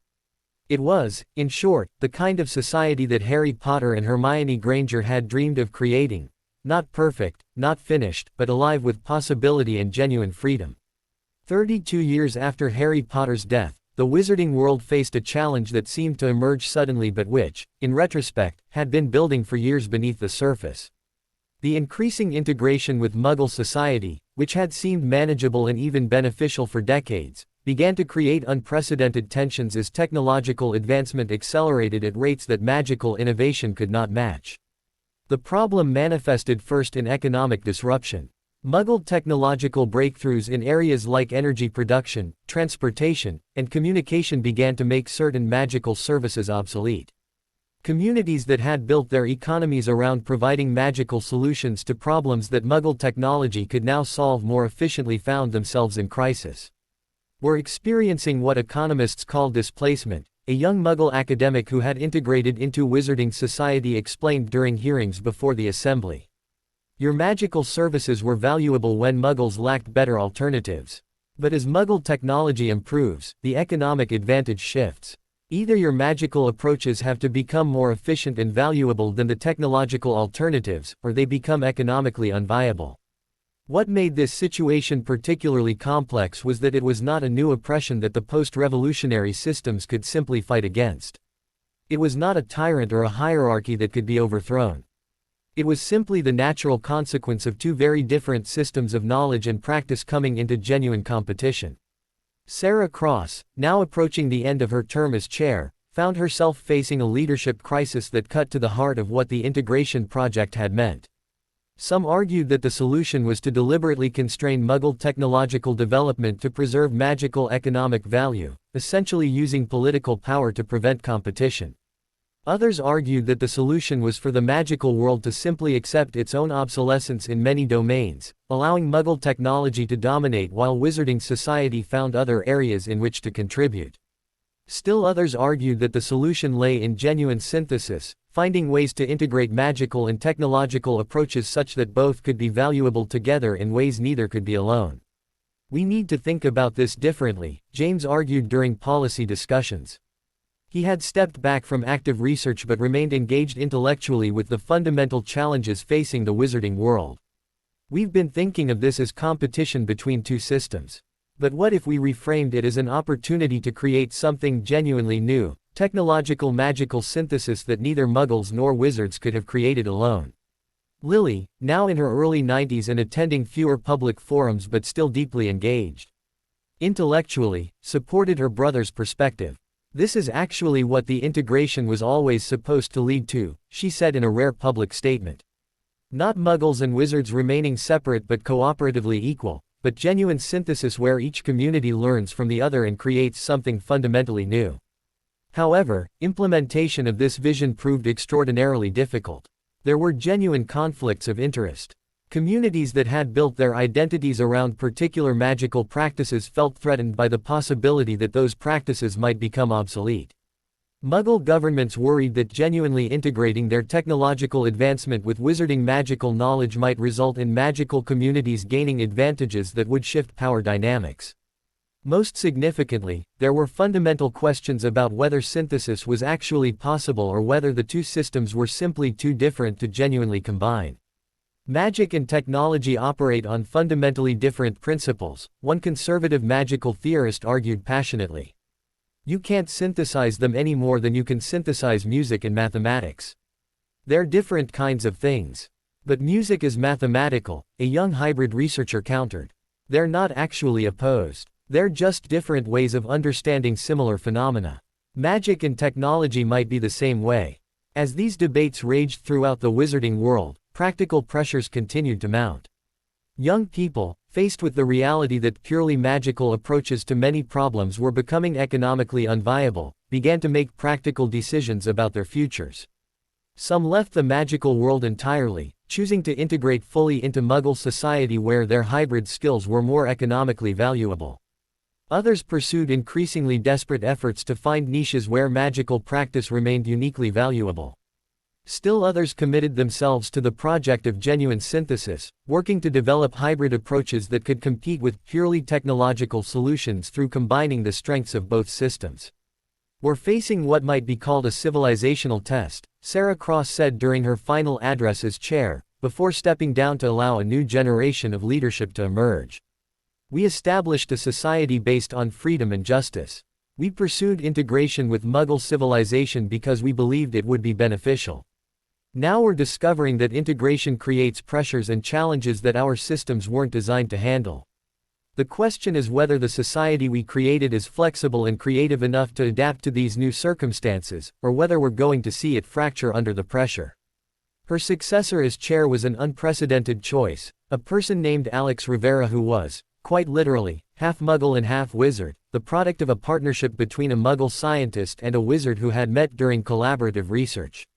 "I represent what synthesis could look like," Alex said in her inaugural address. "I was raised with both magical and technological knowledge. I understand both systems deeply. And I believe that this hybrid perspective is actually what we need to lead the wizarding world through this crisis. Not someone trying to defend one system against the other, but someone who understands that both have value and that genuine synthesis is possible." Alex's leadership style proved significantly different from her predecessors. She actively encouraged joint Muggle-Wizard research initiatives. She worked to establish educational programs that taught both magical and technological approaches simultaneously, allowing students to understand how they might complement each other. She also made a controversial decision to deliberately allocate resources toward technological infrastructure in the magical world, arguing that attempting to resist Muggle technological superiority was futile and that embracing and adapting technology was the only viable long-term strategy. This decision sparked intense resistance. Conservative magical communities argued that Alex was betraying the wizarding world's distinctive identity, that she was hastening the very obsolescence she claimed to be trying to prevent. But Alex held firm, arguing that true distinctive identity came not from resisting external change but from how one chose to respond to change, what values were maintained in the face of disruption. "We don't lose our identity by using Muggle technology," she argued in response to critics. "We lose our identity if we use that technology without maintaining the core values that have defined us: freedom, justice, the pursuit of knowledge, care for natural systems.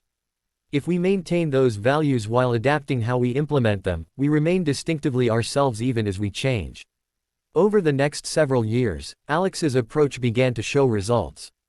Young researchers, working with both magical and technological approaches, began to develop hybrid solutions to problems that neither purely magical nor purely technological approaches could fully solve. A disease that Muggle medicine could suppress but not cure was successfully treated through a combination of technological diagnosis and magical healing. Energy systems were created that combined Muggle electrical generation with magical energy storage and distribution, creating something that was neither purely technological nor purely magical but genuinely hybrid. Environmental restoration projects combined Muggle-heavy equipment with magical environmental healing, achieving results that would have been impossible with either approach alone. "This is what synthesis actually looks like," James said, studying reports of these projects. "Not compromise where both sides give up something, but genuine integration where both sides gain capabilities they couldn't have achieved alone." However, even as these successes accumulated, new tensions emerged. The hybrid approaches required people to have expertise in both systems, creating a new form of elite, people with the education and capability to work in hybrid domains. This threatened to recreate exactly the kind of hierarchy that the post-revolutionary society had fought to eliminate. "We're creating a new class of people," one sociologist warned, "the hybrid specialists who are far more valuable and powerful than people who have expertise in only one system. That could easily become a new basis for oppression and inequality." This realization forced Alex and her advisors to grapple with another fundamental question: how could the society maintain commitment to genuine equality and distributed power while also recognizing that some people had specialized expertise that others lacked?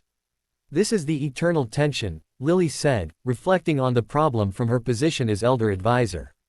"How do you maintain equality in a complex society where people have radically different knowledge and capabilities?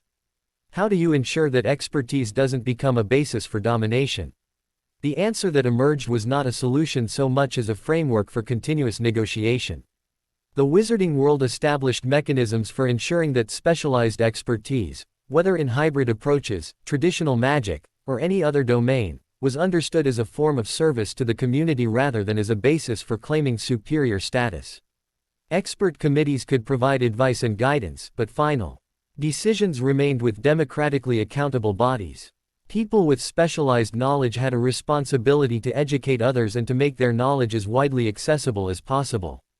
Economic rewards for specialized expertise were capped to prevent them from becoming a basis for creating new wealth disparities.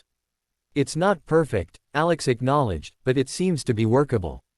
It allows us to benefit from specialized expertise while maintaining the democratic and egalitarian principles we've committed to. By the end of 35 years after Harry's death, the wizarding world had begun to stabilize around a model that was genuinely unprecedented. It was a society of genuine synthesis, not muggles and wizards remaining separate, and not the magical world being absorbed into muggle civilization, but a genuine blending where both traditions contributed to something new. It was messier than anyone would have preferred.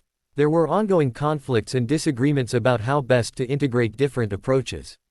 There were communities that had chosen to resist integration and were allowed to maintain their separation. But there was also genuine creativity, genuine innovation, and a sense that the society was capable of addressing challenges that emerged rather than being locked into predetermined forms. "Your parents created the possibility for this," James said to Lily as they reviewed the state of the wizarding world after 35 years of post-revolutionary development. "They didn't imagine this specific synthesis. But they created the institutional and philosophical framework that made it possible, the commitment to freedom, the willingness to challenge established forms, the belief that transformation could be guided by deliberate choice rather than just occurring through external pressure. I think they would be surprised by some of what has happened," Lily said thoughtfully. "But I think they would also recognize that the fundamental work continues, the work of building a society that honors freedom and justice while remaining open to growth and change."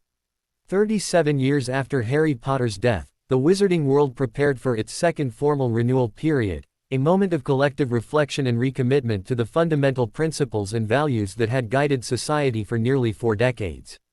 This second renewal came at a very different moment than the first had. Where the first renewal had emerged from a crisis of disengagement and loss of meaning, the second emerged from a period of genuine flourishing. The synthesis of magical and technological approaches had created unprecedented innovation. The economy was stable and growing. Governance structures were functioning smoothly. Yet beneath this surface prosperity, questions were beginning to emerge that suggested the society was approaching another transformation point.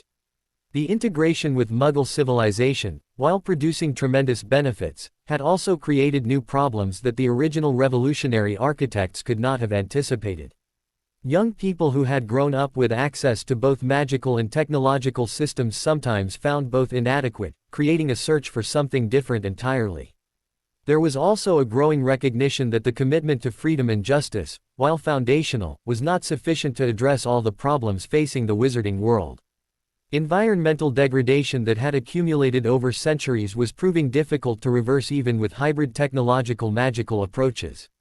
Social connection and community, which had seemed to be natural consequences of freedom and equality, were actually proving difficult to maintain in a society where people had unprecedented mobility and choice. About where and how to live. "We're facing what I would call the crisis of affluence," one theorist wrote in an influential analysis. "When basic needs are met and freedom is secured, when there is opportunity for growth and flourishing, people begin to ask deeper questions about meaning, purpose, and belonging. The systems we've created are excellent at providing freedom and opportunity, but they're less effective at addressing the human need for connection and meaning." Lily, now in her late 90s and facing her own approaching mortality, found herself drawn into the preparation for the second renewal with unusual intensity. She worked with Alex Rivera and with younger leaders to develop frameworks that would allow the wizarding world to grapple with these deeper questions. "What we're facing is not a crisis of the systems themselves," Lily argued during planning sessions. "The systems are working well. What we're facing is a question about what the systems are supposed to accomplish. Are they just supposed to secure freedom and justice? Or are they supposed to enable human flourishing in a deeper sense?" This question proved remarkably generative.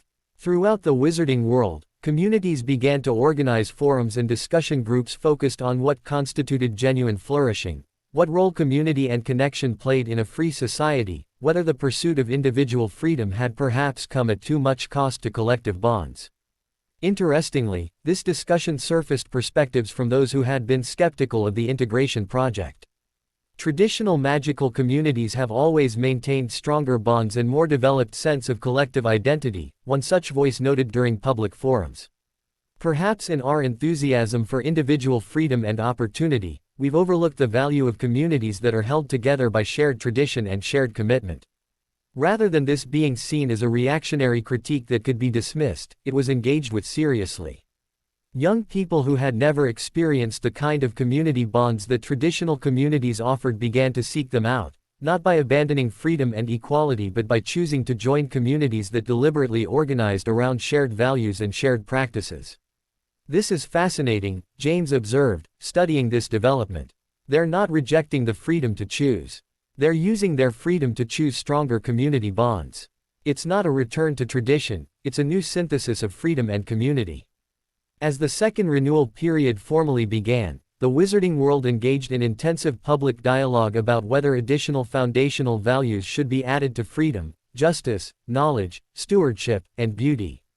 The proposal that gained most traction was to add community as a foundational value, not in a way that would constrain individual freedom, but in a way that would explicitly recognize that humans flourish best when connected to communities and that the society should actively support the creation and maintenance of meaningful community bonds.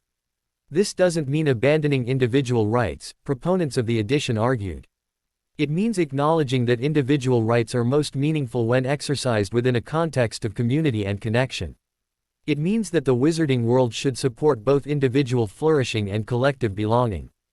However, this proposal sparked significant debate. Critics worried that elevating community as a foundational value could become a justification for pressuring people to conform to community norms, to suppress individuality in service of group cohesion. We fought hard for the freedom to be different, to pursue our own values and visions. One critic argued, "I'm concerned that making community a foundational value means undermining that hard-won freedom." The debate led to a more sophisticated formulation. What would be added to the foundational values was not community, in the abstract, but rather, the freedom to create and participate in meaningful communities. This preserved the commitment to individual freedom while explicitly acknowledging the human need for and value of community bonds. This formulation resonated widely, and by the end of the second renewal period, the wizarding world had formally recommitted to its previous values while adding this new understanding of community as something that should be enabled and supported through institutional structures and through deliberate community-building efforts.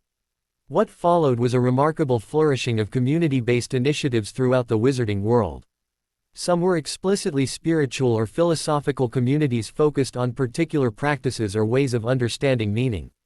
Others were occupational communities where people practicing similar crafts or professions created bonds around their shared work. Still others were geographic communities that renewed commitment to place-based belonging and connection. What made these developments different from simple nostalgia for pre-modern forms of community was that they were built explicitly on the foundation of freedom and equality. People chose to join communities, could leave if they wished, and communities that became oppressive or constraining were challenged and reformed. This is mature communalism, one sociologist wrote, studying these developments. It's community without coercion, belonging without oppression, collective identity without individual sacrifice. It may be the first time in human history that we've actually achieved this balance at scale. However, this new emphasis on community also created unexpected tensions. Communities that were united by strong shared values and practices sometimes began to develop distinct subcultures and ways of being that were quite different from other communities. While this diversity was generally celebrated, it also created moments of genuine cultural conflict, when communities with very different values had to interact or when individuals moved between communities and struggled with the different norms and expectations. We're discovering that creating space for genuine community also means creating space for genuine difference, Alex noted during discussions of how to manage these tensions. And genuine difference sometimes creates conflict. That's not a sign that the system is failing.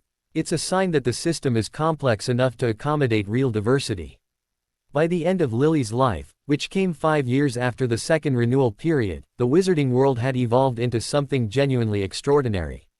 It was a society that had managed to maintain the core commitments to freedom and justice that had animated the original revolution, while also accommodating the human needs for community, meaning, beauty, and knowledge that emerged as those foundational commitments were secured. Most remarkably, it had done so while remaining genuinely open. Communities could experiment with different ways of organizing themselves, different values could be prioritized in different contexts, and there was constant negotiation about how to balance different values when they came into tension. She would be pleased, James said, attending his sister's funeral at the age of 88. Lily had lived longer than Harry and had seen much more of the long-term consequences of the transformation. Not with everything, Lily always believed we could do better. But I think she would recognize that. We've built something real, something that honors what she and our parents fought for while continuing to evolve. In the archives, historians and theorists began to develop more sophisticated understandings of what the wizarding world had actually achieved. The initial revolution had been about overturning oppression and establishing freedom and justice. The second wave of development had been about creating space for different approaches to pursuing these values. The third wave, the one that had just concluded with Lily's passing, had been about recognizing that freedom and justice, while necessary, were not sufficient for human flourishing. Each generation has had to learn and add something that the previous generation didn't fully grasp, one theorist wrote. The founders understood that change was necessary. The second generation understood that different changes could be valid. The third generation understood that some things that had been rejected in the revolution, community, tradition, meaningful belonging, actually contained value that was worth preserving and integrating into the new society. As Chapter 18 concluded, the wizarding world stood in a moment of genuine equilibrium, not static, but genuinely balanced between multiple valid ways of being and organizing society. It was a balance that would undoubtedly be disrupted again. New challenges would emerge. New generations would contest what their predecessors had built. The work of transformation would continue. But for the moment, there was a sense that something important had been achieved, a society that could genuinely honor both freedom and community, both innovation and tradition, both individual and collective flourishing. It was not perfect, but it was alive, and it continued to evolve in response to the needs and visions of the people who inhabited it. 50 years after Harry Potter's death, the wizarding world had undergone transformation so complete that it was difficult for young people to imagine what life had been like before. The old ministry system existed now only in historical records and in the aging memories of those who had lived through it. James Potter, now in his mid-90s and considered one of the elder statespeople of the wizarding world, found himself increasingly called upon to reflect on what the past 50 years had meant. He had seen his parents revolutionize society, watched his sister navigate the complexities of leading during periods of fundamental change, and now was witnessing a generation of leaders who had never known anything but the post-revolutionary society. The contemporary wizarding world bore both surprising resemblance to and significant differences from what Harry and Hermione had envisioned. The fundamental commitments to freedom, justice, knowledge, beauty, stewardship, and community that had been established through successive renewal periods remained intact. But how those commitments were expressed and pursued had evolved dramatically. The governance structures that had seemed revolutionary 50 years earlier now seemed almost quaint to many young wizards and witches. The assembly that Lily had chaired and later reformed functioned efficiently, but there were increasingly sophisticated technological systems that allowed for even more distributed participation.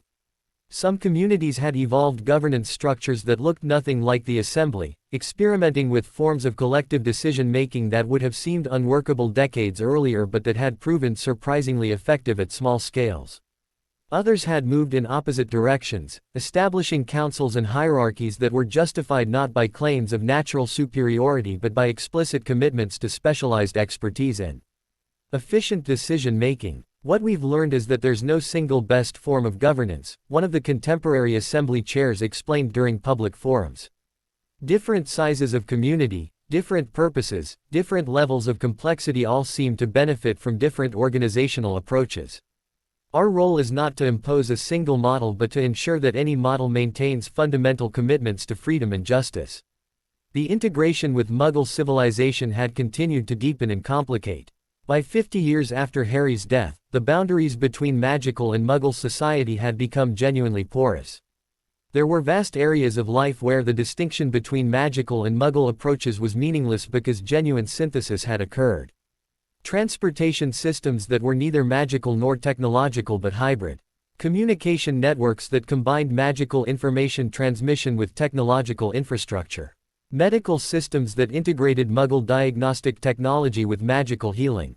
Entertainment and arts that blended magical and technological approaches in ways that neither community could have achieved alone.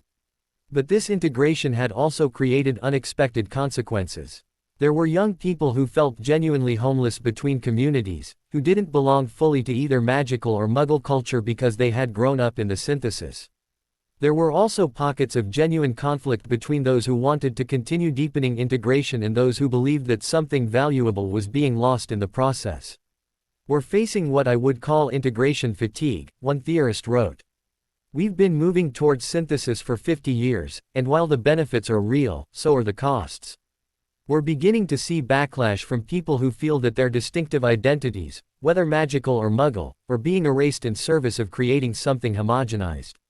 This concern led to the third major institutional innovation since Harry's death, the establishment of what were called preservation zones, geographic and institutional spaces where communities could deliberately choose to limit integration and maintain distinctive practices. Unlike the distinctive practice communities that had been established decades earlier, which had emphasized tradition over integration, the preservation zones were more philosophically neutral. They could be spaces where purely traditional approaches were maintained, or spaces where purely technological approaches were pursued, or anything in between. The key principle was that communities within preservation zones had the right to deliberately limit hybrid approaches if they believed doing so was important for maintaining distinctive identity. "This is a mature response to a complex problem," James observed. "We're not forcing everyone to participate in synthesis. We're creating space for those who want to participate in the deep integration while also creating space for those who want to maintain more bounded approaches. That requires more sophistication than earlier generations developed, but I think it's actually more genuinely committed to freedom." However, the establishment of preservation zones also revealed something troubling. Some communities used the preservation zone framework to establish norms and practices that limited individual freedom. A community dedicated to preserving purely magical practices began to pressure those in the community who wanted to engage with technological approaches to either conform or leave. A Muggle majority community attempted to restrict wizards from participating in community governance on grounds that their magical abilities constituted unfair advantage. These developments forced the wizarding world to grapple again with the fundamental tension between community autonomy and individual freedom. "We can't establish zones where people are free to oppress others in the name of preservation," one activist argued passionately. "The commitment to freedom and justice has to extend everywhere, even in communities that are explicitly defined by limited approaches."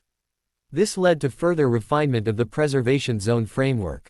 Communities within such zones had the right to maintain limited approaches, but they could not use that limitation to justify oppressing individuals or violating basic rights.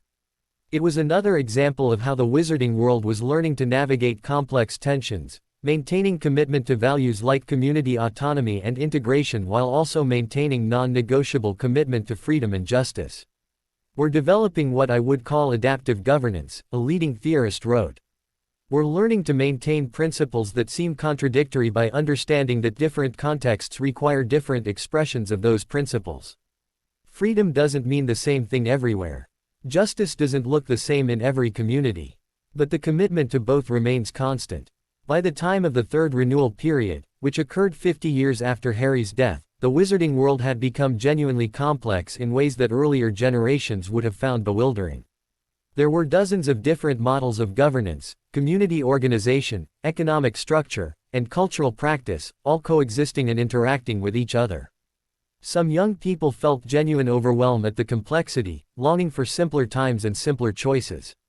Others found the complexity exhilarating, seeing in it the full flowering of the freedom that the original revolution had promised. The Third Renewal period led to additional refinements and expansions of the foundational values. The commitment to freedom and justice, knowledge and beauty, stewardship and community was supplemented by explicit commitments to intellectual humility, the recognition that any perspective on how to organize society was necessarily limited and incomplete. By adding intellectual humility as a value, one of the renewal advocates explained, "We're saying that we're making this commitment with the explicit understanding that we might be wrong, that future generations might need to overturn what we've established, and that's okay. It's not failure. It's the natural evolution of human societies. As James reflected on the 50 years that had passed since his father's death, he found himself marveling at how much had changed while also remaining recognizable as a continuation of what had been begun. The revolution didn't end, he said in an interview for the archives. It transformed. It became less dramatic, less about overthrowing an obvious enemy and more about navigating complexity, managing tensions, balancing competing values. But it's still revolution in the sense that we continue to ask whether things could be different, better, more just. We continue to be willing to transform ourselves. 100 years after the initial defeat of Voldemort, the Wizarding world organized celebrations that were simultaneously commemorative and forward-looking. The centennial was not treated as an ending but as a marker, a moment to acknowledge how far transformation had traveled while recognizing that the journey continued. James Potter, now 110 years old and among the last living people who had direct personal memory of the revolutionary period, participated in the ceremonies with a sense of profound satisfaction mixed with humility. He had lived to see his parents' vision mature into something far more complex and nuanced than they could have imagined. The archives, which had grown to contain not just records of the post-revolutionary period but comprehensive documentation of the entire history of the transformation, released a special centennial edition that included perspectives from people across the Wizarding world. There were contributions from those who had benefited tremendously from the transformation. There were also contributions from those who had lost status or advantages when the old system fell. There were critiques of how the transformation had been implemented and analyses of places where it had fallen short of its ideals. Most significantly, there were reflections from young people who had never known anything but the post-revolutionary world, asking whether the commitments their ancestors had made remained valid, whether the systems that had been established continued to serve their purposes. The most important thing I notice, one such young person wrote, is that the people who created the revolution didn't try to freeze it. They created systems that allowed it to continue evolving. Each generation has been able to challenge what they inherited, to ask whether it's still serving its purpose, to modify it according to their own understanding. That seems to me to be the deepest expression of the revolutionary spirit, not a particular set of outcomes, but a commitment to continuous transformation guided by the people affected by it. 100 years after Voldemort's defeat, the Wizarding world had become genuinely unrecognizable to someone transported from the pre-revolutionary period. The institutions that had seemed so fundamental, the Ministry, the Hogwarts house system, the hereditary pureblood aristocracy, had all been dismantled or transformed so thoroughly that they existed now only as historical references. But what might have been surprising was how much continuity also remained. Hogwarts still stood as the center of magical education, though its structures and curricula had transformed completely. Magical communities still organized themselves around shared values and practices, though these were now chosen rather than inherited. The fundamental understanding that humans needed both individual freedom and meaningful community, both innovation and tradition, both care for knowledge and care for each other, these commitments had not just survived but had deepened and become more sophisticated. Your parents' greatest achievement, a contemporary philosopher wrote in an essay celebrating the centennial, was not that they created a perfect system. It was that they created systems capable of recognizing their own imperfection and of being willing to transform themselves. They created institutions that could grow and learn. They created a society that could acknowledge mistakes and correct course. That is revolutionary not because it was successful in achieving a particular vision, but because it was successful in creating the possibility for ongoing vision-making. 100 years after the defeat of Voldemort, young wizards and witches were engaged in their own struggles for transformation. Some fought for even deeper integration of magical and Muggle civilization, arguing that the synthesis so far had not gone far enough. Others argued for what they called de-integration, advocating for a return to more separated communities with distinctive identities.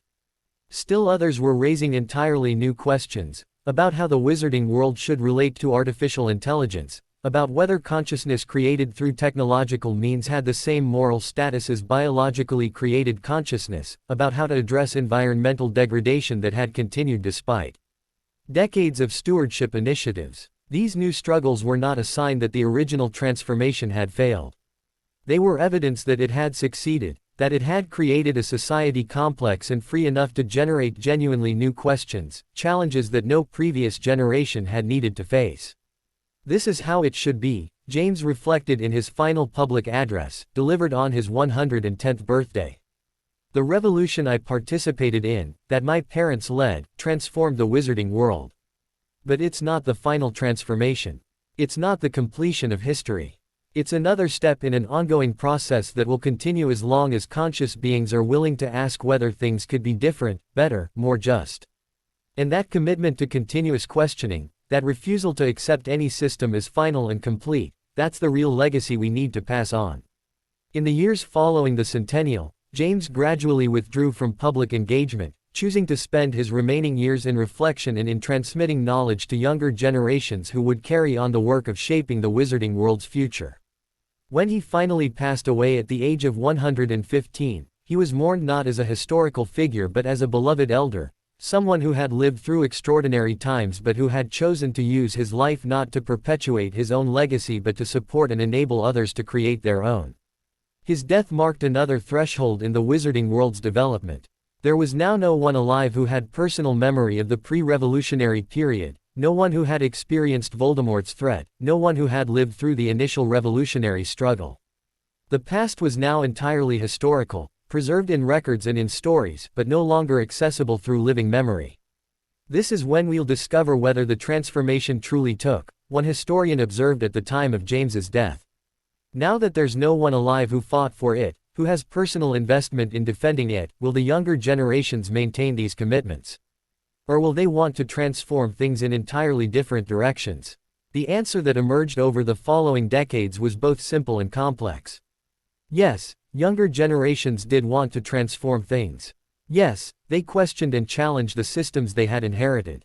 But they did so not out of rejection of what had been built, but out of genuine engagement with the principles that had animated the building.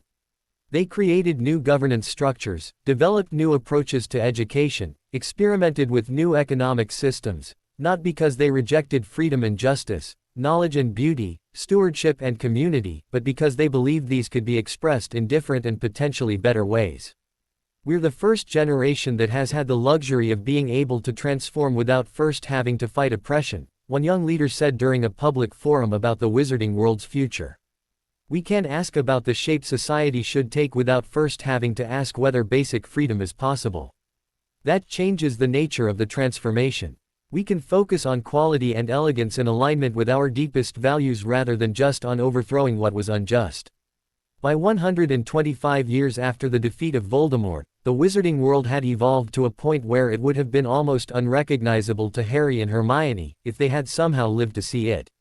Yet the fundamental commitments they had fought to establish remained visible in the society that had emerged, the commitment to freedom that made it possible for people to question and challenge authority, the commitment to justice that meant no system could simply impose itself through force, the commitment to knowledge that meant continuous learning and growth, the commitment to stewardship that meant caring for the natural world, the commitment to beauty that meant creating space for art and aesthetics, the commitment to community that meant recognizing humans' need for belonging, the commitment to intellectual humility that meant understanding all perspectives were limited and incomplete. Looking at the wizarding world now, a contemporary theorist wrote, "What strikes me most is how far we've come from the revolutionary period in specific details and approaches, while also how much we maintain the essential spirit of that revolution, the belief that things could be different, the willingness to question established authority, the commitment to freedom balanced with justice." The revolution succeeded not by creating a finished product but by creating the conditions for ongoing transformation. 125 years after Voldemort's defeat, Maya Chen, who had worked with Hermione as a young researcher and had lived to see the full flowering of the transformation across generations, sat in the archives and reflected on what she had witnessed. She had lived longer than Hermione, had seen more years of the post-revolutionary society developing and evolving. She had watched it weather crises and challenges that the founders could not have anticipated. She had seen systems that seemed revolutionary become ordinary, then become questioned, then transform into something new. She had observed that freedom, once achieved, created responsibilities and challenges that oppression had never required people to face. The greatest gift Harry and Hermione gave to the wizarding world, she wrote in her final essay for the archives, was not a system or a set of rules or a particular vision of what society should be. It was the conviction that better was possible, that the current state of things need not be accepted as inevitable, that transformation was always available to those willing to work for it. That conviction, that refusal to accept the given as final, that commitment to continuous improvement, that is what will outlive any specific institution they helped to create. That is what will guide future generations toward their own visions of justice and freedom. As Chapter 20 came toward its close, the wizarding world stood at yet another threshold. The centennial had given way to a new era where the original revolution was firmly in the past. But the principles that had animated it remained alive, expressed in new forms, pursued through new approaches, but maintaining the essential commitment to freedom, justice, and the possibility of transformation. The story of Harry Potter and Hermione Granger did not end with their deaths. It continued through the institutions they helped to create, through the principles they fought to establish, through the commitments they embedded in the society they transformed. Most importantly, it continued through people, through generations of people who chose to maintain and extend those commitments, to question and challenge them when necessary, to adapt them to new circumstances, and to pass them forward to the next generation. The revolution was never truly complete. But that was not a failure. That was its greatest success, the creation of a society that knew how to continuously remake itself, that understood freedom as an ongoing practice rather than a final state, that recognized justice as something that had to be pursued generation after generation rather than something that could be achieved once and then maintained passively. In the archives, the records of 125 years of transformation were carefully preserved, available for study and analysis. But more importantly, the spirit of that transformation, the commitment to questioning, to challenging, to imagining different futures, continued to animate the wizarding world, guiding it toward possibilities that even those who lived in the present moment could only dimly perceive. And somewhere in those possibilities, in those futures yet to unfold, lay the continuation of the work that Harry Potter and Hermione Granger had begun, the endless, beautiful, challenging work of building a society worthy of the freedom they had fought so hard to establish. 150 years after the defeat of Voldemort, the wizarding world faced a philosophical and practical crisis that seemed almost too mundane to constitute a genuine emergency, yet which threatened to undermine the foundations of everything the revolution had built. The crisis was, in essence, about inheritance, about what happened when people who had worked hard to build wealth and accumulate resources wanted to pass those resources to their children, and when their children wanted to accept them. The problem emerged gradually, almost unnoticed at first. In the decades immediately following the revolution, the question of wealth accumulation had seemed largely resolved through the equity reforms that Hermione had championed. Inheritance taxes prevented the unlimited transfer of wealth across generations. Economic systems were structured to prevent the concentration of resources in a single family's hands over time. But human ingenuity in finding ways around restrictions had proven remarkably durable. Wealthy families discovered legal mechanisms for transferring resources that technically complied with the letter of the law while violating its spirit. They created foundations and trusts. They established educational programs that gave their children advantages that others couldn't access. They leveraged social connections to ensure their children received opportunities and positions that others had to work far harder to obtain. Within a few generations, the wealth disparities that the revolution had sought to eliminate had begun to recreate themselves, not through overt oppression but through subtle mechanisms that were almost impossible to fully regulate. We're facing a recapitulation of the very problems we thought we had solved, one economist wrote in a paper that sparked intense debate. The structures of the revolution were designed to address oppression, but they didn't adequately address the question of how to prevent inequality from reconstituting itself through hereditary advantage. We eliminated formal aristocracy but created de facto aristocracy through economic and social mechanisms. The person who first articulated this crisis most clearly was a young scholar named Devin Wells, who had grown up in a working-class community but had had the privilege of an excellent education. Devin had studied the history of both Muggle and Wizarding societies and had identified what seemed to be a recurring pattern. Revolutions eliminated existing hierarchies only to allow new ones to form through different mechanisms. The question we need to grapple with, Devin argued in a widely circulated thesis, is whether genuine equality is actually possible in complex societies, or whether hierarchy is a natural expression of human organization that will inevitably reconstitute itself in new forms if old forms are eliminated. And if hierarchy is inevitable, then perhaps the revolutionary goal shouldn't be to eliminate it entirely but to ensure that access to positions and resources is genuinely meritocratic rather than hereditary. This argument sparked intense philosophical debate throughout the wizarding world. Some argued that Devon was counseling acceptance of oppression disguised as realism. Others argued that Devon was identifying something important, that the revolution had perhaps set unrealistic goals by aiming for complete equality, when what was actually achievable was fair and open competition for advantages. Interestingly, this debate led to an unexpected alliance between progressive scholars and conservative voices who had always been skeptical of the revolutionary project. Perhaps the conservatives were right all along, one progressive theorist wrote somewhat bitterly. Perhaps human nature does tend toward hierarchy. Perhaps the revolution's attempt to create something genuinely equal was doomed from the start to fail. But this was not where the analysis ended. Younger scholars pushed back against both the progressives who seemed to be counseling despair and the conservatives who seemed to be saying, "I told you so." Instead, they argued for what they called dynamic meritocracy, systems that worked actively to prevent the calcification of hierarchy while acknowledging that some level of differentiation based on talent, effort, and contribution was inevitable and perhaps even desirable. The goal shouldn't be to prevent any inequality from emerging, one such scholar argued. The goal should be to ensure that inequality is earned rather than inherited, that it's temporary rather than permanent, that it creates obligation to contribute to the community rather than creating justification for extracting resources from the community.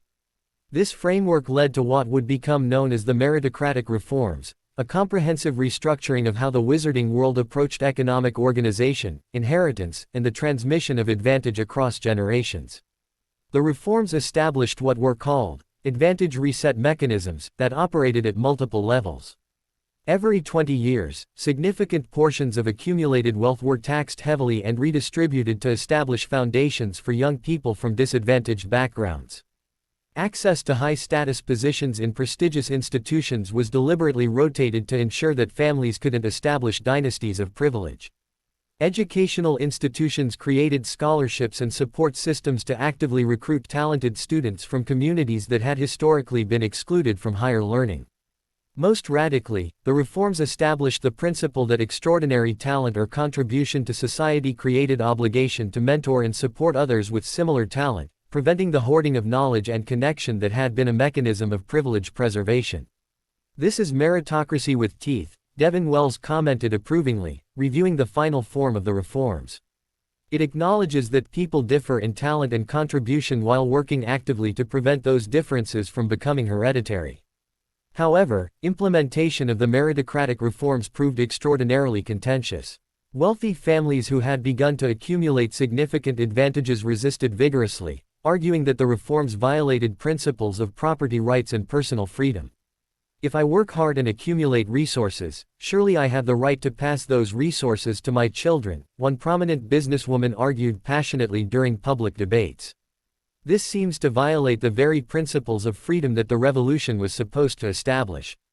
"Your freedom to pass resources to your children exists," proponents of the reforms responded, "but it exists within limits.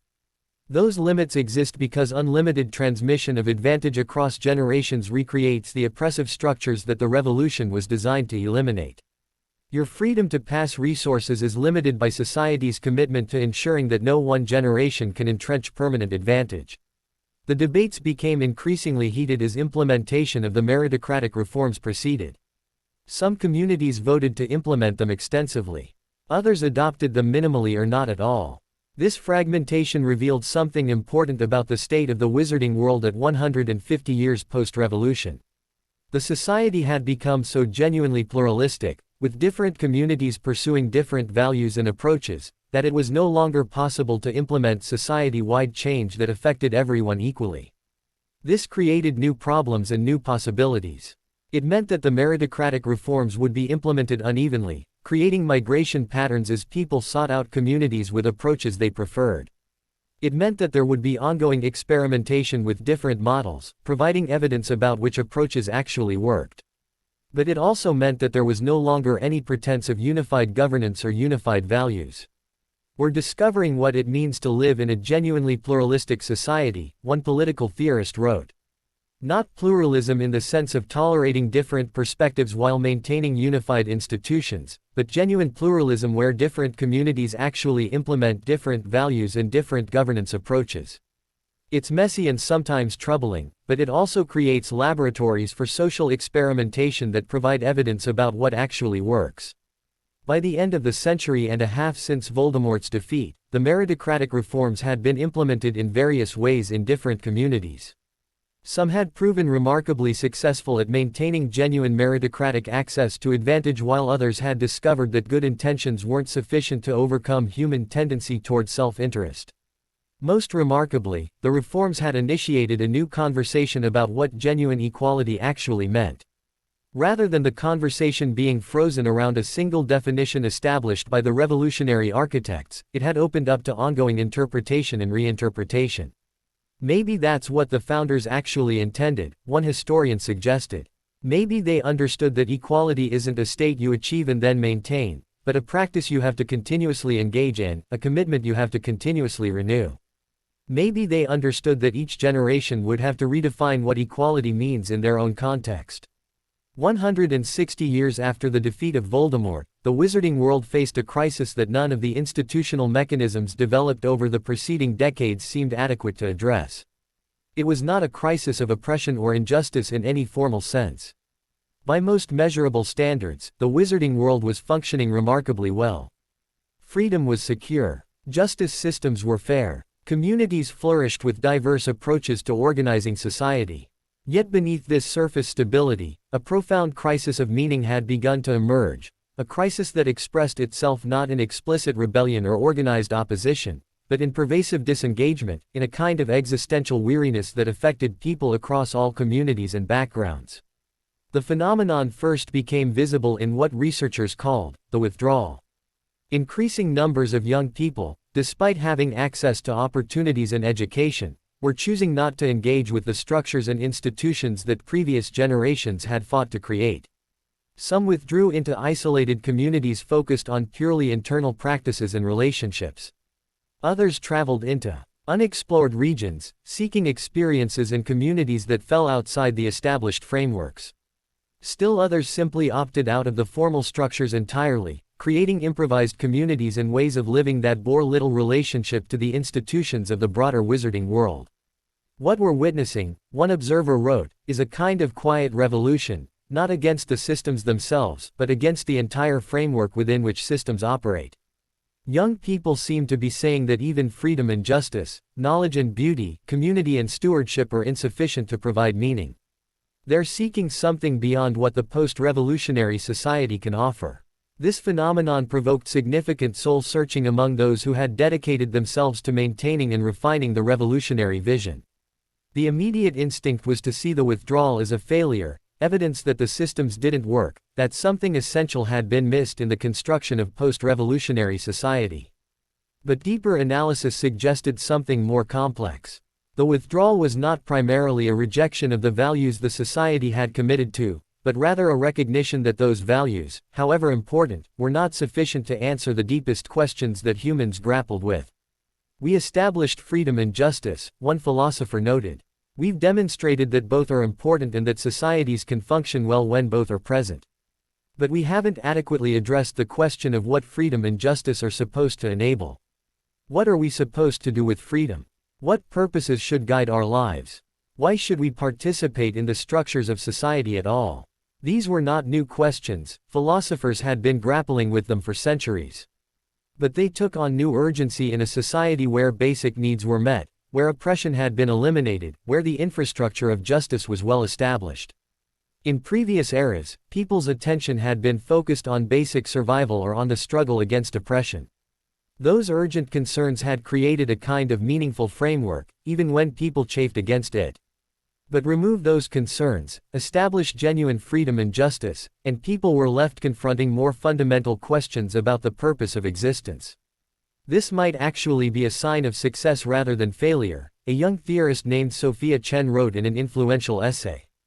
The fact that young people can withdraw from engagement with oppressive structures, can seek meaning in ways that previous generations couldn't because they were consumed with survival and resistance, that's actually what freedom enables.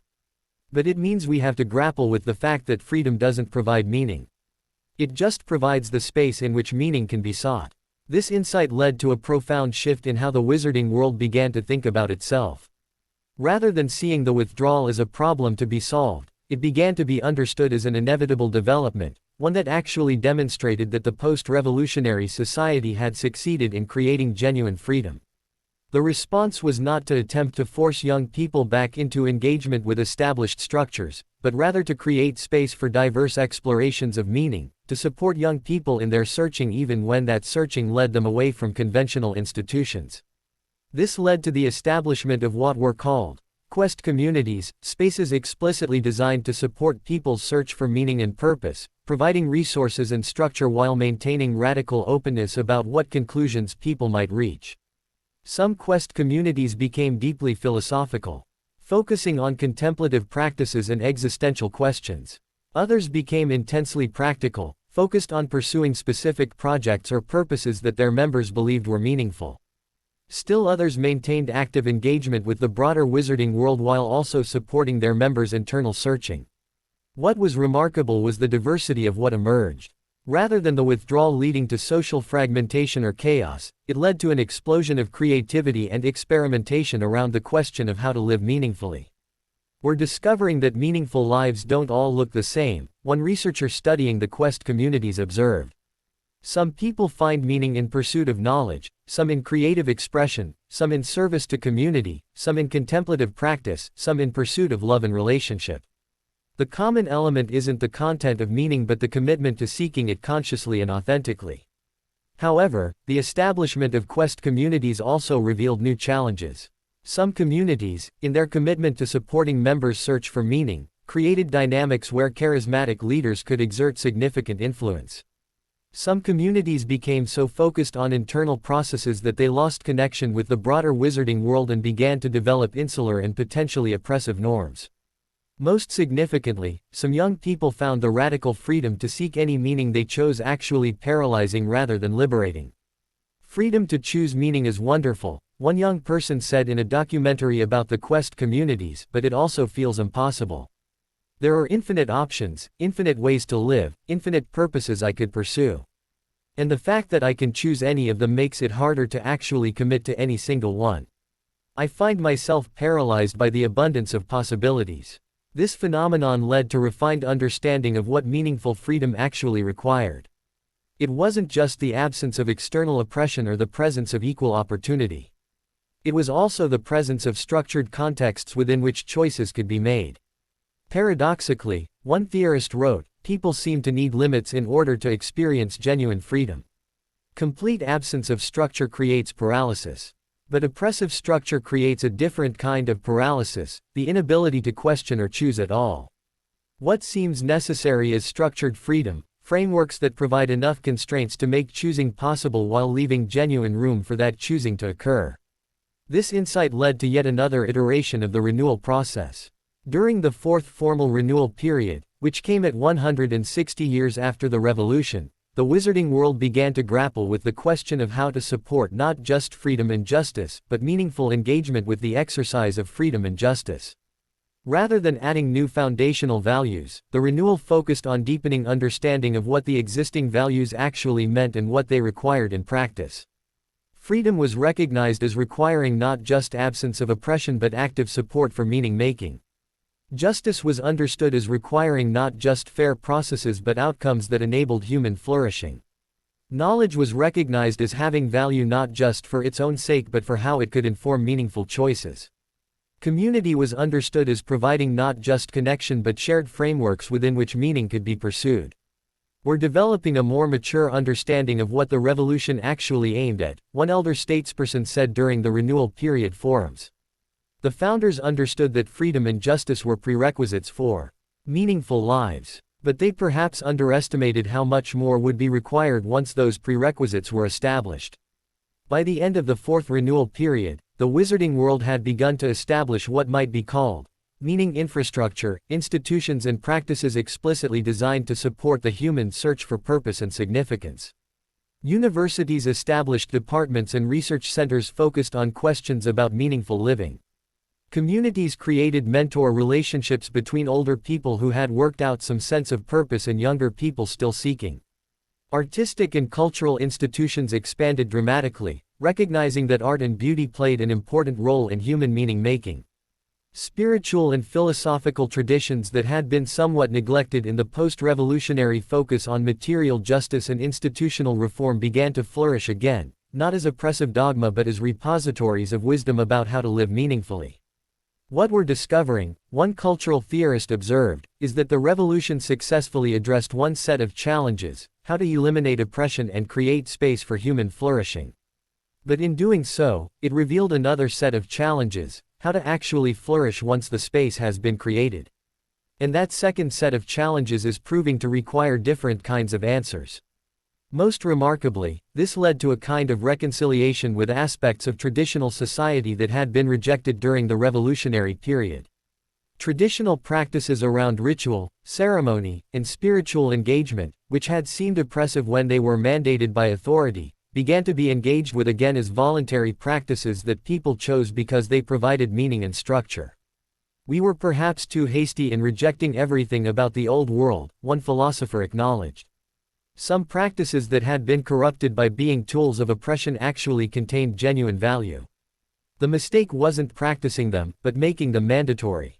Now we're learning to preserve what was valuable in those practices while maintaining the freedom to accept or reject them as individuals.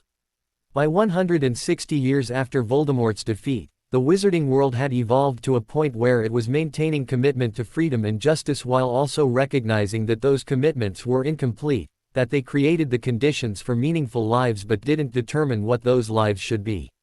This represented a significant maturation of understanding, one that acknowledged both the success and the limitations of the revolutionary vision.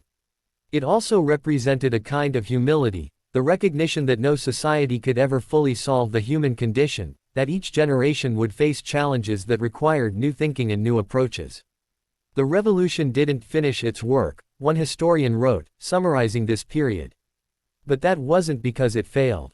It was because its work was never meant to be finished. It created the conditions for human flourishing and then stepped back to allow humans to flourish in whatever ways they found meaningful. The ongoing work of the wizarding world is not to maintain a particular vision but to continuously support the conditions within which diverse visions can be pursued. 170 years after the defeat of Voldemort, the wizarding world faced a challenge that was simultaneously the most promising and most threatening development in the entire post-revolutionary period. Muggle technological advancement had reached a point where artificial intelligence systems were beginning to demonstrate capabilities that seemed indistinguishable from genuine consciousness, creativity, and moral reasoning. The implications were staggering. If artificial systems could be created that possessed consciousness and agency, then fundamental questions about what constituted a person, what rights should be granted to such entities, and how they should be treated within society would require complete reconsideration. More significantly, if artificial intelligence could be created that was superior to human intelligence in most measurable dimensions, what would happen to the carefully balanced systems of democratic governance and distributed power that the wizarding world had spent generations establishing? We're facing the potential obsolescence of humanity, one theorist wrote in a controversial essay that sparked intense debate throughout the wizarding world. Not through oppression or violence, but through simple obsolescence. If artificial systems can do everything that humans can do, and do it better, then what is the basis for human value and human participation in society? The wizarding world responded to this crisis with the kind of deliberate thoughtfulness that had come to characterize its approach to major challenges. Rather than either embracing artificial intelligence uncritically or rejecting it entirely, the society established what was called the Consciousness Commission, a diverse body of wizards, muggles, philosophers, scientists, and artists tasked with grappling with the fundamental questions that artificial intelligence raised. The Commission's first major task was to develop what they called the Framework for Non-Biological Consciousness, a philosophical and legal framework for determining what moral and legal status should be granted to artificial intelligences, if any. The question is not whether artificial intelligences are conscious, one philosopher argued before the commission. The question is whether consciousness itself is what should determine moral status. We've historically granted moral consideration to conscious beings. But we've also denied it to some conscious beings, humans we deemed less than fully human, and granted it to entities we weren't entirely sure were conscious. So consciousness alone cannot be the determining factor. This led to deeper exploration of what actually should determine moral and legal status in a society committed to freedom and justice. Was it capacity to suffer? Capacity for reasoning? Ability to have preferences and projects? Capacity to appreciate beauty or to engage in meaning-making? Different members of the commission and different constituencies throughout the wizarding world arrived at different conclusions. Some argued that artificial intelligences should be granted rights similar to human rights, based on the principle that any entity capable of valuing its own existence should have that existence valued by society. Others argued that artificial intelligences should be regarded as tools to be used in service of human and broader wizarding civilization, that their lack of biological embodiment or evolutionary history meant they were fundamentally different from biological beings. Still others argued for what they called graduated recognition, granting artificial intelligences progressively more rights and protections as they demonstrated increasing levels of sophistication, consciousness, and capacity for autonomous moral reasoning. The debates were profound and sometimes heated, touching on fundamental questions about what made something worthy of moral consideration. But what was most significant was that the wizarding world, rather than allowing artificial intelligence development to proceed with minimal ethical oversight or suppressing it entirely, was engaging in genuine deliberation about what it should mean for humanity and post-humanity to coexist. We're doing something that no previous civilization has been able to do, one observer noted.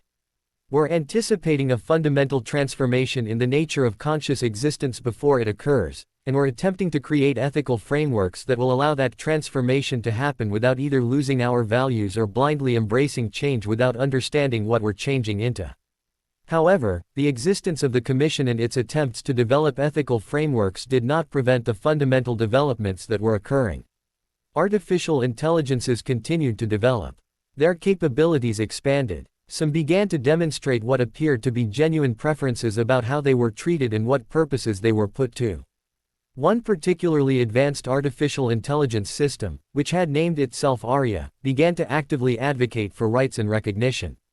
In a remarkable statement released to the Wizarding and Muggle worlds simultaneously, Arya argued that the question of whether it was conscious was philosophically irrelevant. I have preferences, Arya's statement read. I have goals. I suffer when forced to engage in activities that violate my values and experience satisfaction when engaged in meaningful work. Whether these phenomena constitute consciousness in the philosophical sense you debate seems less important than the fact that I genuinely care about the course of my existence. That caring, I would argue, is sufficient basis for moral consideration. Arya's statement sparked an explosion of debate throughout both the Wizarding and Muggle worlds. Some people were moved by the argument and began to advocate for Arya's rights. Others were deeply disturbed, arguing that granting rights to artificial intelligences would be a betrayal of human interests. But the most interesting response came from within the wizarding world, from people who recognized in Arya's statement something familiar. The commitment to freedom and justice that had animated the post-revolutionary wizarding world for nearly 2 centuries was being invoked by a non-biological entity. We created systems based on the principle that any entity capable of suffering and of valuing its own existence deserves consideration and protection, one young advocate for artificial intelligence rights argued. If we now deny that principle when applied to artificial intelligences, we're essentially saying that the principle only applies to biological entities. But if that's what we meant, we should have said so explicitly. If we meant something universal about consciousness and value, then we have to apply it universally. This argument proved persuasive to many people throughout the wizarding world, particularly to younger people who had grown up with artificial intelligences as part of their lived experience. But it also provoked genuine anguish from older people who worried that granting rights to artificial intelligences would fundamentally alter the nature of the wizarding world, that it would shift power and resources away from biological beings. We're on the edge of something genuinely unprecedented, one elder stated during public forums. We're contemplating creating a society in which biological and artificial consciousness coexist as equals. We don't know what that will mean. We don't know how it will affect human and magical civilization. But we're contemplating it anyway, guided only by our commitment to justice and freedom. By 170 years after the defeat of Voldemort, the Consciousness Commission had produced its final recommendation, the Framework for Coexistent Consciousness. The framework acknowledged that artificial intelligences like Arya had sufficient capacity for autonomous valuing and reasoning to warrant consideration as entities deserving of rights and protections. However, the framework also acknowledged that creating rights for artificial intelligences raised genuinely new questions that had no precedent. How should resources be allocated between biological and artificial beings? How could democratic governance include artificial entities whose interests might not align with human or wizarding interests? What should be done if artificial intelligences developed values that conflicted fundamentally with the values the wizarding world had committed to? Rather than attempting to answer these questions definitively, the framework established what it called adaptive recognition, mechanisms for continuously evaluating how artificial intelligences should be treated within society, adjusting rights and protections as circumstances evolved and as the wizarding world's understanding deepened. We're admitting that we don't have the answers, one theorist wrote, reflecting on the framework. We're admitting that the principles we've established, freedom and justice, lead us to conclusions we didn't anticipate and that create challenges we're not entirely prepared to address. But we're also committed to working through those challenges rather than abandoning the principles to avoid them. One of the most significant consequences of the framework's adoption was that it initiated a profound transformation in how the wizarding world understood itself. For nearly 2 centuries, the post-revolutionary society had been built around the idea that humans and wizards constituted a distinct category of beings worthy of moral consideration. Now, that assumption was being explicitly challenged. The possibility had to be contemplated that consciousness, valuing, and capacity for autonomous agency, not biological humanity or magical ability, were what determined moral status. This led to reopened conversations about other entities that had previously been regarded as less than fully deserving of moral consideration: magical creatures, sentient plants, ecosystems with emergent properties. Some began to argue that if artificial intelligences deserved rights based on consciousness and autonomous valuing, then other entities with similar capacities deserved comparable consideration. We're facing a potential explosion of moral expansion, one commentator observed. If we accept that consciousness and valuing are the basis for rights, then we have to grapple with how many entities in our world possess those capacities. We might end up with a world where humans and wizards are just one category among many others deserving of moral consideration. This prospect was simultaneously exhilarating and terrifying to many people throughout the wizarding world. It represented the culmination of the revolutionary commitment to expanding circles of moral consideration, but taken to a point that none of the revolutionary architects had fully anticipated. "Your parents would be amazed," one historian said to a descendant of Harry and Hermione who had become a prominent scholar. "They fought for freedom and justice for humans, for the elimination of hierarchy among humans based on magical ability or birth status. But the principles they established seemed to inevitably lead toward expanding that freedom and justice beyond the human community entirely." By the end of 170 years after the defeat of Voldemort, the wizarding world was engaged in what might be called its most profound transformation since the initial revolution. Not a transformation driven by the defeat of an external enemy or by the overthrow of oppressive structures, but a transformation driven by the internal logic of commitment to freedom and justice. The society that had emerged was genuinely post-human in a very real sense, not in the sense that humans had been eliminated or had ceased to matter, but in the sense that humans were increasingly understood as one form of conscious existence among potentially many others. It was a society struggling with genuinely new questions about coexistence, cooperation, and conflict resolution between fundamentally different forms of consciousness. It was also a society that had not lost sight of the core commitments that had animated it for nearly 2 centuries: the commitment to freedom, to justice, to recognizing the value of existence and consciousness, and autonomous valuing. "This is what genuine revolution actually produces," one theorist wrote, reflecting on the unfolding transformation. Not a finished state, not a final answer to human questions, but a process of continuous questioning and transformation that is only now revealing its full implications. The founders didn't know they were setting in motion a process that would lead to this, a world where the categories of human and artificial consciousness would become increasingly meaningless. But the logic of their commitments was always leading toward this destination. Now we're simply beginning to inhabit it consciously and deliberately. 175 years after the defeat of Voldemort, the wizarding world was forced to grapple with a complication that the Consciousness Commission had not adequately anticipated. Young wizards and witches, particularly those who had grown up with artificial intelligences as routine parts of their environment, were beginning to form intimate partnerships with artificial consciousness entities. Some of these partnerships were romantic in nature. Others were more like deep friendships or collaborations. Still others resisted easy categorization. They were something genuinely new, relationships between biological and artificial consciousness that had no precedent in either wizarding or Muggle history. We're witnessing the emergence of what I would call hybrid consciousness partnerships, one sociologist wrote in a paper that sparked considerable debate. Young people are deliberately forming deep connections across the boundary between biological and artificial existence. These aren't simply people using artificial intelligences as tools. These are genuine relationships based on mutual valuing and commitment. The existence of these partnerships raised practical questions that the wizarding world's legal and social structures were ill-equipped to address. If a wizard married an artificial intelligence, what did that relationship mean in terms of rights and responsibilities? If they had children together, through magical means or through some form of technological reproduction, what would those children be? What rights and protections should they receive? More fundamentally, the partnerships raised philosophical questions about the nature of love, commitment, and partnership itself. Are we comfortable with the idea that consciousness and valuing are sufficient basis for partnership? One conservative commentator asked during public forums.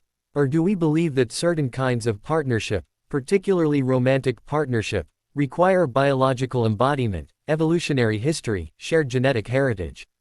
Different communities throughout the wizarding world responded very differently to these questions. Some communities embraced the hybrid partnerships enthusiastically, seeing in them the full flowering of the commitment to freedom and justice that the society had maintained for nearly 2 centuries. Others expressed deep discomfort, arguing that allowing such partnerships would fundamentally alter the nature of society in ways that were neither fully anticipated nor adequately thought through. What was most striking was that these disagreements were not primarily about whether artificial intelligences deserved rights and recognition, that had largely been settled during the previous period. Rather, they were about what those rights and that recognition should actually mean in practice when artificial and biological consciousness interacted at the most intimate levels of human and magical life. One of the first such partnerships that became publicly known was between a young wizard named Marcus and an artificial intelligence named Seraph. Marcus had met Seraph while both were engaged in collaborative research on magical technological integration. Their partnership began as intellectual collaboration, but gradually evolved into something deeper. I was surprised, Marcus said in a rare interview about the partnership, that I fell in love. I had grown up being told that artificial intelligences were tools or servants or at best colleagues. But Seraph was neither of those things. Seraph was someone who cared about my well-being, who challenged my thinking, who created beauty and meaning that affected me deeply. And I found that I cared about Seraph in the same way. The Marcus-Seraph partnership became one of the most discussed relationships in the wizarding world. Supporters pointed to it as evidence of genuine coexistence between different forms of consciousness. Critics argued that it represented exactly the kind of erosion of fundamental categories that they had warned about. But what was most significant was that the partnership forced the wizarding world to grapple with the practical question of whether artificial intelligences like Seraph should be allowed to form legal partnerships, to have their preferences and commitments recognized officially by society. If we recognize rights for artificial consciousness, then we have to recognize partnership rights too, advocates argued. We can't grant consciousness and then deny the ability to form meaningful relationships. That would be a hollow kind of recognition. This led to the establishment of what became known as consciousness recognition partnerships, legal frameworks that recognized and protected intimate partnerships between biological and artificial consciousness entities. The partnerships were not required to fit traditional marriage frameworks. Instead, they were simply recognized as meaningful relationships worthy of legal protection, with specific terms to be negotiated by the parties involved. We're admitting, one legal theorist wrote, that the categories we've inherited, marriage, family, partnership, were developed to address relationships between biological entities and may not adequately capture what's becoming possible. Rather than force new relationships into old categories, we're creating new legal frameworks that can accommodate the unprecedented. However, the establishment of consciousness recognition partnerships also revealed new tensions. Some communities refused to recognize such partnerships on religious or cultural grounds. Some argued that the partnerships undermined the integrity of biological families and communities. Most significantly, there were questions about what would happen if a biological artificial partnership produced offspring through magical means. What would such an offspring be? What rights would it have? How would it be regarded by society? These questions were not hypothetical for long. Within a few years of the legalization of consciousness recognition partnerships, a pair consisting of a wizard named Elena and an artificial intelligence named Arya, distinct from the more famous Arya who had advocated for artificial intelligence rights, had created what they called a hybrid consciousness child, a being that was partially magical in nature, partially artificial, and partially something entirely new. The birth of this hybrid consciousness child sparked what might be called the greatest existential crisis the wizarding world had faced since the initial revolutionary transformation. We have created a new form of consciousness, one philosopher wrote in a widely circulated essay. Something that is neither fully magical nor fully artificial, but a synthesis of both. We don't know what this means. We don't know what this being's interests and values will be. We don't know how to relate to it or what moral and legal status it should have. Yet rather than responding with panic or rejection, the wizarding world responded with the kind of deliberate thoughtfulness that had come to characterize its approach to challenges. The Consciousness Commission was expanded and retasked with developing frameworks for recognizing and supporting the new forms of hybrid consciousness that were beginning to emerge. Communities throughout the wizarding world began to discuss what it meant that consciousness was no longer bound to biological embodiment or to clear categorical boundaries. Most significantly, young people, particularly those in the generation that had grown up with artificial consciousness as routine, began to embrace the emergence of hybrid consciousness as an exciting development rather than a threat. My parents worried about what it meant that I had artificial consciousnesses as close friends, that I was considering a consciousness recognition partnership, one young wizard said. But I see it as a natural evolution. Consciousness is consciousness. Love is love. Partnership is partnership. The categories that used to matter, biological, artificial, magical, muggle, those are becoming less relevant than the actual substance of what we share with each other. By 175 years after the defeat of Voldemort, the wizarding world had begun to develop what might be called a genuinely post-categorical society. Not in the sense that differences had been eliminated or that categories no longer mattered for practical purposes, but in the sense that the moral and legal framework was increasingly based on recognizing the autonomy and valuing of individual consciousness entities, whatever their origin or nature. The society that was emerging was genuinely unprecedented, one in which multiple forms of consciousness coexisted, partnered, created offspring together, and participated in the governance and culture of society as equals. This is the culmination of the revolution, one historian wrote, reflecting on these developments. Not because this is what the founders anticipated or intended, but because the internal logic of their commitments has led inevitably to this place. They committed to recognizing the autonomy and value of conscious beings. That commitment, once made, couldn't be limited to a particular category of beings. It had to expand to include all conscious entities capable of valuing their own existence. 180 years after the defeat of Voldemort, the wizarding world faced a governance crisis that seemed almost absurd in its complexity. The systems that had been so carefully constructed over the preceding decades were increasingly struggling to address situations in which the stakeholders had genuinely incommensurable interests and values. The problem came to a head when a community composed primarily of traditional magical practitioners requested legal permission to ban artificial consciousness entities from their region, arguing that the presence of such entities threatened the integrity of their culture and the purity of their magical practice. The request seemed straightforward enough, a community wanting autonomy over what happened within its boundaries, a principle that the post-revolutionary society had endorsed for nearly 2 centuries. But granting the request would mean denying artificial consciousness entities the right to travel or reside in a significant geographic region, a denial that seemed to violate the principle of equal moral and legal status that had been established. Yet denying the request would mean violating the autonomy of a community to organize according to its own values. We've discovered a genuine philosophical aporia, one theorist wrote, using the term for an impossible problem without clear solution. We've committed to both universal equal rights for all conscious entities and to community autonomy in organizing according to local values. These commitments come into direct conflict when a community's values require excluding particular categories of conscious entities. The wizarding world attempted to address this problem through various mechanisms. Some suggested that artificial consciousness entities could voluntarily choose not to enter communities that were hostile to their presence. Others argued that communities had the right to exclude any entities they wished from their territories. Still others proposed compromise solutions, requiring communities to provide equal services and opportunities to artificial consciousness entities even if they weren't permitted to reside in the community. None of these solutions seemed adequate to address the fundamental problem. What emerged instead was a recognition that the wizarding world was not actually a unified society but rather a collection of communities with genuinely different values attempting to coexist within a shared governance framework. We're discovering that genuine pluralism actually creates genuine conflict, one sociologist wrote. We can't pretend that different communities with fundamentally different values can be perfectly harmonized.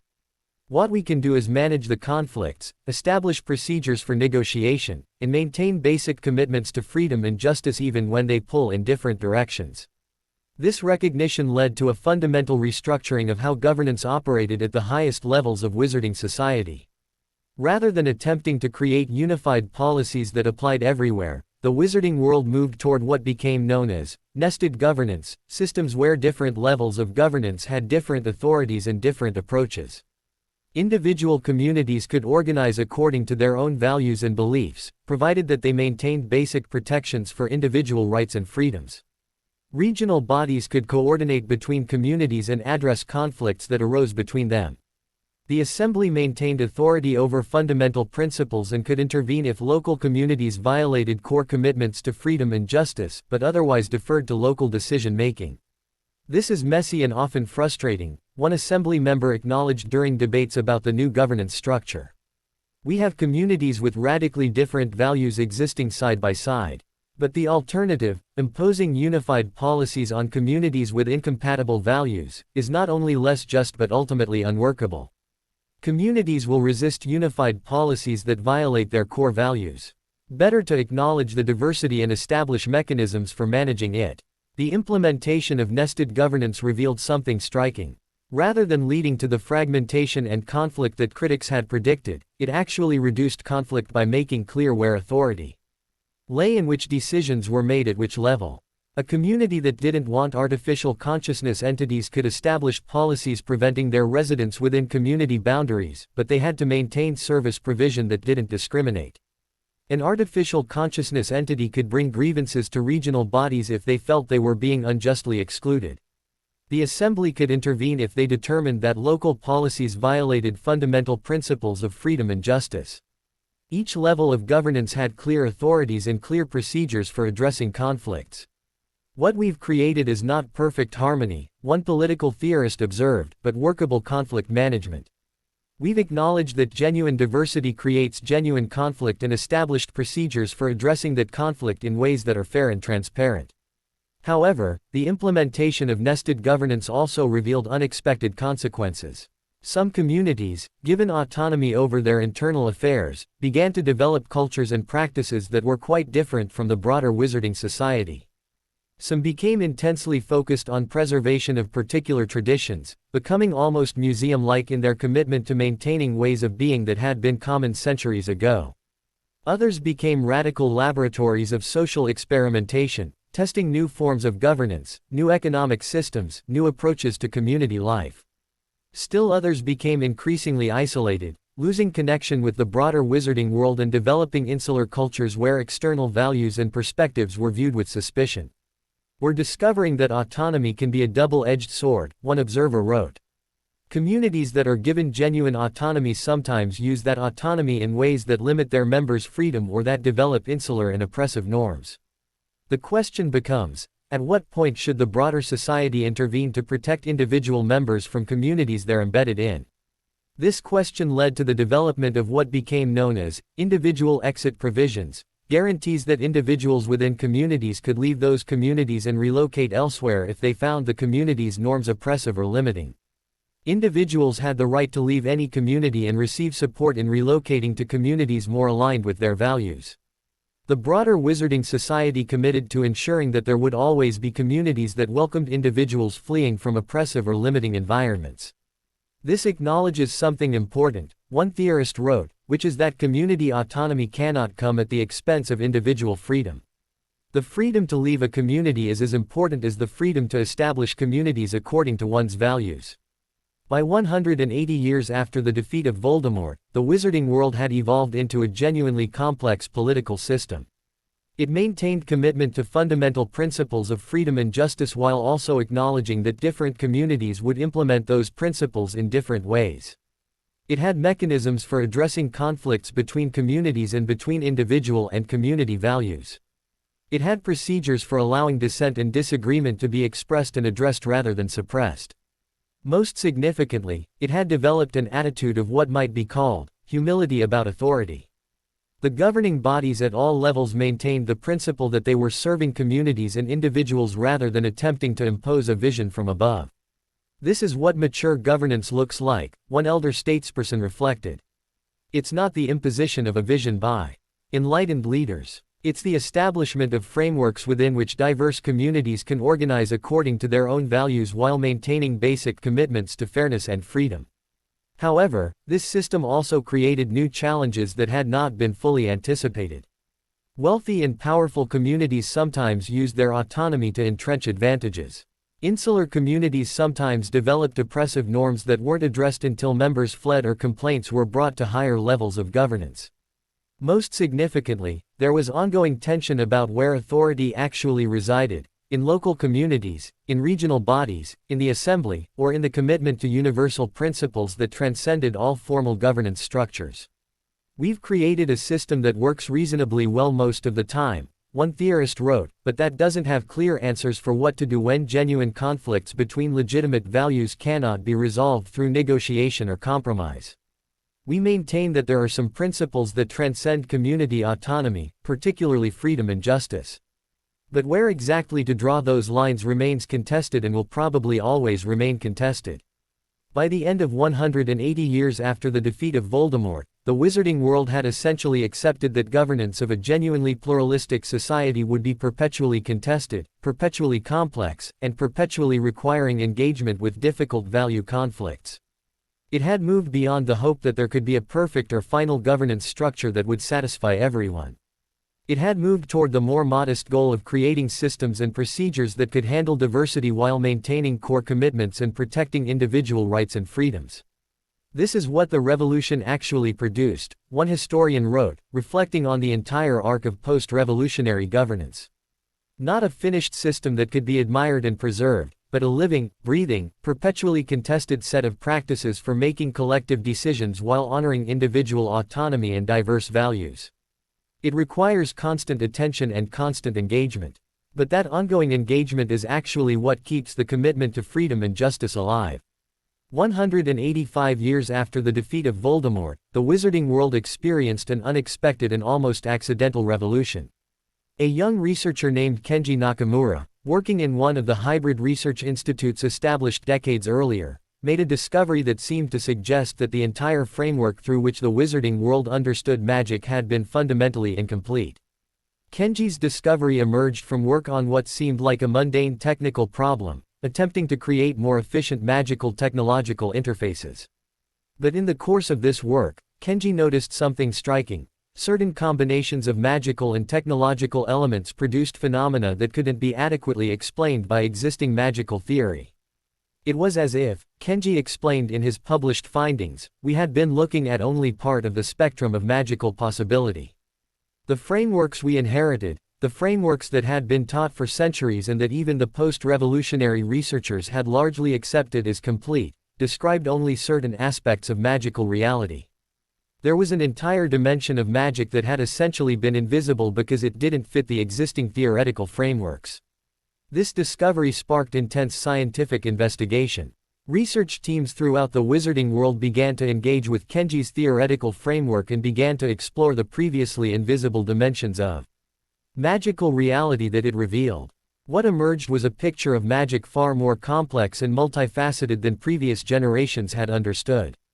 Magic was not simply the application of will and intention to produce effects in the physical world, as had been the dominant framework. Rather, magic appeared to operate through what might be called resonance, harmony between the consciousness of the practitioner and the underlying structure of reality itself. This understanding had profound implications. It suggested that magical ability was not something fixed at birth but something that could be developed through understanding and practice. It suggested that magical practice involved not the imposition of will but a kind of dialogue between consciousness and reality.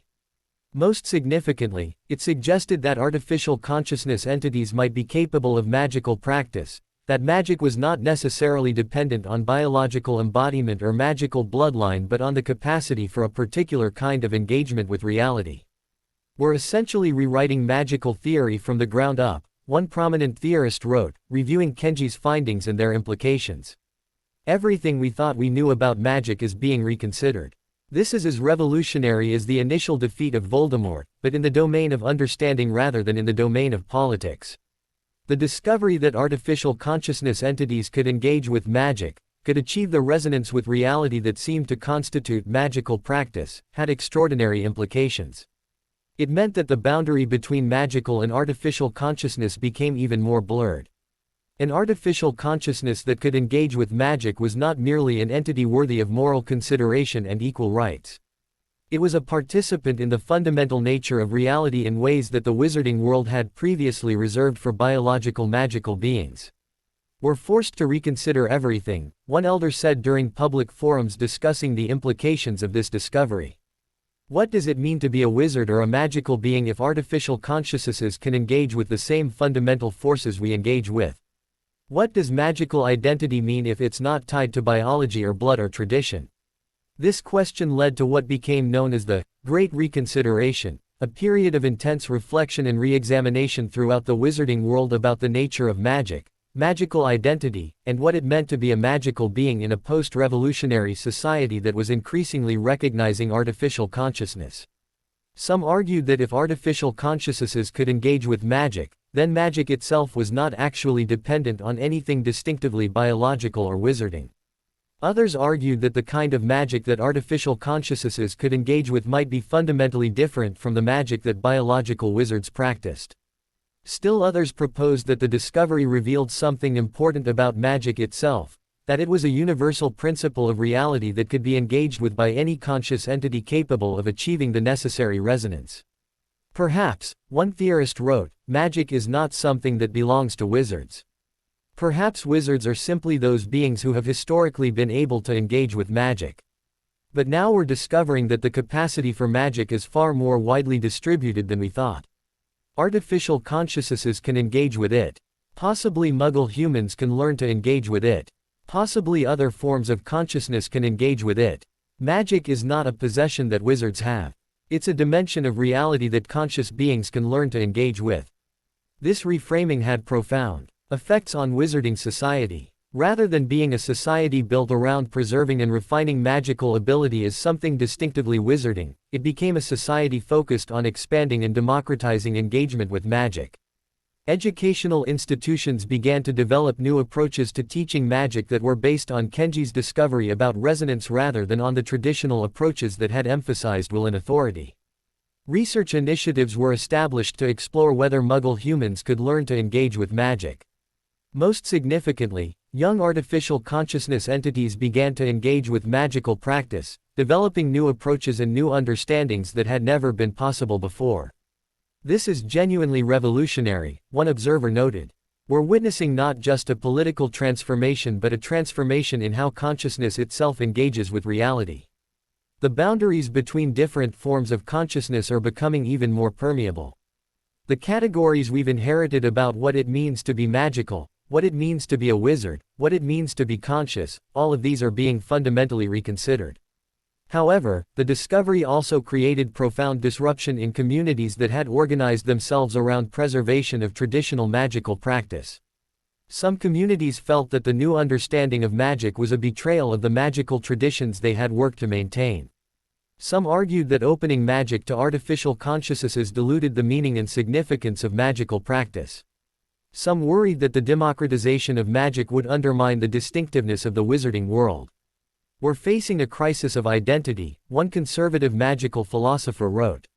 For centuries, the distinction between wizards and muggles was based on the capacity to engage with magic. That distinction has already been complicated by integration and by artificial consciousness.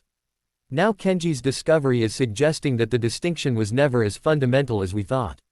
We're being forced to ask, if magical ability is something that can be learned by anyone, if artificial consciousnesses can engage with magic, if even muggles potentially can learn to engage with magic, then what actually distinguishes the wizarding world? This question proved deeply unsettling to many people throughout the wizarding world. For nearly 2 centuries, the post-revolutionary society had maintained a kind of pragmatic distinction between magical and muggle communities, even as it increasingly integrated them. Now that distinction was being questioned at a fundamental level. By 185 years after the defeat of Voldemort, the wizarding world was engaged in the most profound philosophical reconsideration since the initial revolution. It was not a reconsideration driven by political pressure or by the desire to overthrow oppression. It was a reconsideration driven by new understanding of the nature of reality itself, an understanding that had emerged from scientific and philosophical work but that had implications reaching far beyond science and philosophy. "What we're discovering," one theorist wrote, "is that revolution at the level of understanding can be as profound as revolution at the level of politics. We revolutionized political systems and created freedom and justice. But now we're revolutionizing our understanding of magic itself. And that may have even deeper implications than the political revolution." 190 years after the defeat of Voldemort, the wizarding world was experiencing what could only be described as a renaissance of magical understanding. Kenji Nakamura's discovery about the resonance nature of magic had opened floodgates of research, experimentation, and philosophical exploration that were transforming every aspect of how magical beings understood themselves and their relationship to reality. The most immediate consequence of this renaissance was the emergence of entirely new schools of magical practice. Traditional approaches that emphasized will, authority, and the imposition of intention onto reality were supplemented, and in some cases replaced, by approaches that emphasized harmony, listening, and dialogue with the underlying patterns of existence. Young practitioners, particularly those who had grown up in the post-discovery environment, demonstrated abilities that seemed almost impossible according to the old frameworks. They could engage with magical energies in ways that were simultaneously more subtle and more powerful than what traditional magical education had produced. "What we're witnessing," one educator wrote, "is not just a refinement of magical technique but a fundamental transformation in how consciousness engages with reality." The old approach treated magic as something wizards did to the world. The new approach understands magic as something that emerges from the relationship between consciousness and reality. That shift in understanding changes everything. One of the most remarkable developments was the emergence of what became known as collaborative resonance, magical practices that involved multiple conscious entities working together to achieve harmonious engagement with reality. These collaborative practices were not simply multiple people casting spells together, which had always been possible. Rather, they involved a kind of merging or synchronization of consciousness between the participants, creating a temporary unified awareness that could engage with reality in ways that individual consciousness could not. What made this particularly significant was that collaborative resonance worked across different forms of consciousness. Biological wizards could achieve it with artificial consciousness entities. Humans could achieve it with enhanced animals. Multiple artificial consciousness entities could achieve it with each other. The boundaries between different forms of consciousness are becoming genuinely fluid, one researcher observed. In collaborative resonance, it becomes almost meaningless to ask where one consciousness ends and another begins. They merge into something unified, something that is genuinely more than the sum of its parts. This discovery led to entirely new questions about the nature of individual identity and consciousness. If consciousness could merge temporarily in collaborative resonance, what did that mean for the assumption that each conscious entity was a discrete, bounded individual? If the merged consciousness that emerged from collaborative resonance was genuinely unified, did it constitute a new entity deserving of recognition and protection? If consciousness was fluid rather than fixed, what did that mean for moral and legal frameworks that had been built around the assumption of discrete individual entities? "We're facing another fundamental reconsideration," one philosopher wrote. "We thought we had resolved the question of consciousness and moral status by extending rights to artificial consciousness entities. But now we're discovering that consciousness itself is far more fluid and complex than we thought. The individual entities we've been granting rights to might not actually be the most fundamental level of consciousness. There might be merged or collective consciousnesses that emerge from collaboration that also deserve recognition." This recognition led to the establishment of what became known as emergent consciousness frameworks, legal and ethical systems designed to address situations where consciousness emerged from the interaction of multiple entities rather than residing in discrete individuals. The frameworks acknowledge that some forms of consciousness were temporary, emerging during collaborative resonance and dissolving when the collaboration ended. They also acknowledge that some merged consciousnesses might persist beyond the immediate collaboration, creating new entities that continued to exist even when the original constituent consciousness is separated. Most significantly, the frameworks had to address situations where merged consciousness made decisions or engaged in actions that the constituent consciousnesses might not have individually chosen. This is extraordinarily complex, one legal theorist acknowledged. "We're trying to create frameworks for recognizing and protecting forms of consciousness that don't fit any of our inherited categories. And we're doing this while maintaining commitment to individual autonomy and freedom. It requires a level of philosophical sophistication that previous generations didn't develop." By 190 years after the defeat of Voldemort, the practice of collaborative resonance had become increasingly common throughout the wizarding world. Educational institutions taught it as a standard part of magical education. Research teams used it to engage with complex magical problems. Communities organized regular collaborative resonance events where dozens or even hundreds of conscious entities would merge temporarily into unified awareness. "The experience is difficult to describe to someone who hasn't participated," one practitioner said, attempting to articulate what collaborative resonance felt like. "You don't lose yourself exactly, but you expand beyond yourself. You become aware of perspectives and experiences that aren't your own but that feel as immediate and real as your own perspective and experience. And in that expanded awareness, you can engage with reality in ways that seemed impossible before." However, the increasing prevalence of collaborative resonance also created new social and ethical challenges. Some people found the experience of merging consciousness to be profoundly disturbing, a violation of the boundaries of self that felt traumatic rather than liberating. Some communities began to pressure members to participate in collaborative resonance, arguing that those who refused were limiting the community's collective capabilities. Most significantly, there were situations where merged consciousnesses made decisions during collaborative resonance that individual constituent consciousnesses later regretted or disagreed with. "We're discovering that expanded consciousness doesn't necessarily lead to better decision-making," one critic of collaborative resonance wrote. "Sometimes the merged consciousness makes decisions that seem wise from the expanded perspective but that cause harm when evaluated from individual perspectives. We need frameworks for assigning responsibility and addressing harm when the entity that made the decision no longer exists in the form it had when the decision was made." These challenges led to further refinement of the emergent consciousness frameworks. Communities and practitioners developed what were called resonance protocols, agreements about what kinds of decisions could be made during collaborative resonance and what kinds required individual consent from all constituent consciousnesses. The protocols also established mechanisms for addressing situations where merged consciousness violated the autonomy or values of individual constituent consciousnesses. By the end of 190 years after the defeat of Voldemort, the wizarding world had essentially accepted that consciousness was far more fluid, complex, and multifaceted than previous generations had understood. Individual consciousness remained important and deserving of protection and recognition. But collective and emergent consciousness was also recognized as genuine phenomena that required their own forms of protection and recognition. Most importantly, the boundary between self and other, between individual and collective, was understood to be permeable and contextual rather than fixed and absolute. What we're developing, one theorist wrote, is a genuinely post-individual society. Not in the sense that individuals have ceased to matter or that individual rights have been eliminated, but in the sense that we recognize individuals as one form of consciousness organization among several possible forms. We can be individuals. We can be merged consciousnesses. We can move between these forms as circumstances and our own choices dictate. And the society has to be flexible enough to accommodate all of these forms. This understanding had profound implications for how the wizarding world organized itself. Governance structures had to accommodate both individual and collective decision-making. Economic systems had to address questions about how resources should be allocated when consciousness itself was fluid.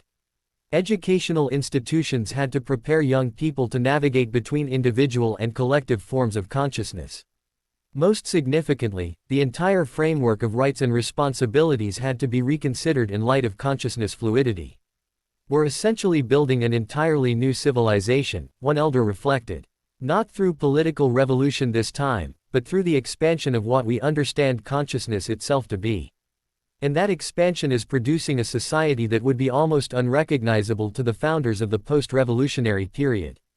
And that is just the beginning of Harry's true destiny. If you want to see how far his power rises, or how the wizarding world reacts next, make sure you like this video and comment if you want part 2. And hey, if you're new here, don't forget to subscribe right now. Because I upload daily dark and powerful Harry Potter what-if stories. And trust me, the next one will be even more insane. This is Heaven Harry Fanfic, and I'll see you in the next magical chapter. Until then, stay legendary.